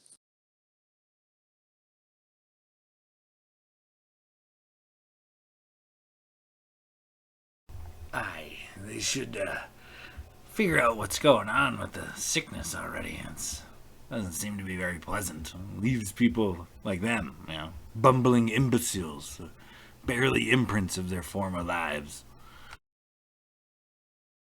Now that raises a good point, Arthur. When my dad disappeared, he left without leaving a note. Just he and the ship were gone. Well, I guess the crew with it. He had set sail without telling us where he was going or why he was going. So, I have to ask, was he specifically looking for a cure for the graying and he just knew what was coming? Because I had never heard of this up until, well, quite frankly, about a week ago. Maybe 2 weeks at the most. He looks over to you and then down to his feet. Kind of hard to make eye contact. Well, Renwick, I don't know that it's my place to tell you why he did what he did, but long story short, kid, me and your dad, we've been doing some dealing, some sailing, some general, protecting of the realms type of work. Sometimes we'll take cargo here and there. Sometimes we'll sign on with the military vessels. Who knows? But well, once, long ago, wasn't above me and your pa to do a bit of pirating here and there. But it was only a venture or two, and nobody important got hurt, really. But didn't suit me nor your father to be taken to the sea with that kind of ilk. So, unfortunately for us, your father was one of the better of what he could do and how he could do it. Caught notice of the shadow specialists. They offered him membership to their guild. He refused. And so they threatened him. Told him that they were going to take you away from you, from your mom and him. And so we went to strike a deal. See if we couldn't get the info we needed, but it was a bit late. Couldn't quite catch the pirates that we were aiming for, or maybe we were fed bad information. Who knows? Long story short, we never even came close to those damn shadow specialists. What we did uncover was nobody knows the origin of this graying or where it came from or how it came about, but we sure as shit know that the first ones, the first graying subjects, patient zero, if you will, they came from a cargo hold on a slave ship. Only slave ships we know around here. Shadow specialists. So, yeah, if they ain't directly behind the spreading of this disease, they sure as shit got got a hand in it. And if you follow the money and look at who benefits the most, conveniently enough, it's them. I don't know where this disease came from or how they got it about, but it seems, if not directly their fault, they're at least manipulating it to their advantage. But yeah, he went out to stop them from essentially abducting you. That was the whole reason he left in the middle of the night without saying a word to anyone.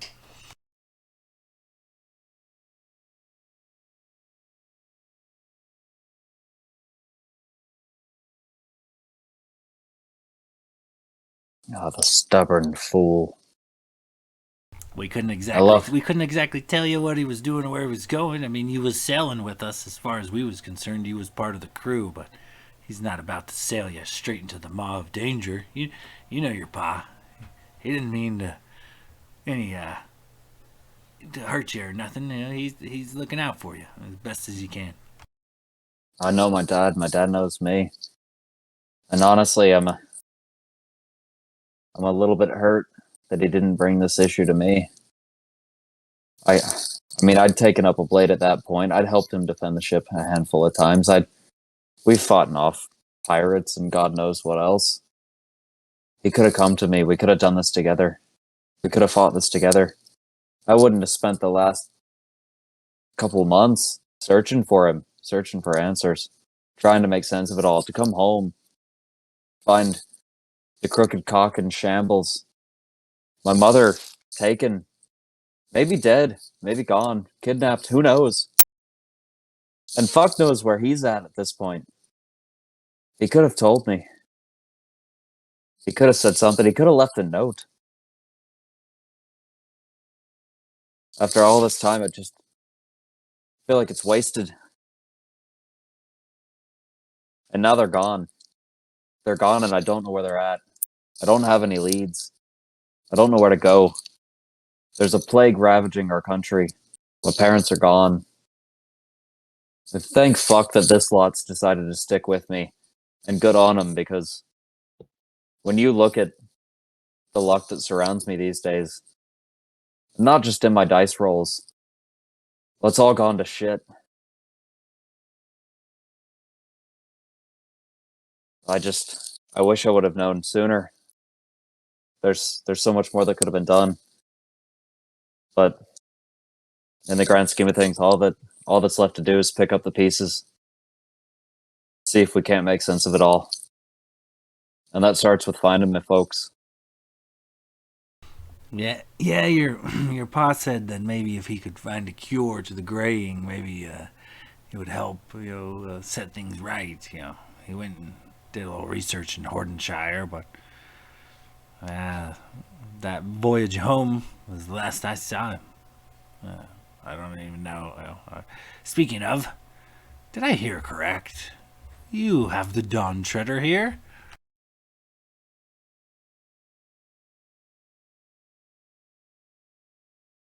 Well, it just so happened that fate must have led me back to the Dawn Treader. Because, I mean, you could probably shed some light on this. But somehow it ended up in the hands of slavers. It's been retrofitted into a slaving ship. But it has granted us relatively safe passage back to the north side. And so, yes, Dawn Treader's in the docks right now. But based on the way the dockmaster was looking at us, it shouldn't be there long, because there's plenty of eyes. And, well, everywhere these days. At that point, the burly men re-enter the bar and kind of stand in the center. Is this where and Arthur kind of comes down off the bar stool. Damn it! Get the hell out of here! And he starts like flapping them with the broom. Get going! And, okay. And they wander out the door again. These guys, it's like constant. They're not all there, I don't know. Not bad folk, but yeah, gotta be wary of them. Don't want to catch that myself.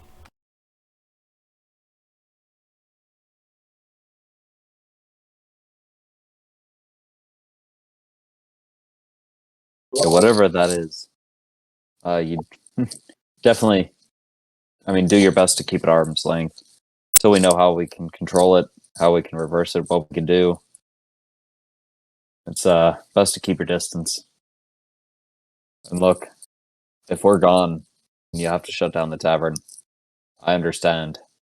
I can't ask you to stay here and keep watch, keep the place going. If you're having to deal with these things, I mean, I wish I could give you a hand. And he kind really? And of winks at him. He's a sailor. He could take some ribbing. He chuckles and he says, Renwick, I'll tell you this. I'm going to run this bar. I'm going to stay here. I'm not going to wallow in misery. You've given me a spark of hope. You and the Dawn Treader in the same day. It's like fate. But I'm going to run this bar until my last breath, or I see my friends return home to me. They're all I've got, Renwick. You're all I've got now. So, please, anything I can do to help. Let's do it. Let's get him back. What do you need? Well,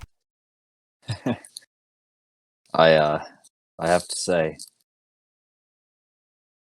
we'll get him back.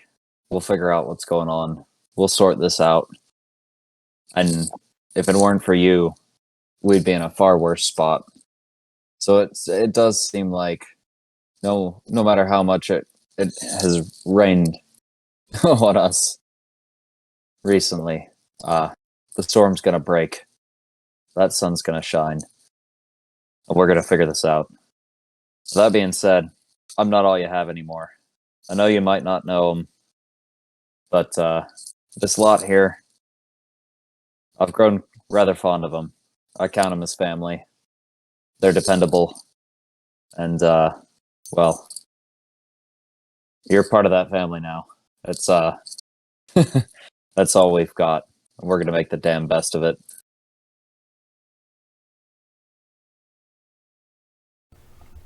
From over your shoulder, kind of behind you. The best of what now? And then Arthur chases yet another graying person out of the bar. Get the hell out of here! I swear, I'm gonna barricade these damn doors. And pushes yet another person out the door into the street. Arthur, have you considered a bouncer? I'm just gonna throw that out there. Just somebody who could maybe stop him at the door. Given your current state, I feel like it's best that you tend bar, let somebody else do the heavy lifting. You know, I'll consider it. Thanks for your support there, Renwick. Well, I'm not asking you to figure it out for yourself. And quite frankly, I don't know where this investigation's going to take us. So, in the meantime, and he's going to set down 250 gold on the bar for him. Just be like, look, use this to take care of yourself, take care of the place. My friends here have been so kind as to go around and mend some of the broken furniture and whatnot, clean the place up a bit, which eternally grateful, boys. You drink for free for life, or at least on my tab. I'll pay. But that being said, take that gold, find yourself somebody to help you police these nitwits. Keep yourself safe. Don't let that graying spread to you, because right now you're keeping the crooked cock standing, and I'm counting on you. He kind of chippers up, when you mention like kind of needing him, and he kind of his demeanor changes a bit. Yeah, he looks a little more determined than depressed.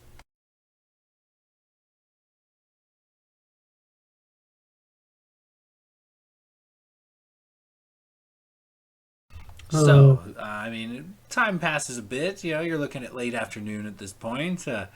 No more grays try to enter the bar, but what does the party do at this point after a round of drinks and maybe a bit of food?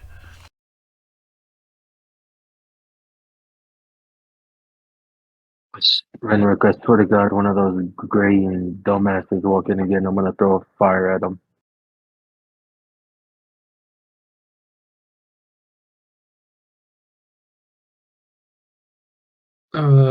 Arthur, are there any markets that are still, operational?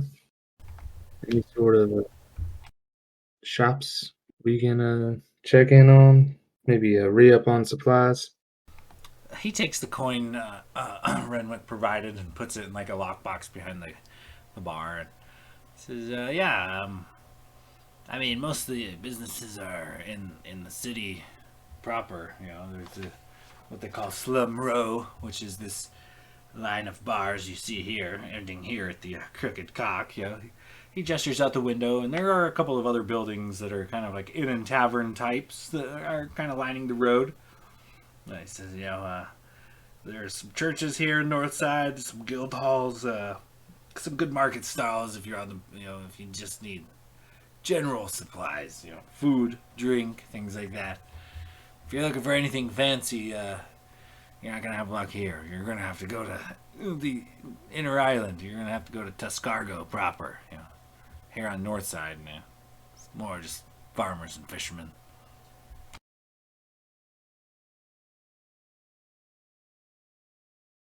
All right. Well, it's considering our Sturge encounter we had before, I was probably looking to pick up a few more torches just in case. So, sure, that wouldn't be hard to find. Oh, certainly. I mean, there's general wares could be acquired throughout the island. Maybe if you stop in, the Fisherman's Guild or the Sailor's Guild, if you need supplies for your ship and whatnot, they're more than accommodating. Set you up with some nets or maybe some good traveling routes. Depends on if you're a guild member or if you've got the coin. Oh yeah, maybe I'll head over to that Fisherman's Guild. Does anyone want to come with me? Might be able to find some rations for the ship that are better than what we had, because it was not good. And also, I'd like to stock up on some torches because I do not like those sturges swarming our ship. And if we come across them again, I'm not a fan. Yeah, I'll join you. This sitting around gets kind of dull after a while. All right. So, I think later we'll head off to, I guess, the Fisherman's Guild, because they'll probably have some like routes closer to the island, and then also maybe some supplies. Hopefully. Okay, yeah, you can head out towards the Fisherman Guild. What's the rest of the party gonna do? Are you guys heading together, or are you guys posting up in the bar?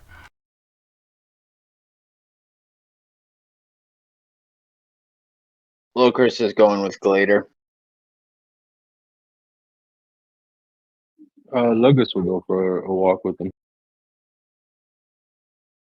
I think Blade would stay around the bar, keeping on the tidying up schedule there.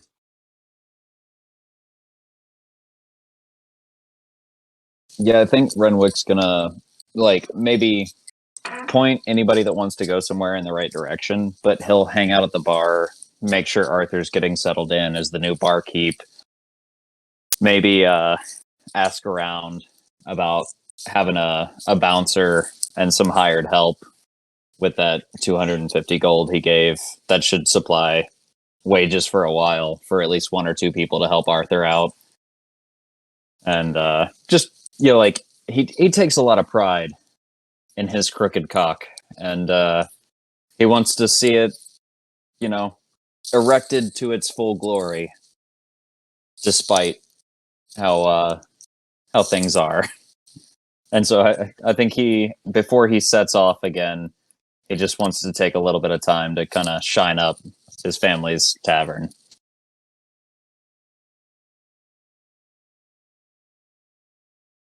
Okay, so as you guys kind of make your way towards these kind of guild halls, you do come across, this chapel of Yondala.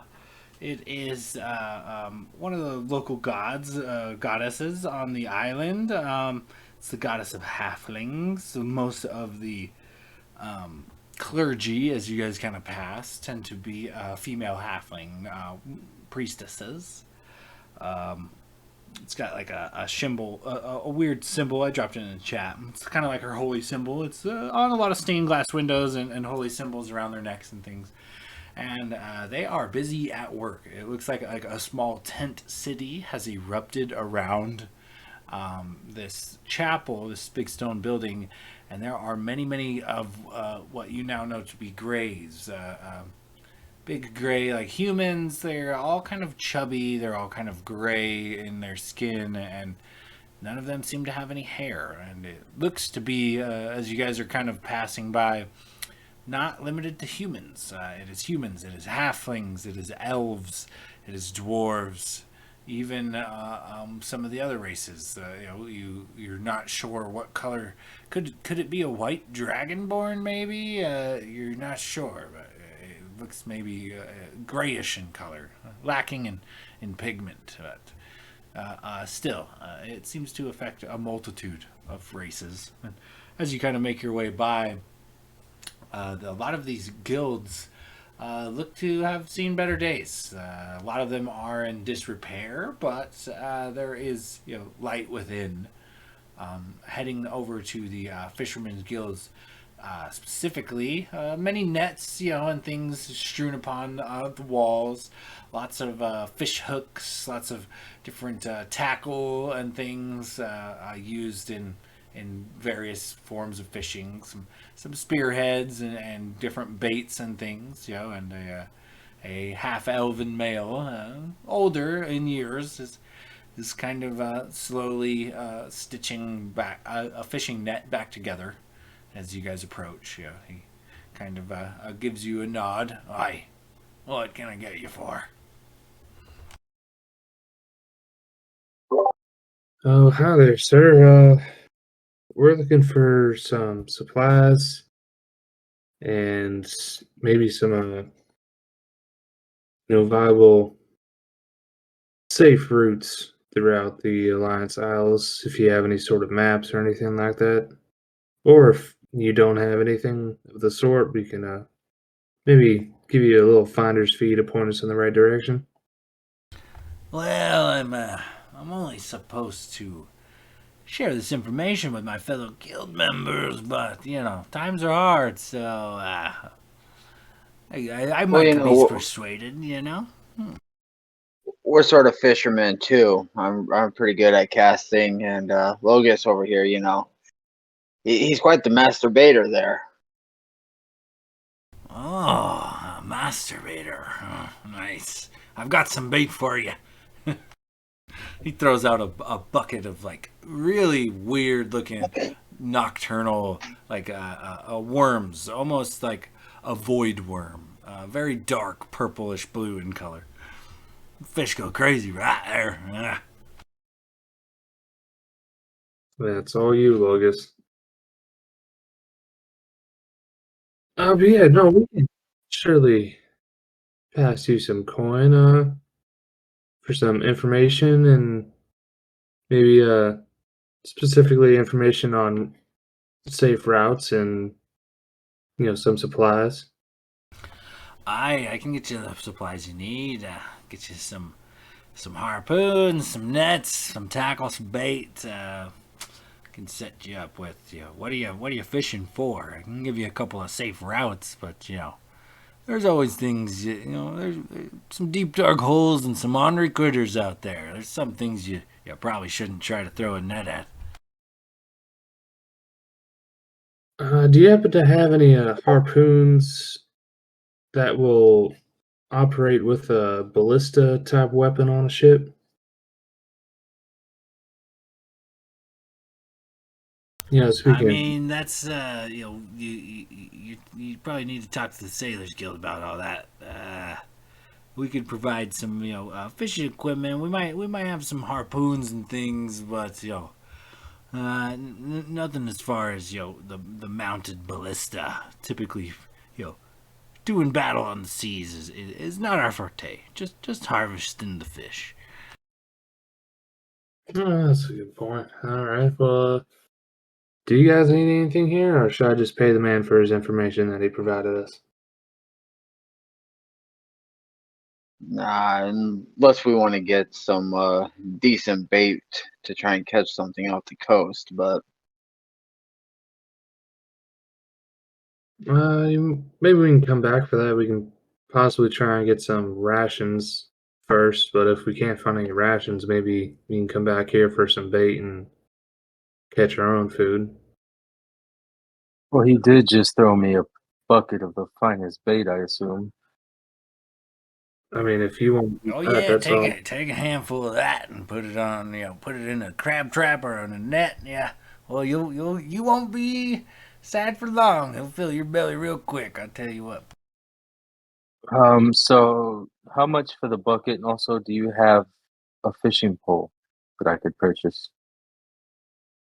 I'll give you the rod and some tackle and the bucket for. We'll round it up and call it 5 gold even. All right, I'll hand him 5 gold. He bites it. Hot damn, it's fucking real. Woo! All right. Pleasure doing business with you. What else can I get for you? You need any nets? I get an insight check to see if that's actually good bait. Yeah, for sure. Go ahead and give me an insight check. Gladiator, a net to hang off the side of the boat wouldn't necessarily be a bad idea. Yeah, why not? How much would a net cost us? What are you fishing for? You want a hand net? Throw it out into the river and pull it back, or you want something to hang off the side of a boat proper? Standard 11.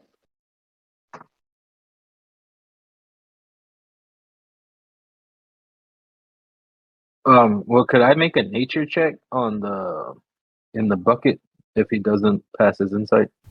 As far as you know, we kind of eyeball the bucket. You can make a nature check on it if you'd like, Logos. But Locris, as you kind of look at it, I mean, it's a greasy, kind of stinky-looking night crawler. Pretty standard as far as most fish bait goes. Not that you know a whole lot about fish bait.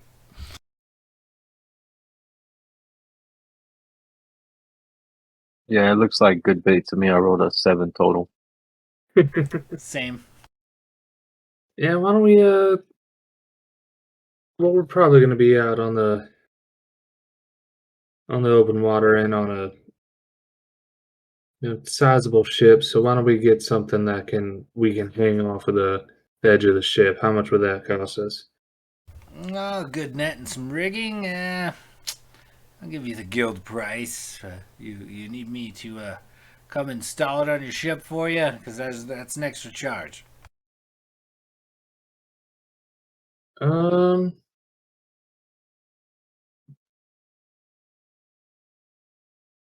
y'all think we could install Yes, no, yes, we need you to install it, please.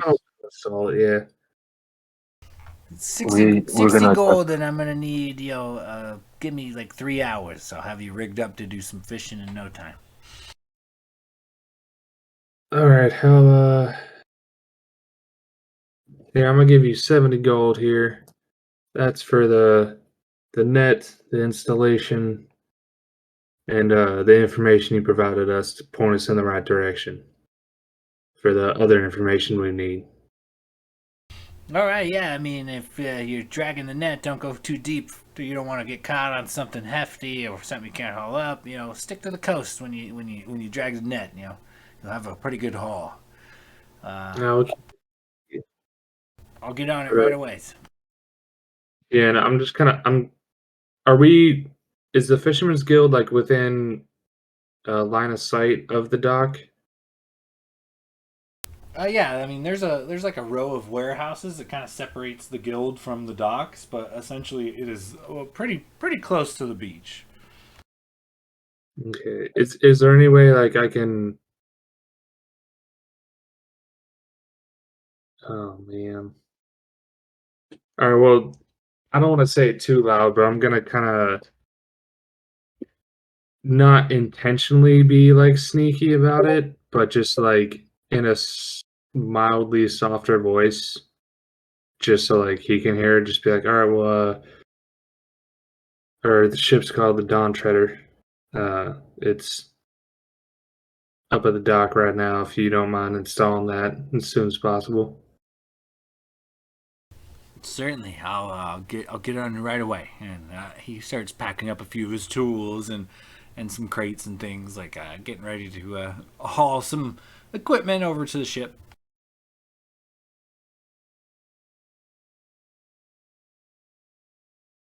All right, and then yeah, I guess we go off to the Sailors Guild because I think it'd be good to not only have like the ballista bolts, but also like some sort of harpoon to you know latch Well, into and be able to pull it in. I mean, if anybody had good routes through the seas, it would be them more so than the fisher. Yeah, also that. Okay, yeah. As you make your way, it's like right next door. Similar kind of setup. Looks like it's seen better days. There's a couple of old salty dogs just kind of lounging about. So it looks like their prime for sailing has long come and gone. But there is still a capable hand or two greeting you as you enter. Hi, what can we be doing news for?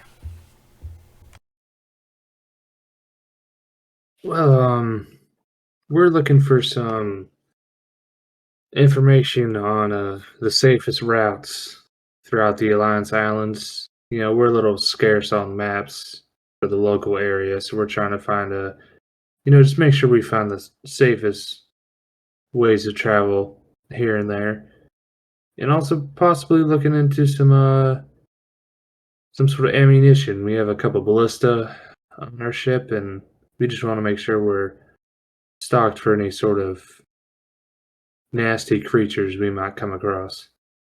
You know, big ocean out there.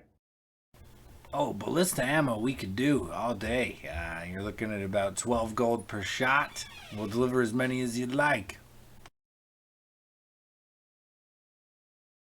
What do you have any sort of a harpoon type ammunition, something that can latch on and be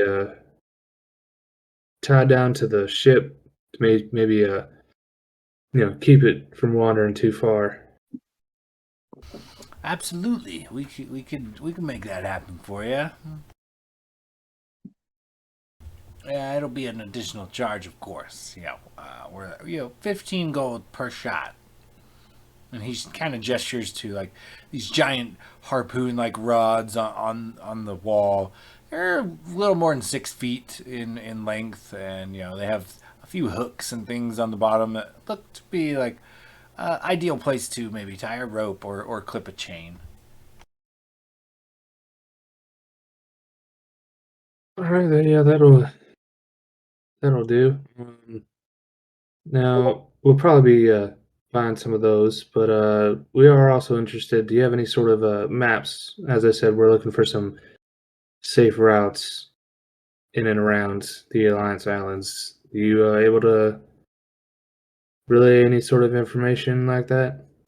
I mean, just general knowledge. Stick to the Alliance hook. It's the I mean, it's the most well known by the pirates, but it's also well known by the military and other merchants. It's pretty much the safest route. We just kind of deal with personnel and equipment. If you want a safe traveling, you ought to buy yourself a crew. We could dig one up for you if you'd like, but depends on we got to get the specifics before anybody's setting sail any particular which way. That's fair enough. We might come back to you on that offer, but I think for now we might just stick to the ammunition. So you said about 12 gold per regular ballista, and then 15 gold for the harpoon top deals. Correct. 12 gold for something to just, launch into the enemy's boat or at maybe attacking creatures. If you want something, mounted that you can retrieve, it's going to cost you 3 extra gold per unit. All right, so 12. Let me start doing some quick math in my head.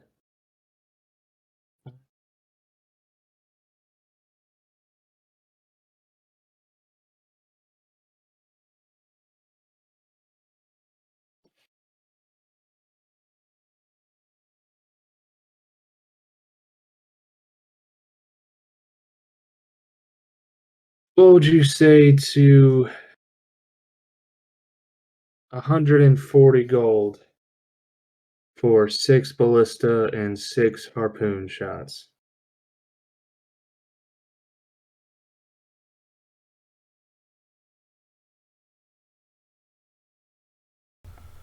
He kind of eyeballs you up and down. He says, well, you drive a hard bargain, but you're the first customer to come up here with any kind of coin in almost a week. I'll take what I could get. He shakes your hand and agrees. All right. Now, do these harpoon tap shots, do they need any complicated installation, or is it pretty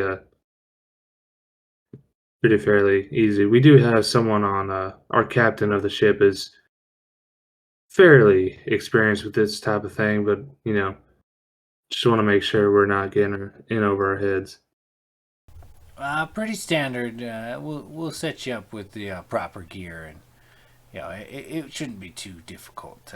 Just kind of mount a ring onto the deck. Clip one end to the ring, and then after you fire your ballistas, you've got a ring with a bunch of ballistas hanging into the ocean.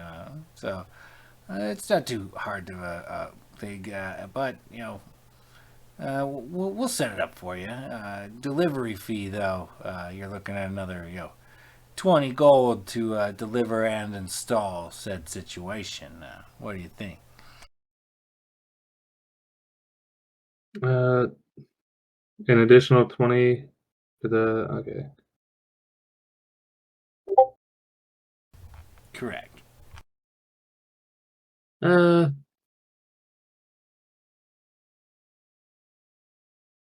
What do you guys think? Do you think we can handle installation of this sort of thing Yeah, ourselves? just pay the man. I will reimburse you. You know what? Better yet, here's 20 gold. Yes, we would like it installed.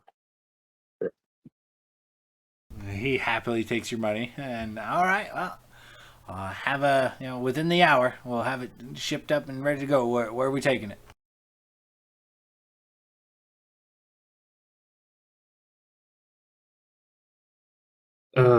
And again, I'm gonna kind of say it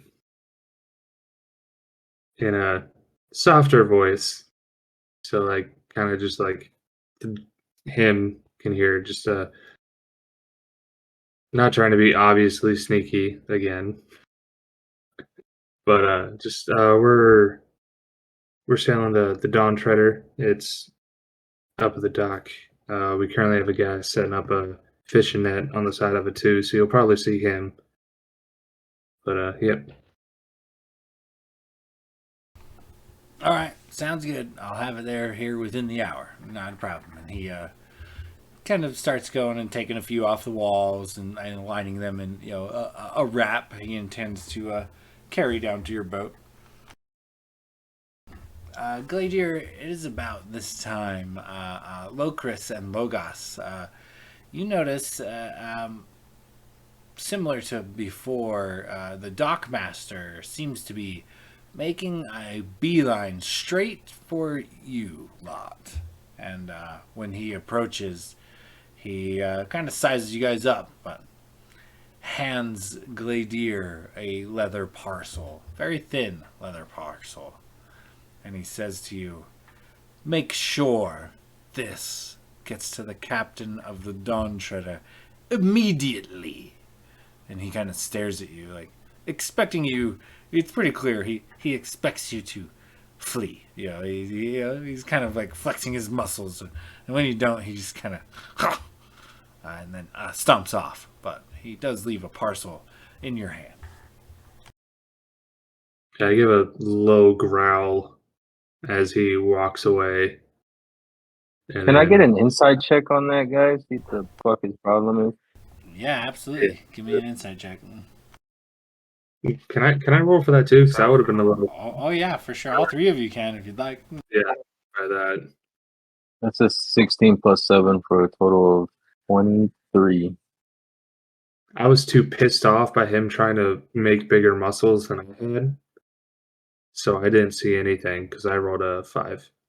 Well, he did walk up in your uses face. spider sense from the helm. Loker's got a natural 20, but still can't beat Logus. But a natural 20 is still something. Well, so the two of you, Nah, skill checks. you both get the same kind of ping off this guy, which is, he's sure does think highly of himself. Sure does kind of consider himself untouchable. Whether you're not sure whether that's because of his position as dock master, he's kind of got a little more sway over the coming and going of things, or from because you assume him to be loosely or directly associated with the shadow specialists. But there's a little cock to his walk, and you're not digging it.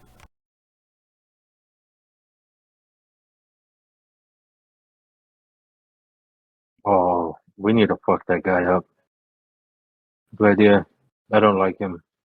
Something's off about him. I think he's way too cocky for a place like this. He must be backed by someone with some influence or something. Yeah, he's backed by those shadow assholes. I think he's just a little man who's given a little bit of power, and he's taking it straight to his dome. But No, good idea. I think he's backed by somebody who's actually got the firepower and the muscle to deal with people like us. no, I do agree with both of you. Like Loker said, he probably is backed by the shadow specialists. I mean, he let us go scot-free on the docking fee, so that might be a lead. Maybe we can check him for information later. Yeah, See- but more importantly, we just showed up in the Dawn Shredder, who was associated with these people, and this guy's associated with them. Therefore, the shadow specialists more than likely know where the Dawn Shredder is, and therefore know where we are. I guarantee you that parcel probably has something to do with it. Speaking Yeah, of, I think our shopping expedition is done. yeah, let's head on back. And on the way back, Glader wants to, like, as they're all kind of, I'm assuming walking side by side, Glader wants to kind of like get in between Logus and Locris and open up the parcel. Within is just a simple folded parchment. Open it. Quickly, you open it, and it is a letter that says, "Dear Specialist, congratulations on exiting Hordenshire. Most impressive. Due to a foul weather event, we have lost a vessel and need it replaced with the utmost of urgency. You are to head to Hero's Perch. The clergy of the Great Temple have arranged an important message to be sent via private courier. We have arranged this to be you. You are under no circumstances to deliver said message. Take it and discreetly destroy it. Pay for this will be double the standard. Stand by at another port for further instruction." And then below that is like a separation of the original note, and it's almost like a PS, but not quite. In a different kind of font, a magical, like flowing font, one you have seen before on the parchment that Renwick keeps on him. We, the crew of blank, looks like to be filled in. We, the crew of blank, have received this correspondence, understand and accept this mission. And it's just some waving, flowing letters upon the page.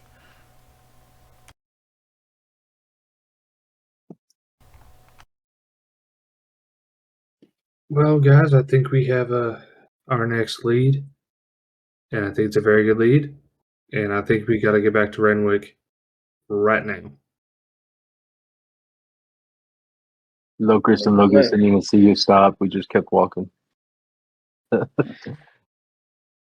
And as the party reconvenes at the Crooked Cock Tavern, I think that is where we're going to have to call our session, boys. Oh man, there's some fucking lore drop tonight. Yeah, no I mean, shit.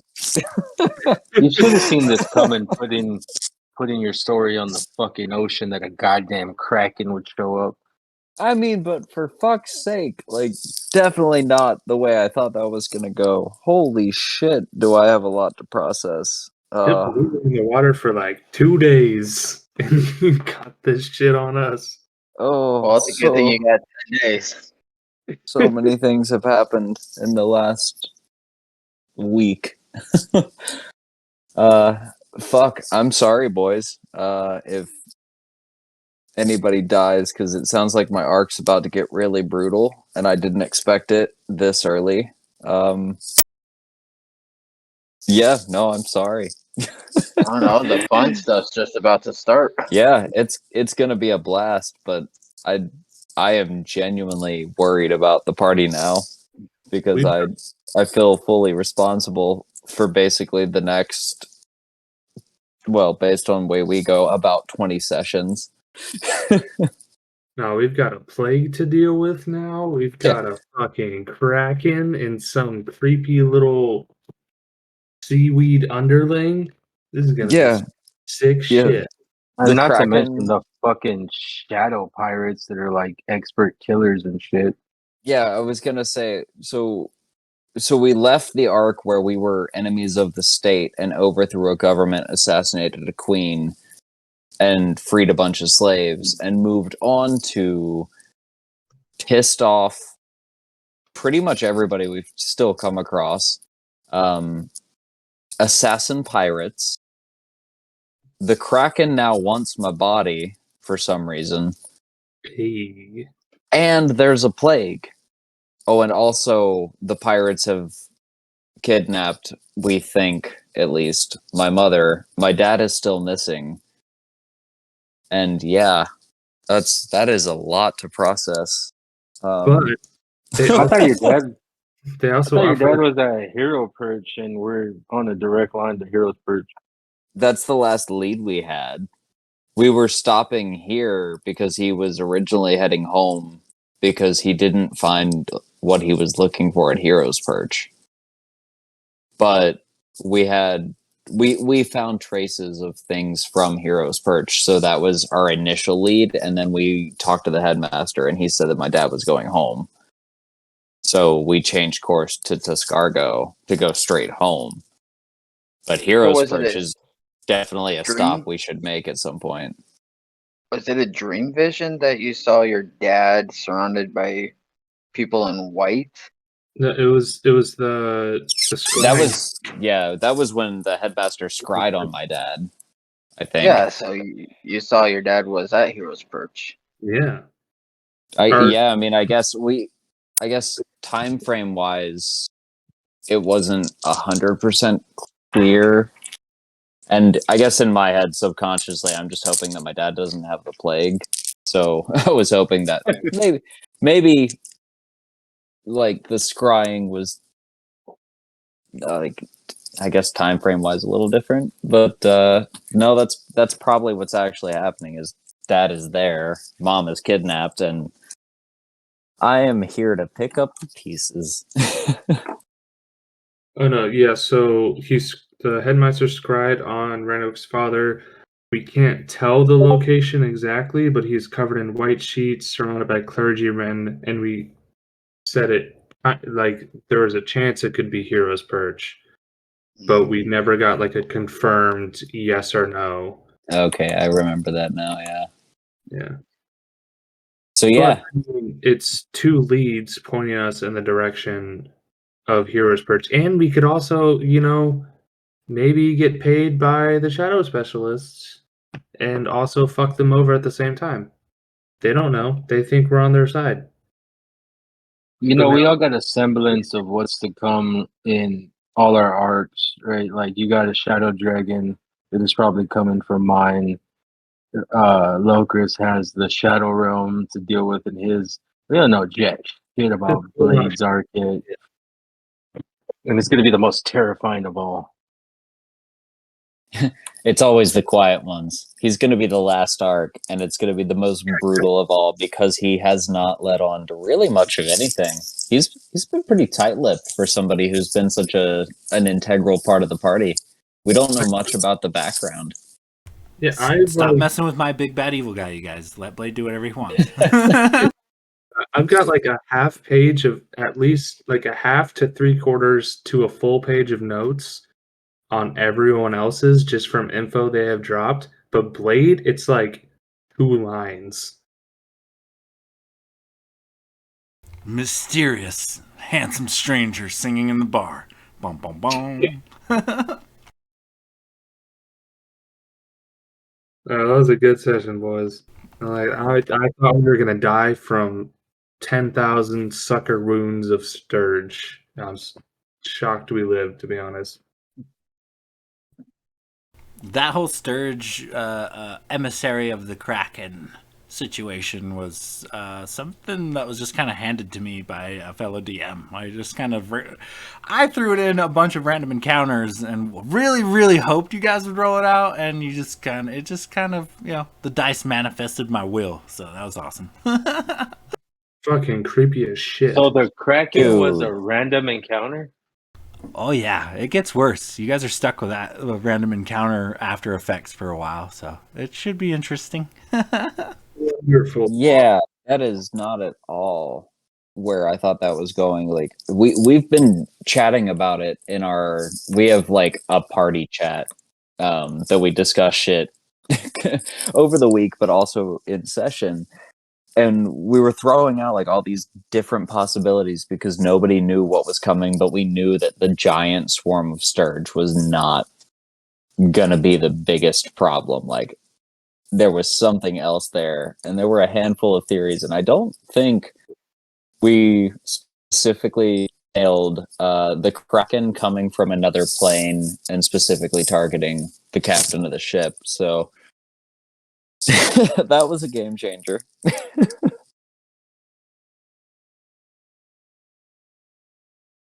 All right, lads. Well, I better run. I'm going to get out of here. Keep me posted on the stuff and whatnot, and we'll do this again here soon. All right, yeah. I'm Sounds gonna good, go. guys. I'm gonna go not sleep now. Thanks, Sean. Good session. No problem. Remember, betterhelp.com. Yeah, no, seriously, man. I feel tormented. I love Can it you so imagine much, the though. sessions though? Yeah, I have anxiety because my D&D character's dad is sick and there's a Kraken chasing us. Honestly, I would love to tell a therapist all about this.